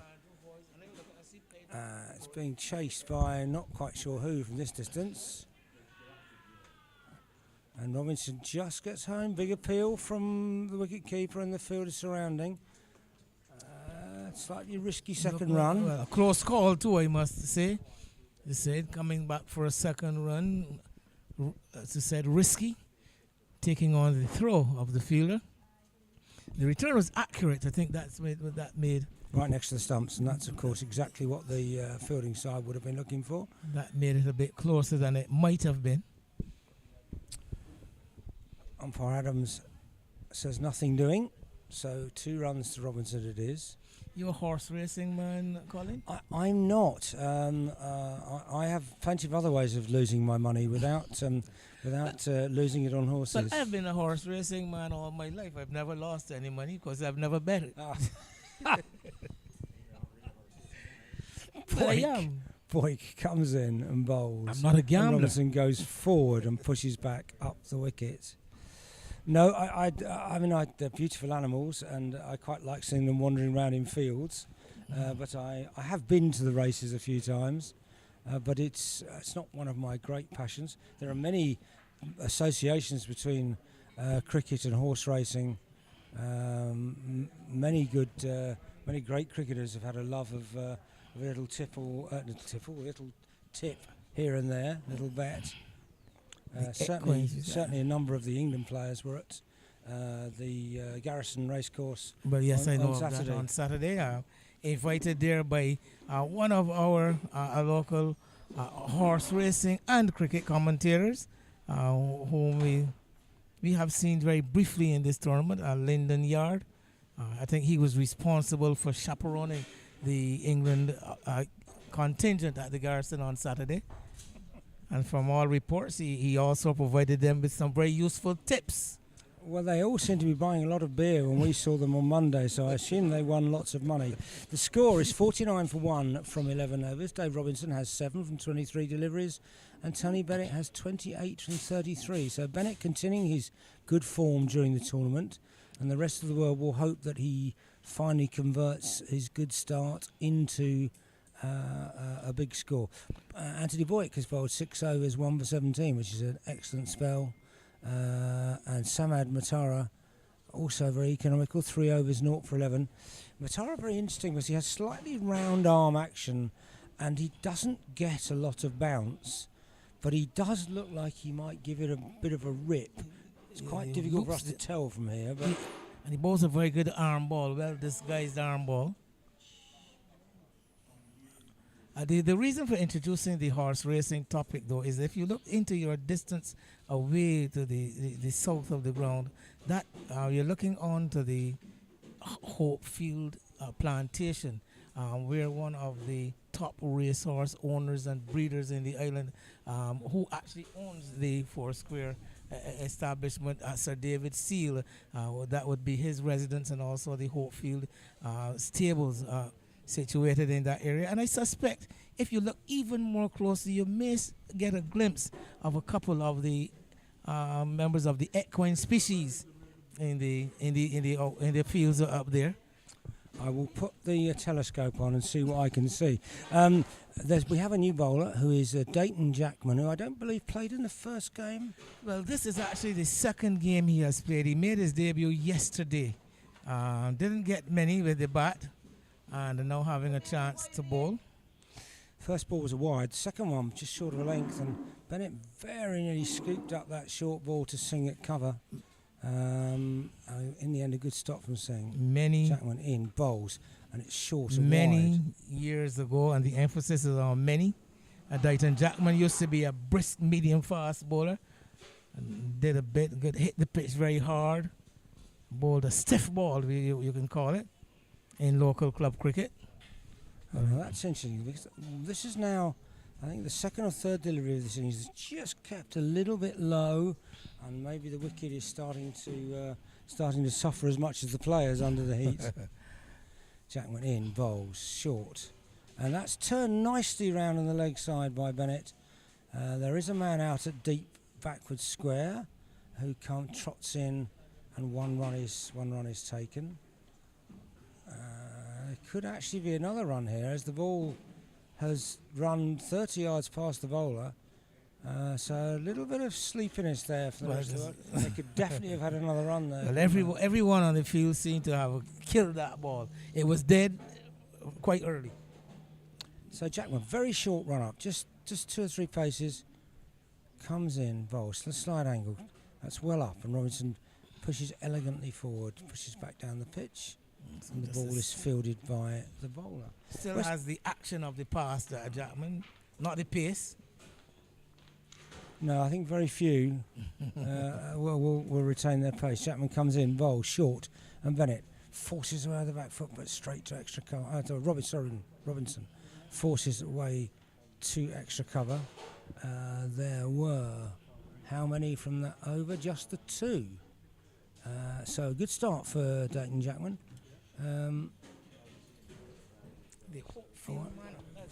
I wonder whether Tony Boyk will continue, or whether we might see another bowler. No, Tony Boyk is continuing. It's a long spell for Tony in this heat. So it looks as if he is going to be going all the way through.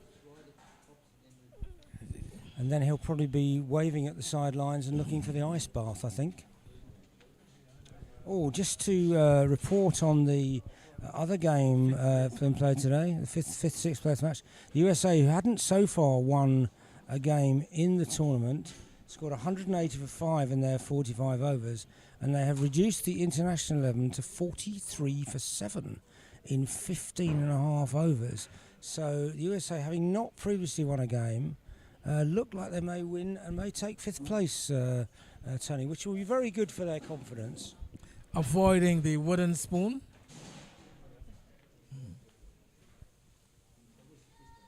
They actually lost to the Invitational 11 in the preliminary stages.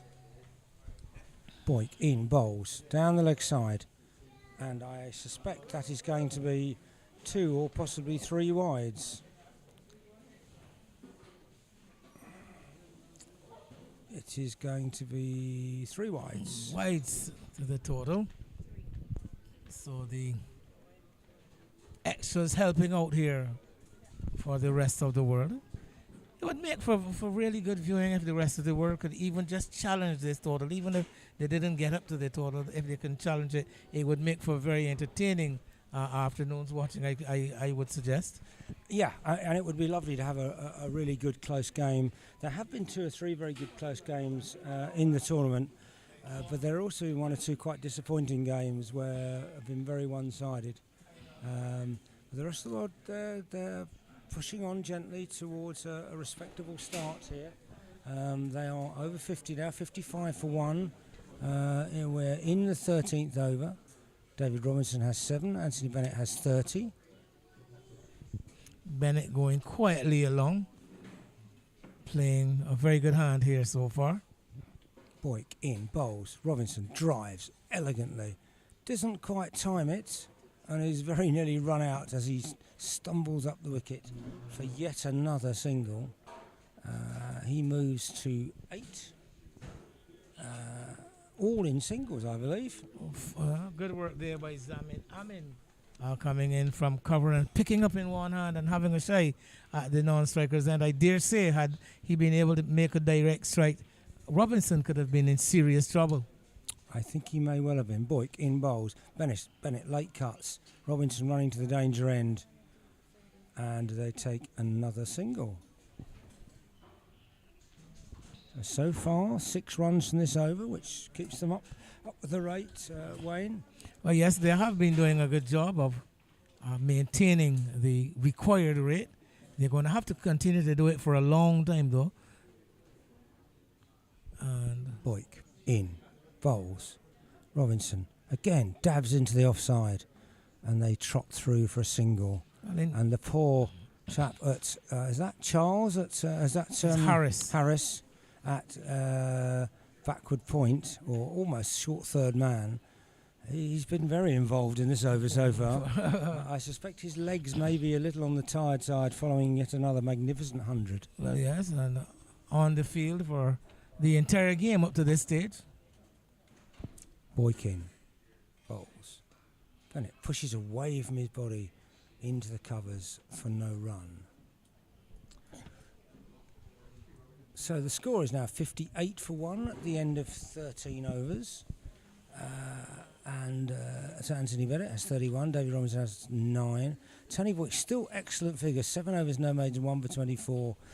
I suspect, as you said before, Wayne, that he may well bowl through for his full 9 overs. If you remember back in the first game, the rest of the world got off to a wonderful start, and then the drinks break disturbed their concentration. They lost something like 3 wickets in 2 overs. Very quickly after, he has know that you remind me. I actually didn't remember that. I'm wondering whether the rest of the world might say, can we not have a drinks break for a little while? We are heading towards that at the moment. Jackman bowls, and that's sort of bunted away into the mid-wicket region. Out somebody, who's that trotting in from deep cow corner there? That's Harris. And the ball again in the action, Harris. The ball seems to be following him. He's a magnet, isn't he, for the whole thing? Jackman in, jumps, bowls, full length. Again, very similar thing. Now, we may look for 2 here. Bennett has nurdled this just back to the square, and keeper Lawrence sort of limps after that, but they only take 1 run.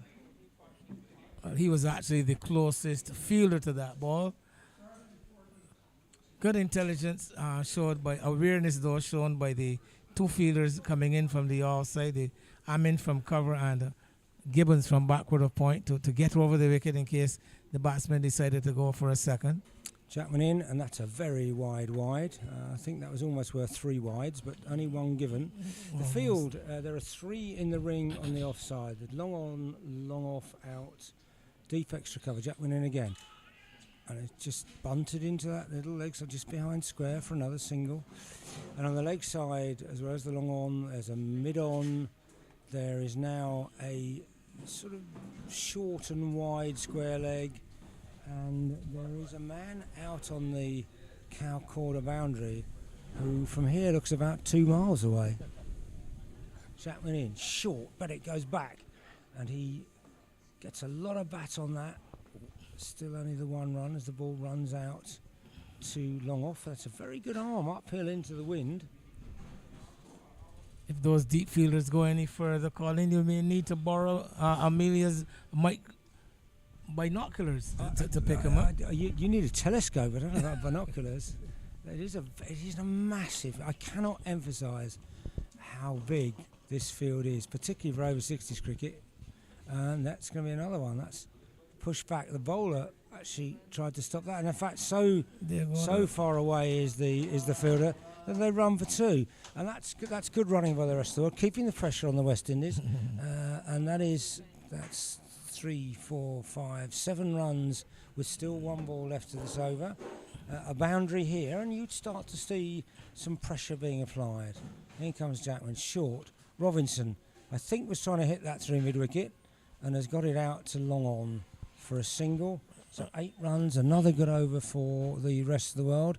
Tony, Wayne, how do you see this? Well, yes, they're continuing to drift along and maintaining the required rate, not losing any wickets. This is a good phase for them. Of course, we know what can happen. Just the fall of 1 wicket can happen, but we're not going to call that for your sake. But so far, the rest of the world doing really well. Yes, absolutely, and I think it better for the game to see a close game. A one-sided game of cricket is no fun for either side, really, or for the spectators. So hopefully we will have a really good close game here. Well, we are hoping and praying for a good close contest to bring the climax of the tournament for both these teams. This will be the last game for these two teams in the competition. So Boyk continues, start of his 8th over, comes in and bowls to Robinson, full. Robinson drives, hits it into the ground, and a crowd catch from Boyk there. I think that everybody within the rest of the world set up, and I know all of the players from all the other teams, just feel it's been an absolute pleasure to be here. Boyk in, bowls, short, kept very, very low, hit Robinson on the lower half of the pads from a ball that pitched halfway down. There was a very optimistic appeal from somebody. I think that ball was missing leg stump by a foot. Another set of stumps, actually, would have been missing. So Boyk turns, springs into action, 5 or 6 fast, not much of a bound, short, and that's worked away into the leg side. I think they'll probably go for 2 here. Nice shot by Robinson. I think that's his first double, isn't it? He's exclusively in singles up until then. 2 fielders there behind the bat on the leg side, and hot pursuit of that ball. Well, the sun is hot.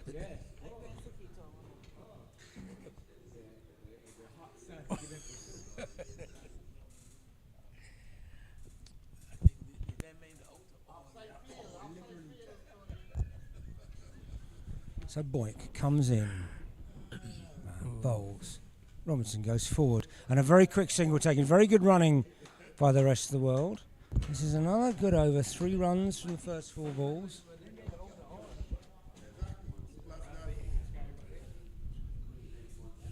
So again, keeping the scoreboard ticking over this pair. Very good job of it. 69 for 1 as we approach the first drinks break. At which point I suspect I'm going to disappear. You suspect or you expect? I expect. No, we're going to bring Hartley in. I'm going to bring Hartley in. I'm going to let you continue. Okay. And I'll take over from you. Yeah, very good. Okay, very Shortly good. No, that's shortly after. That's absolutely fine, Wayne. No problem at all. I'm very happy to be on the microphone. And I'm enjoying hearing you. I'd rather hear you than hear myself. That's very kind of you. I'm not sure all of our listeners and viewers would say the same thing. Another short ball from Boyk, and it's nurdled away behind square by Bennett. Will they look to go for 2? Yes, they will. This is good cricket from the rest of the world at this stage. Very controlled. Impressive stuff by this pair, and the West Indies at this point a bit sitting back and waiting for things to happen, as we have reached that crucial stage, that juncture, that fearful juncture for you, Colin, the refreshment break. Yes, worryingly. Just to recap the score then, 71 for 1 off 15 overs. Tony Bennett has an excellent 35 from 45 balls. Dave Robinson, keeping him company, has 16 from 35 balls. Scoring exclusively in 1s and 2s, but finding the gaps and this huge outfield here. Tony Boyk has bowled a very impressive spell. He's bowled 8 overs, 1 for 29. Dayton Jackman has 2 overs, 0 for 9. I can't see on the screen the figures for the 2 left-arm spinners who've also bowled at that end. We will give them to you as soon as we have them. This is building up to what could be a very fine game of cricket indeed. The required rate is just over 4.5, and currently that is being achieved by the rest of the world, but it needs to be sustained, and it's going to be done mostly for running between the wickets, because boundaries are very few and far between. I think there's only been 3 in the innings so far, and that tells you the story of the innings. Wayne and Hartley have disappeared. The drinks are being taken. I can describe the scene. Some very tired looking bodies out there. Most people have played 5 or 6 games of cricket in the last 10 or 11 days, and that's difficult even for professionals, let alone for 60 pluses, and it's tough in this heat. There is a nice cooling breeze today, but it's a very big outfield and a lot of chasing about, and the guys will be very tired, but the rest of the world, I'm sure, will be very pleased with their efforts so far with the bat. Some fine efforts with the ball earlier. Rex Bennett and John Courtney again bowled very well for the rest of the world, and Tony Doyle, ably supported by Peter Doyle and by Andre Manders, all of whom went for less than 40 in their 9 overs. So Captain John Courtney is out chatting to David Robinson and to Tony Bennett, and they're heading back towards the crease to resume the innings. West Indies are in 2s and 3s around the ground. The umpire, Eugene Adams, had his hands on his hips looking at something, we're not sure what. The drinks cart or drinks carriers are coming off the ground, and hopefully cricket will resume very shortly. I have the England captain, John Courtney, with me. I'm just going to ask how he thinks things are going. John, if you could just take this microphone. John, welcome to the commentary box. How do you think it's going for the rest of the world at this stage? Thank you, Colin. Well, going very well. Yeah, really good start. The boys have got in, got the pace of the wicket, picking up the 1s and the 2s. The West Indies, you know, they're a good side, but they're not really stopping the 1s and not really stopping the 2s. I guess their 2 best bowlers are maybe still to come. And listen, we've had 3 hours in the field, and it was warm, and our boys look a bit tired. But listen, 71 was it for? 71 for 1 is the score at the 71 moment. for 1 off 15. I think it's excellent. But we're just coming off for a shower now, I think. And out of almost nowhere, there's a gust of wind, and it is absolutely pouring with rain. About 200 yards behind that cloud is blue sky, so I think this will be a very brief interruption. Hopefully it won't do to the wicket what happened in the first innings, where the rest of the world took their 2 wickets immediately after a rain break. But it is absolutely throwing it down with rain now.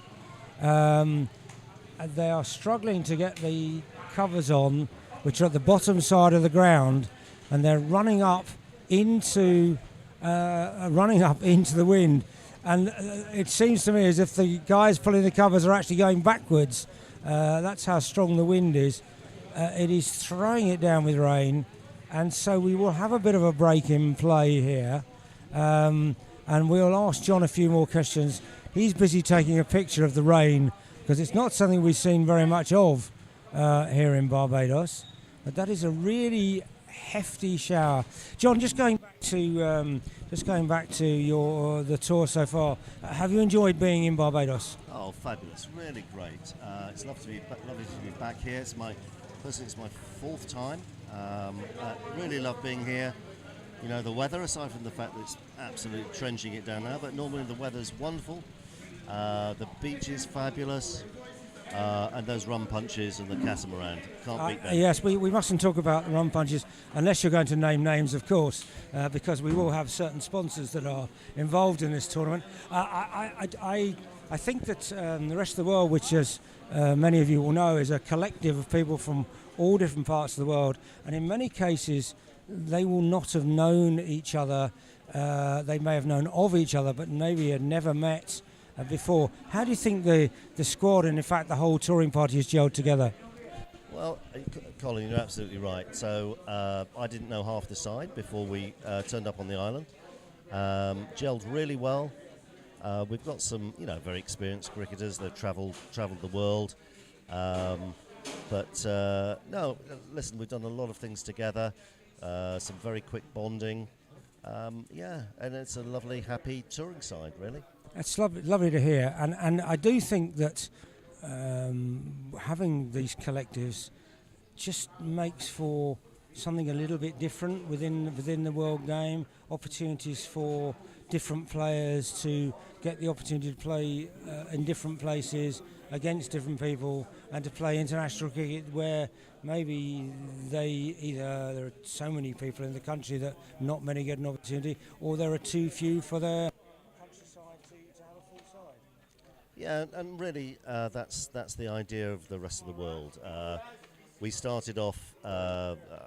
We've toured for several years now in friendly competitions, which is great.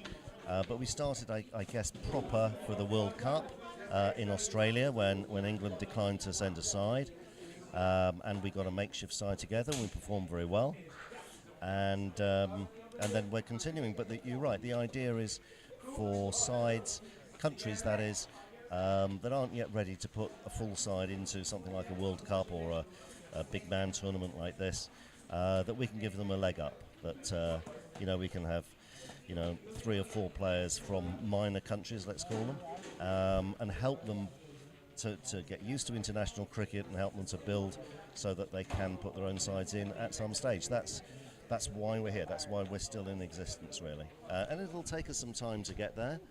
And in the meantime, there's perhaps more English and Australian than we'd like to see, but it takes a while for countries to get players together. We started in the World Cup. We had one from Scotland. He couldn't make this tour. We've got 2 others from Scotland. So on the next World Cup, we might have 3 from Scotland, and it kind of builds like that. It feels a bit like franchise cricket in the professional game, where now you'll have the Australian leg spinner playing with the Afghani left-arm medium pacer, playing with 2 English batsmen and an Indian middle-order batsman and a Pakistani wicketkeeper, which I think must be brilliant for bringing the game forward as an international in the international arena, as people get to learn more about other people's games, as people get to make friends with players for the opposition, and I think it can only be a good thing to do this in the amateur game too. Absolutely, and as an example of that, so Rex Bennett, who's been the Australian opening bowler, well, I played 3 Ashes series against him, and he was an arch enemy, if you like. Now he's the best buddy, and I really enjoy his company. I really enjoy learning from him, and several of the other Aussies as well. So it's absolutely, and it makes those friendships on and off the field so much special. John, thanks very much for sparing the time. I'm sure you're going to go and gee up your troops. The rain, I'm not even sure where the cloud was, but the rain has disappeared. We've got blue sky pretty much overhead. It'll then be a case of how long do we need to get everything back together. There is quite a lot of water on the cover. So, John, I'll let you go back to the team. Thanks, Colin. Thanks very much for stopping in. Cheers. And we will take a short break whilst we wait for the covers to be cleared, and we'll be back as soon as there's cricket.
quite so beautiful at the moment. We've just had a very big rainstorm, and there are some quite threatening-looking clouds about. The groundsman is putting the stumps back onto the wicket. The umpires are looking very suspiciously at a very large black cloud over rum-aging Bond number 3 warehouse, where it looks more like an English summer's day than it does a Barbados spring day. So tell me, Wayne, what do you think is going to happen here? Well, presently the conditions on the ground are ready for play.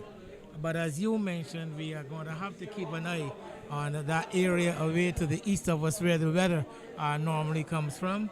And hope that once again, as I keep mentioning to you, the wind is the key factor. But this one is looking a bit more ominous to any that I've seen before, and it springs up fairly quickly. But it's such a shame for the game because it's very nicely set with the rest of the world at 71 for 1, chasing just over 200, in touch with the rate and going very nicely, and you sort of felt it was building up to be a very good game of cricket. Well, definitely building up, and the really intelligent play by the rest of the world appear. Anthony, is Bennett it is? Bennett, and he has been joined by David Robinson, and they have been cool, calm, collected, working the ball around. As a matter of fact, I think the West Indies would have more appreciated the interruption than the rest of the world. Hope for home had a nice momentum, had a nice rhythm going for them, and we would only wait and see. First of all, we've got to look to work out any calculation with the loss of overs. Not the Duckworth-Lewis turn method in operation. I think there is some method in place to determine what would be the target in an adjusted game. So that is going to make a significant difference. So once we get back on the field, as we see the umpires coming off the ground, I think they are going to report first of all to the scorer, it's looking like. So if you can eavesdrop there for me, Colin. No, I was telling Colin to eavesdrop on the conversation. So we will be having to see, but doesn't look too bright away, as I said, to that eastern side of the ground, and some heavy, darkish looking cloud banking around. It doesn't necessarily mean that the rain is imminent, but so how many overs are we going to be losing? Likely, at this particular stage. So this is not the normal rainy period, and we don't expect long, so 164 heavy is showers. the target, yeah? The showers, so they we've come just heard fairly that there short will and be sharp. 11 overs will be lost, which means that the rest of the world side have to score 164 in 34 overs. That makes it a very tough task indeed, Wayne. Seems a bit punishing, doesn't it? How is your mental arithmetic, Colin? Because at 71 from 164. That leaves us with 93. Yeah, very good. I think your teacher will be very pleased with you, very proud of you. From just another 19 overs. And of course, they've got to start again. The outfield will be much wetter because of the heavy rain. I think that's made it very much more difficult for the rest of the world. The batting side, the good thing is that they do have wickets in hand. But it just makes it very much tough because they've got to start all over again, having built up a head of steam, as you said before. Well, the slight disadvantage for West Indies will be a wet, slippery ball, initially at least, before if the ground dries out again or gets back to dry. But it did take a bit of precipitation. The pitch itself, I don't think, would have been affected in any way. No, I walked out and had a look at the wicket during the break there, and it feels like the wicket is still pretty dry. The ends are a little bit wet, which may make it difficult for the seamers to run in. The spinners, I don't think, will have too much of a problem, but it'll really be a case of re-establishing that momentum and starting innings all over again. with only a limited amount. Now, if you were playing a T20 game and you were only chasing 94 in 19 overs, you'd fancy your chances. Very much so. But it's a massive oval, this, and scoring boundaries is very difficult. So it's going to have to be a lot of sharp running. And unlike the T20 game, there are no restrictions on the fielders. You're going to get... It's so unfair. You got the covers on, you got the color of the covers on. We can use you and me, and we cover the field. We can be the So the what's so the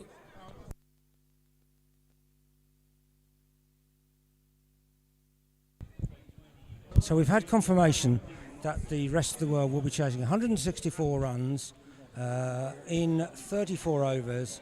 So that is a further 93 or 94 to win, and they will have 19 overs to do that. They'll be resuming with Tony Bennett on 35, David Robinson on 16. Tony Boyk will not be able to bowl his last over, as the bowlers' restrictions will be down to 7 overs per bowler. I would think, Wayne, that is likely to mean the introduction of Emerson Jordan at the first opportunity. Well, interestingly, the captain hasn't yet called on him, but he has him as, I guess you can call him, the ace in his pack. The captain saying now having Emerson Jordan with 7 of those 19 overs available, he can bowl a maximum of 7 of those. And I think that is going to be one of the major challenges for the batsmen from the rest of the world side. But it makes for a good game. I still maintain that at 5 runs and over, they are still very much in with a chance, because it's just about 5 runs and over the requirement, which they have been maintaining for the innings up to this stage. I believe, looking at the umpires, we may well be having some more rain now.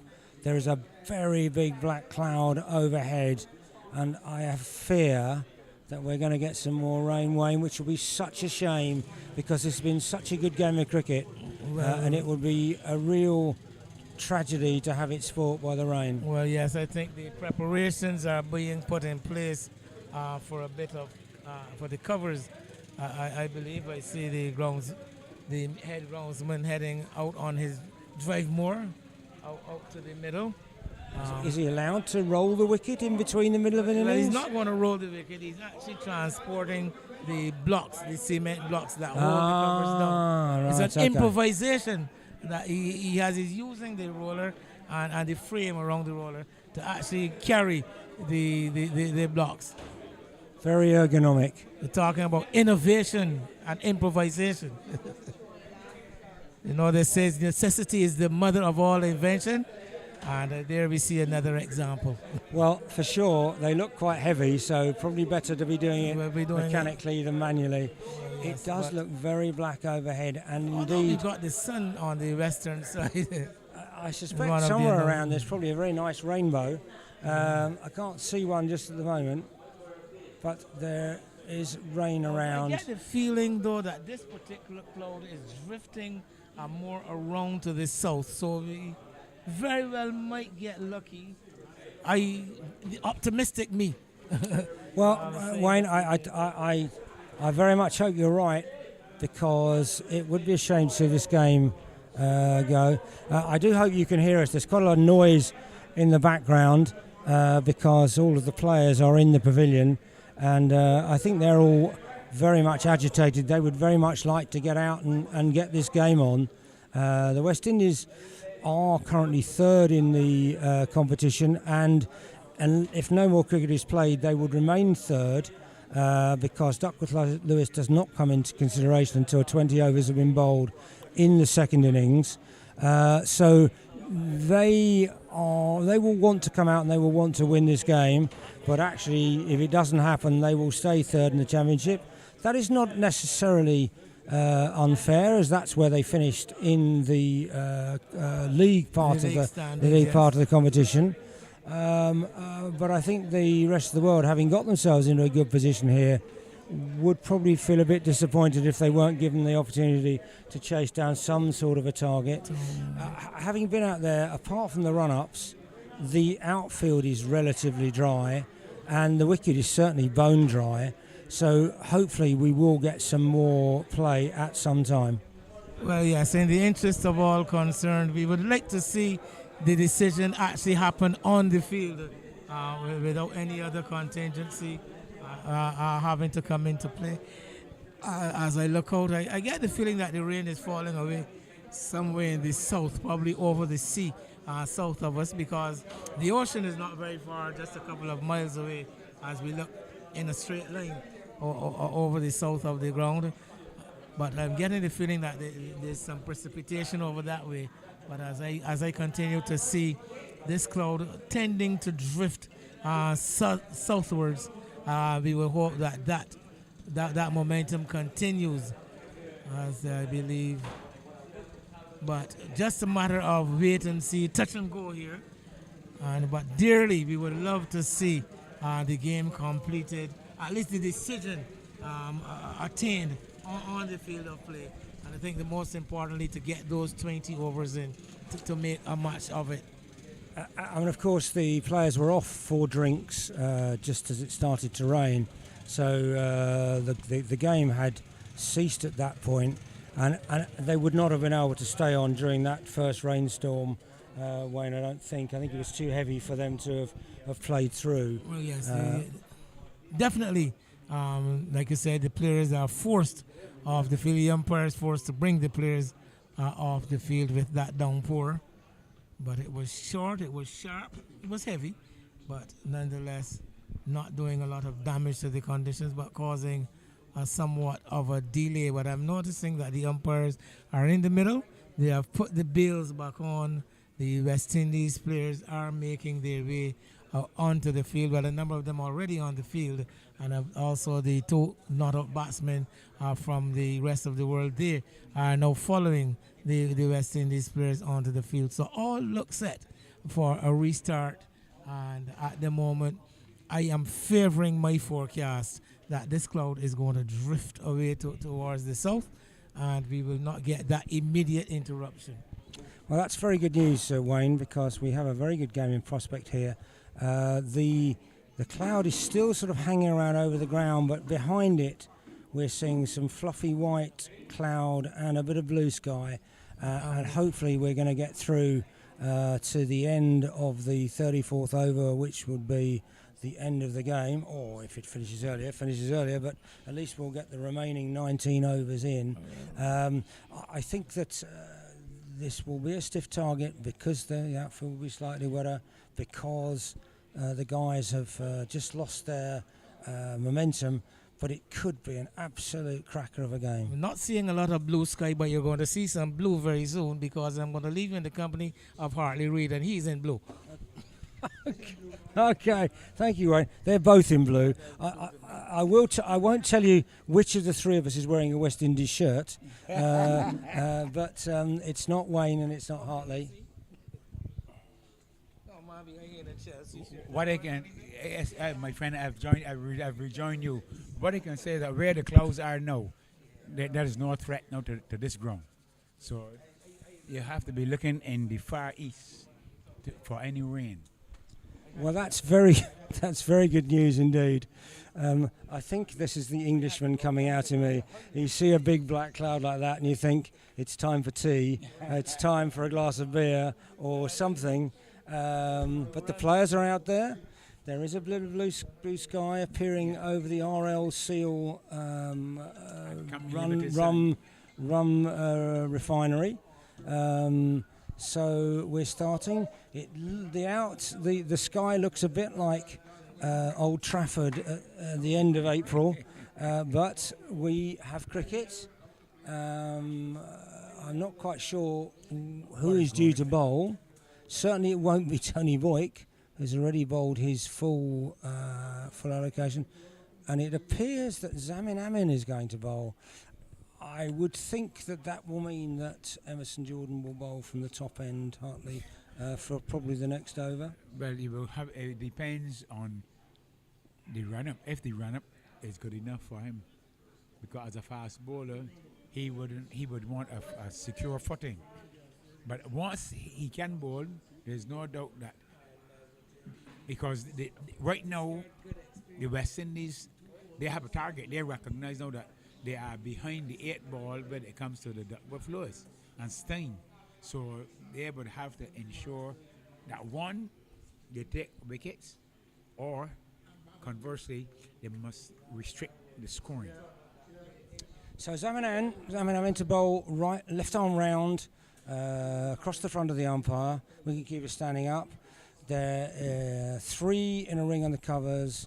1 out of the cover boundary, 1 out of the long off boundary, 1 out of the long on boundary, 1 out of the cow corner boundary, and there is a mid wicket and a square leg who's quite deep and probably allowing a single there, but a fairly orthodox field in this style of cricket. And Zamin Amin. That man, a deep square leg boundary, he is a waste. He will do nothing out there. You do need a telescope to see him. He feels like he's about half a mile away from us. If, as you said this morning, the field is about 100 meters, 100 yards deep, but you know he is well over 200 yards from us. He's a very long way away. We'll need to get him to send us semaphore signals to tell us what's going on. So Zamin comes in bowls. Short, and Dave Robinson misses out, but in fact he gains a ball and a run because a wide is signalled. So immediately the scoring rate, the score increased by 1 to 72 for 1. Zamin in bowls. That's short. Robinson cuts. And it's slightly misfielded, although you could say well stopped at extra cover, and they take another single.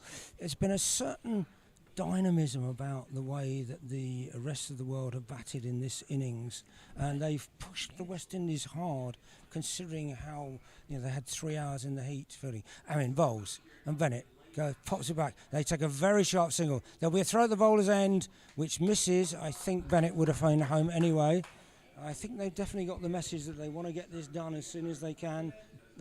They have demonstrated now that they have a goal in mind. They want to win the plate. So it is clear that they came out, irrespective to what the score was. He's outrun out. That's a very controversial decision, as it appeared from here that Bennett was comfortably home, but we're not side on. What did you think of that? But you have just made a point, because to me, he had gained his ground. But as you stated, we are nowhere near in any position to judge whether, and the umpire gave him up pretty quickly because the appeal was a very vociferous appeal for Alfred to run out, and the umpire raised his hand. So it is clear that where we are looking, our vision is very obscure. So that's very unlucky for Bennett, who'd batted beautifully for his. And the scorer is just playing with the scoreboard.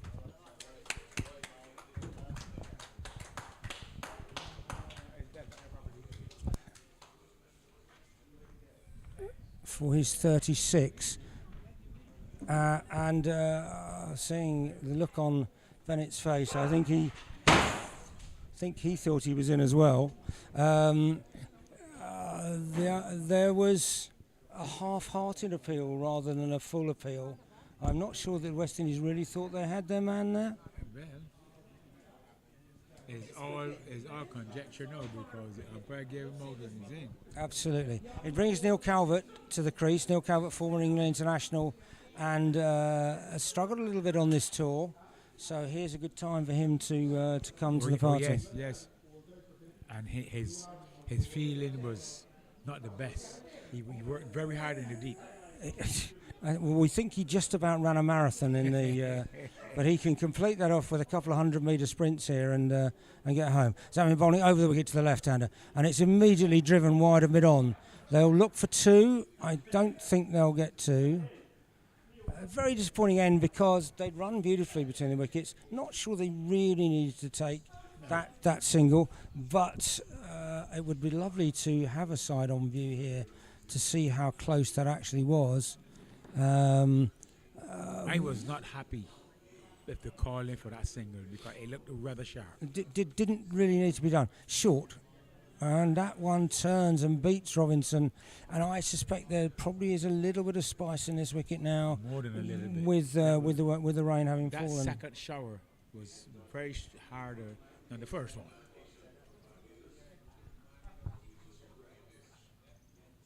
Did we miss a ball in that over? Clearly. And that appears to have been a 5-ball over, which will also not please the rest of the world management. There were 4 runs scored in it. No? Did we? There's a bit of confusion. There were 4 runs from it, and there was 1 wicket in the form of the run out of Tony Bennett. Somewhat controversial run out of Tony Bennett. But David Robinson is still there on 17. Neil Calvert has 1 from 1 delivery.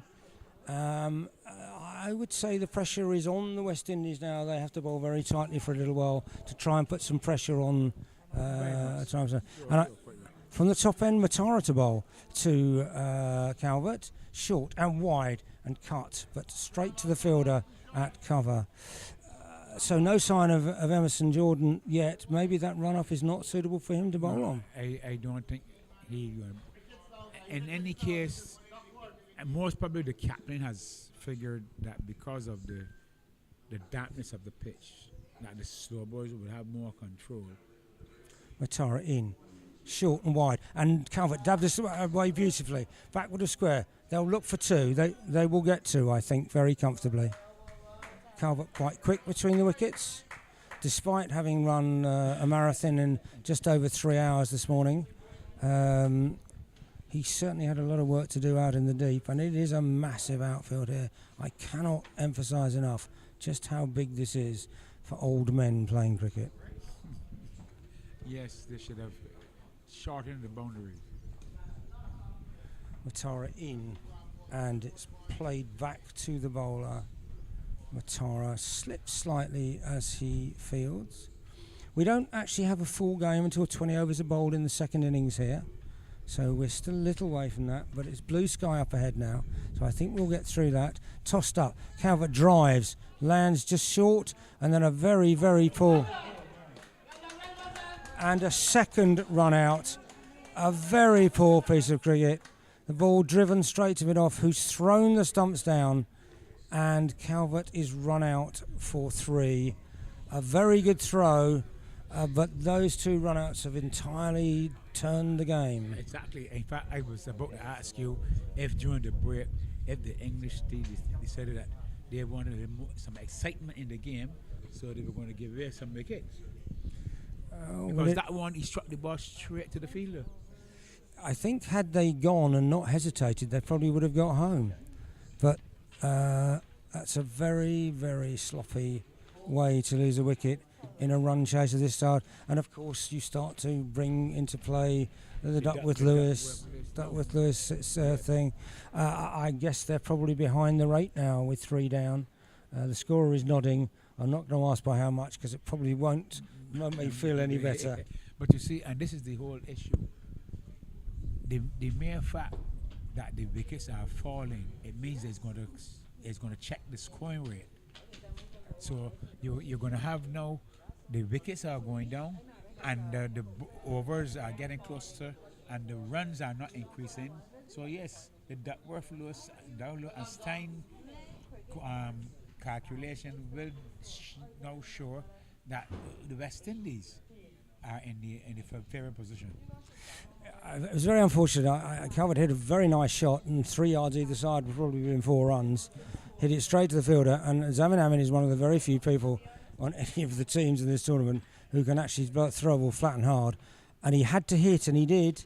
So Matara bowls, and Robinson, that ball rolls along the ground, and Robinson is bowled.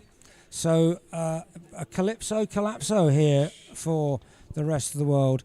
Very unfortunate. That was an arm ball, but it did keep incredibly low. In fact, and you described it quite aptly because you said it almost rolled along the ground. It dropped more than half of the pitch, and it almost bounced twice. If it had, of course, it would have been a no ball. Well, but it's. I don't think that was a consideration. And now, very much, the West Indies are on top. And for the second game running in this series, the rain break or a drinks break, which turned into a rain break in this occasion, has cost the rest of the world. And now it's going to be a struggle. You did say just before the commencement, after the weather, that it would have to be now the concentration and the momentum, because they have lost the momentum, because before the rain they were just going merrily along, but now the rain has come and a number of factors have now played into the equation. Wet pitch, the fielding team had a chance to get together and plan some strategy. The batters lost interest, lost concentration. Yeah, a little bit. I know we're not in the perfect position to see, but I do think that there may have been a not perfect piece of officiating which has started this downfall. Because when they came out, they started really well. The rest of the world, they would took up where they left off, and they were scoring ones and twos quite nicely. One wicket has brought three. The second run out was pretty farcical. And then, unfortunately, you've had a ball which would have been very difficult for the best batsman in the world to keep out. So Peter Moses goes in and faces his first ball, and he edges it. And had there been a slip, that would have been a very comfortable slip catch, and they take one run. So it is all action here, Hartley. So exciting is it that Wayne is still awake behind us. Wayne is, I think, going to come into commentary probably in a couple of overs' time, giving me a little bit of a break and to get my heart rate down. But the score is 78 for 4 of 17 overs. Paul Kennedy has yet to face a ball. Peter Moses have one from one ball. The bowlers are the two left-arm spinner, Amin and Matara. And my view is that this now is very much in favour of the West Indies, but I'm going to leave you in the capable hands of Hartley and Wayne to call the next few overs. It was always a pleasure having you, my friend Colin. And as you said, go and relax yourself, because I'm going to come back in for the winning run. Well, once again, our deepest gratitude to Colin for joining us and really bringing an international flavour to the commentary. But this game has taken somewhat of a sudden twist since the resumption from that rain break. We saw the very set Anthony Bennett going by the run-out route. And then the West Indies have also been able to get rid of David Robinson. Quite a contribution coming from Zamin. An excellent bit of fielding to run David Anthony Bennett out.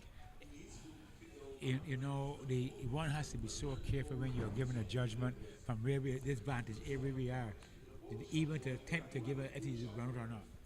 Well, my judgment really was for the work of him making the direct hit. He did have three stumps to which to aim, and got to the ball, got it in his hand, and one could see him take very careful aim and struck the stumps. I really have absolutely no comment on the decision. I mean, from my position here, I couldn't tell anything except that the batsman was running and that the ball hit the stumps directly. But I do not think that one was very contested. It was the first one that everyone is bothered about, because they thought that he had made his ground.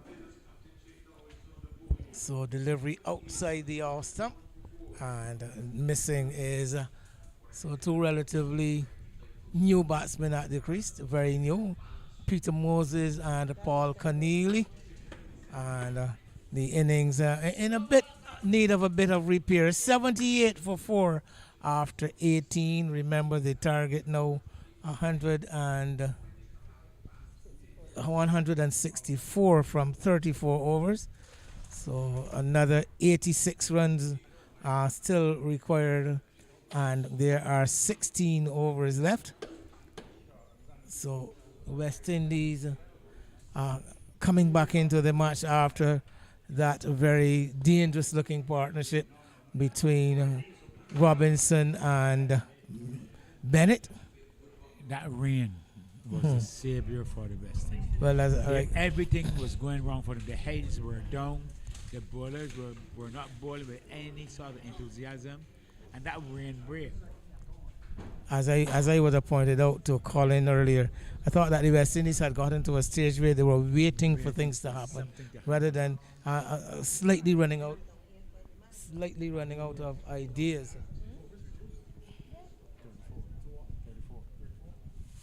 As coming on to the front foot, Keneally pushing this one straight down the track, and the ball shadowed by Roy Singh and inducing the batsmen to remain at home. There was the possibility of a single because Singh, although he was accompanying the ball back along on the onside of the pitch, not able to get down and pick it up. But anyhow, here is Mutara, hit in the air, falling into a vast open space though. Anthony Boyk right back on the rope at long off, and then no one in the area of where that ball landed, but lofted, miscued somewhat by Keneally, and getting a single and rotating. So here comes Moses to take strike from Samad Mutara. Mutara is bowling that one straight, turned away into the onside, and immediately off for the single. The rest of the world appear. So Mutara, I think we have also going to see some adjustments, so the maximum number of overs to be sent down by any bowler. No adjustment. So bowlers still allowed to bowl that maximum of 9 overs. Worked away into the onside. Let's see what is going to happen here. The batsmen have touched down in their respective creases and come back for a second run. That ball weighted quite beautifully by Keneally. The fielder coming off the mid-wicket boundary and the one running back from the mid-wicket saving one, both converging, but none of them able to stop the two. Now, Keneally, I'm going to take you back to the game last Friday. He batted very well last Friday against the side team. So he looks fully organized when it comes to batting. He knows what he's doing. Well, after the loss of those 2 quick wickets, the innings very much in need of repair. Keneally, as he had done on Friday, looking to do the same, plays a bit of a nothing shot to a delivery outside the off stump, looking to run it through the slips. Could easily have succeeded in getting a nick through to the keeper. As Mutara is into him again, this time he's coming onto the front foot, forcing it into the onside, but straight to Captain Roy Singh at mid-wicket. And Mutara has gotten through another over, and the rest of the world 82 for 4.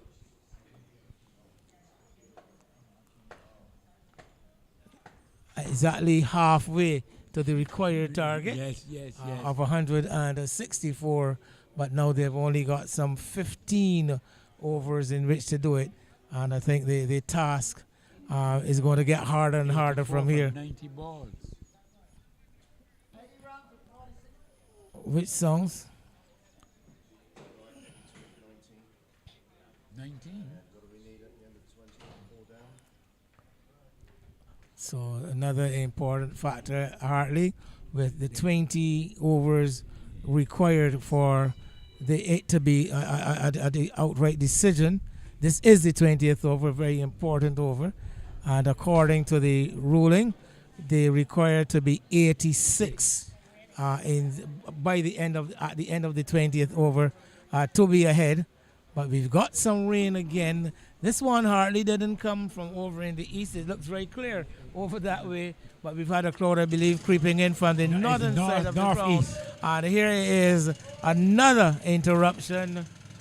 Just when we were on that point of seeing that 20th over completed, the rest of the world requiring another 3 runs to be ahead. But at the moment, no result, with no continuation at this point. No result is the decision, and the West Indies, having finished the higher position in the league stage of the competition, will take that third position. But we're going to wait. The showers are coming down, and this could very well signal the end of the game, Hartley. A fairly sharp, heavy shower, and no application of covers. The covers are not going on.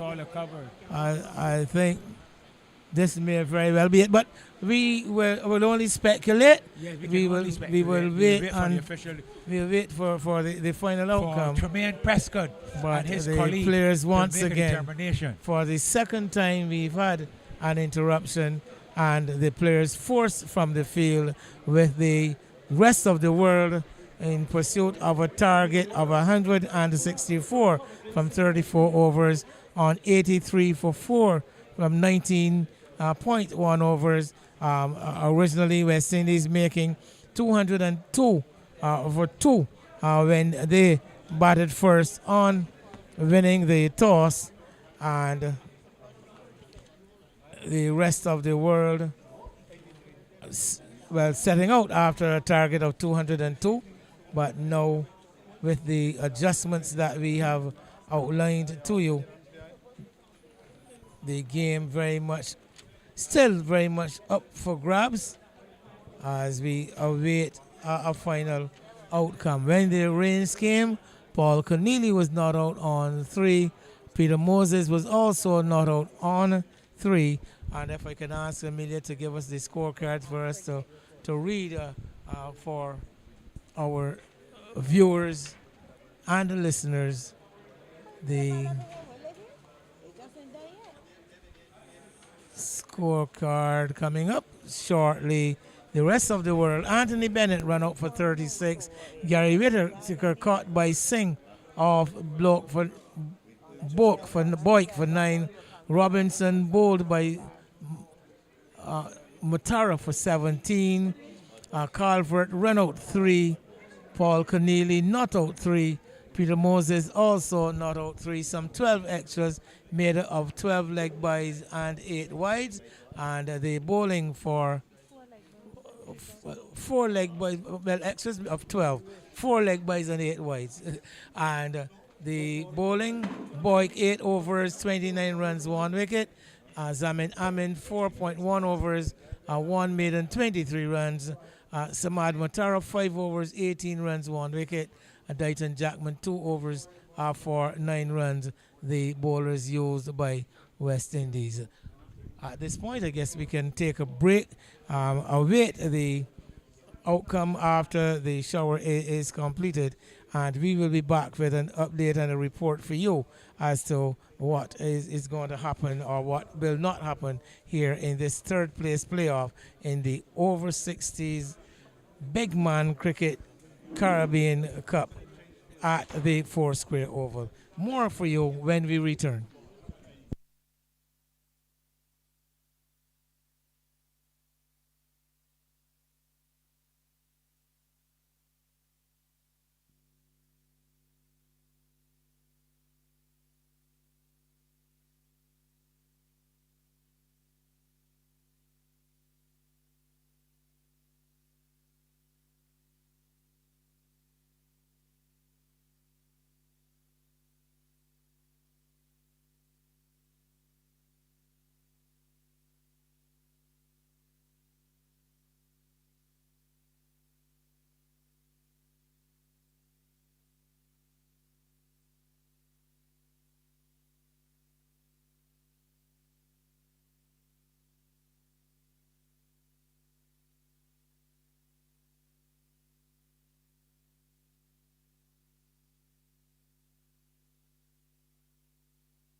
just another update for our listeners.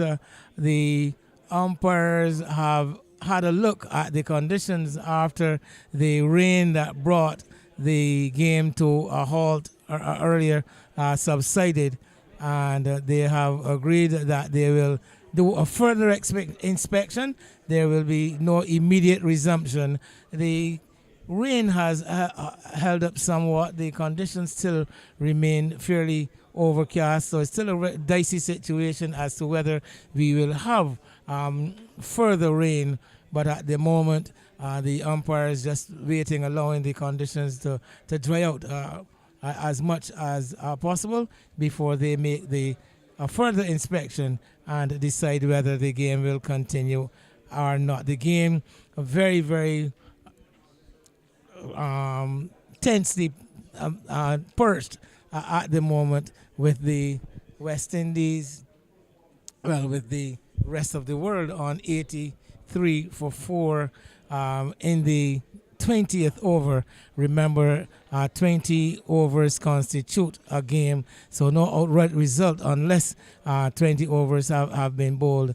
And at the point of the interruption, the rest of the world on 83 for 4 would have required to reach 86 to be ahead of the game, of course, without losing another wicket. The West Indies would have wanted to keep the scoring down to below that 86 mark, at least at the turn of the 20th over. But again, we can only wait and see, watch the weather, and wait till the umpires make their decision. When they do, we'll be back to inform you.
So once again, we welcome you from the Foursquare Oval, where unfortunately the news is that the match has been prematurely abandoned.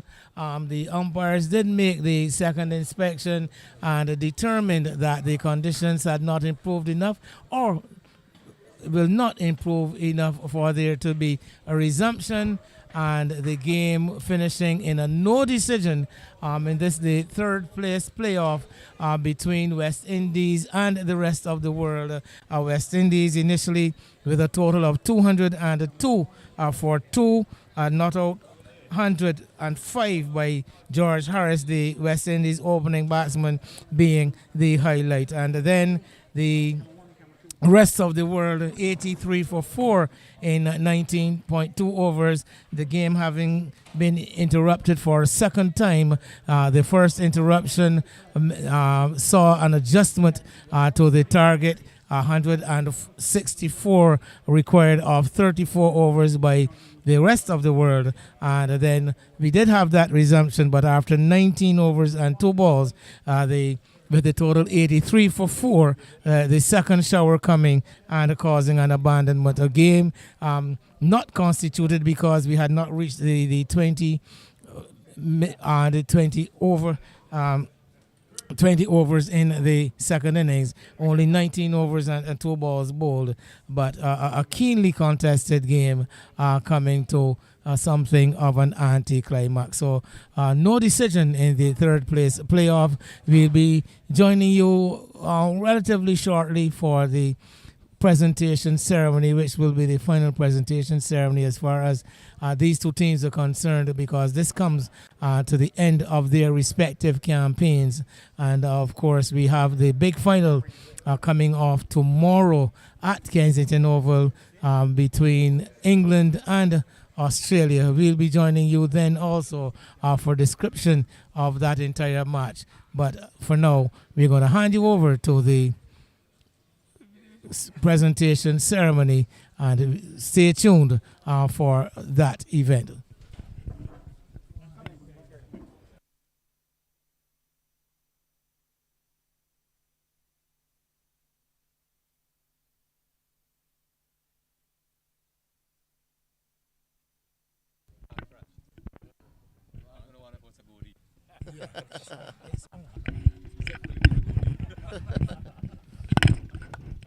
It's on there?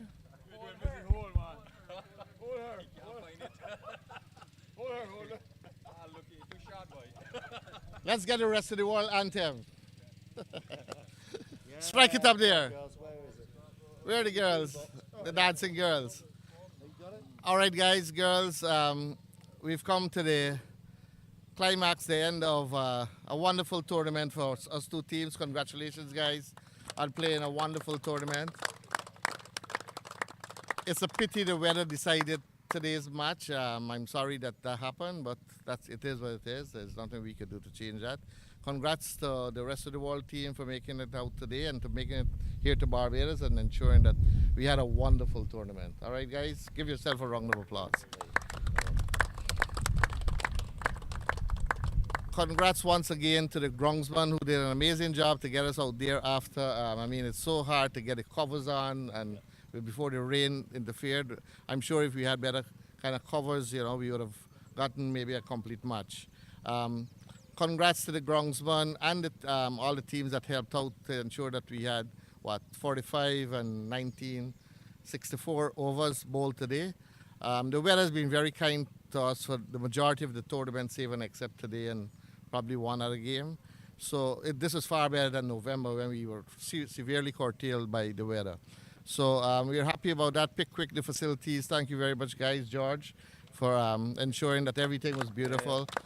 I think everybody really enjoyed this tournament at this location also. The caterers, our sponsors once again, Blue Waters, Bajan Vending and Atlantic Marketing Distributors here in Barbados. Also BTMI, Barbados Tourism Marketing Inc. They've come on board now with us. We were trying for some time now to get them on board, and they've now partnered with us, which is a major achievement. So when next we host you, What we'll be doing also, we'll be sending out something like a survey to you all, and hope that you take the time to complete it and send it back so we could get the feedback as to what we did wrong or what wasn't done correctly, so we could correct it going forward, all right? Because we're hoping to do, as I said, a double tournament sometime around November this same year in preparation for the over 60s World Cup in February in Chennai, February 24, I think that is. So guys, congrats West Indies on playing a very great game today, 2-2. We needed that button yesterday, but we didn't get it.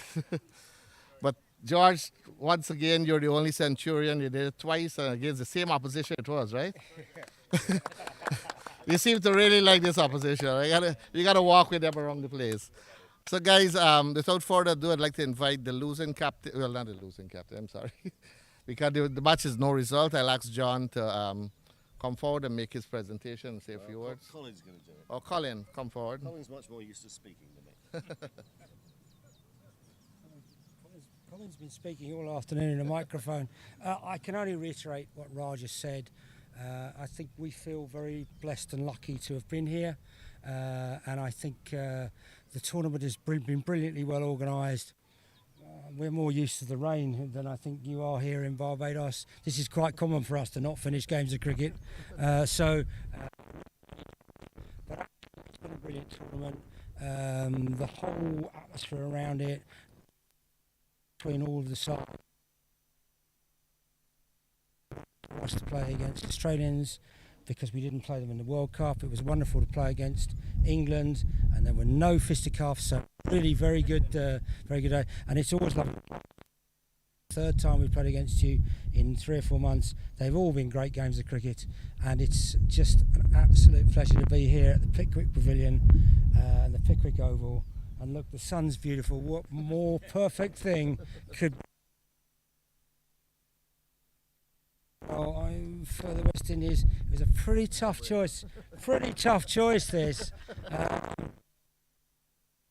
One of the bowlers might get. Thought that. No, I'm not going to go anything about umpires. However, George Harris, you are absolute legend. 2 fantastic hundreds against us.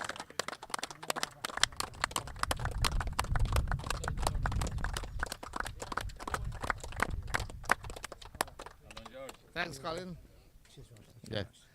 Yes, Colin. Beautiful tournament, as Colin said. Thank you for your endorsement. I'll now call on Roy Singh, the captain of the West Indies team, to make the presentation and say a few words.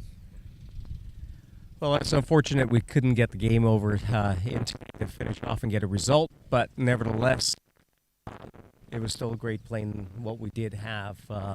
You guys, you were tired as well because these back-to-back games are very difficult. Yeah. But you know what? You came out and you batted well. Like, you batted extremely well. But then when the rain came, it really curtailed. It just changed things quite a bit, right? Because the pitch changed and, a couple of little runouts and that sort of thing. So it did obviously impact the game. In terms of my team, fortunately, we were able to save the bodies today, so that wasn't too bad. George, congratulations, another wonderful 100, right, buddy? Keep it up, right? I think the leading run scorer in the entire tournament, so congratulations. And my bowlers came back and bowled relatively well as well, right? For your team, Tony Bennett, please come up. Yeah.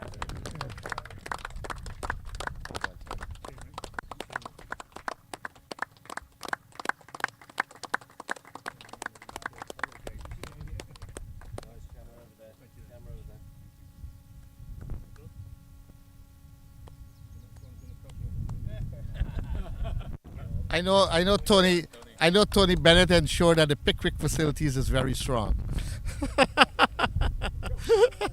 Thank you very much. Guys, it's been an amazing tournament. That's why I said the facility is very strong. So guys, we look forward to seeing you guys here once again sometime around fall in our season here. So guys, all the best, and this brings to us the conclusion of today's proceedings. and we'll have a catch up. We're all going to be in the pavilion tomorrow at Kensington, so let's have a drink together and enjoy ourselves tomorrow. It's going to be, I mean, we're in charge of that. Relax, yeah. No. Tomorrow evening for the closing presentation, you come with yeah. All right, guys, thanks a lot, everybody. Thanks to the umpires. I forgive. Thanks, buddy. Thanks very much. Oh. Well done. Thanks very Thank you, much. man.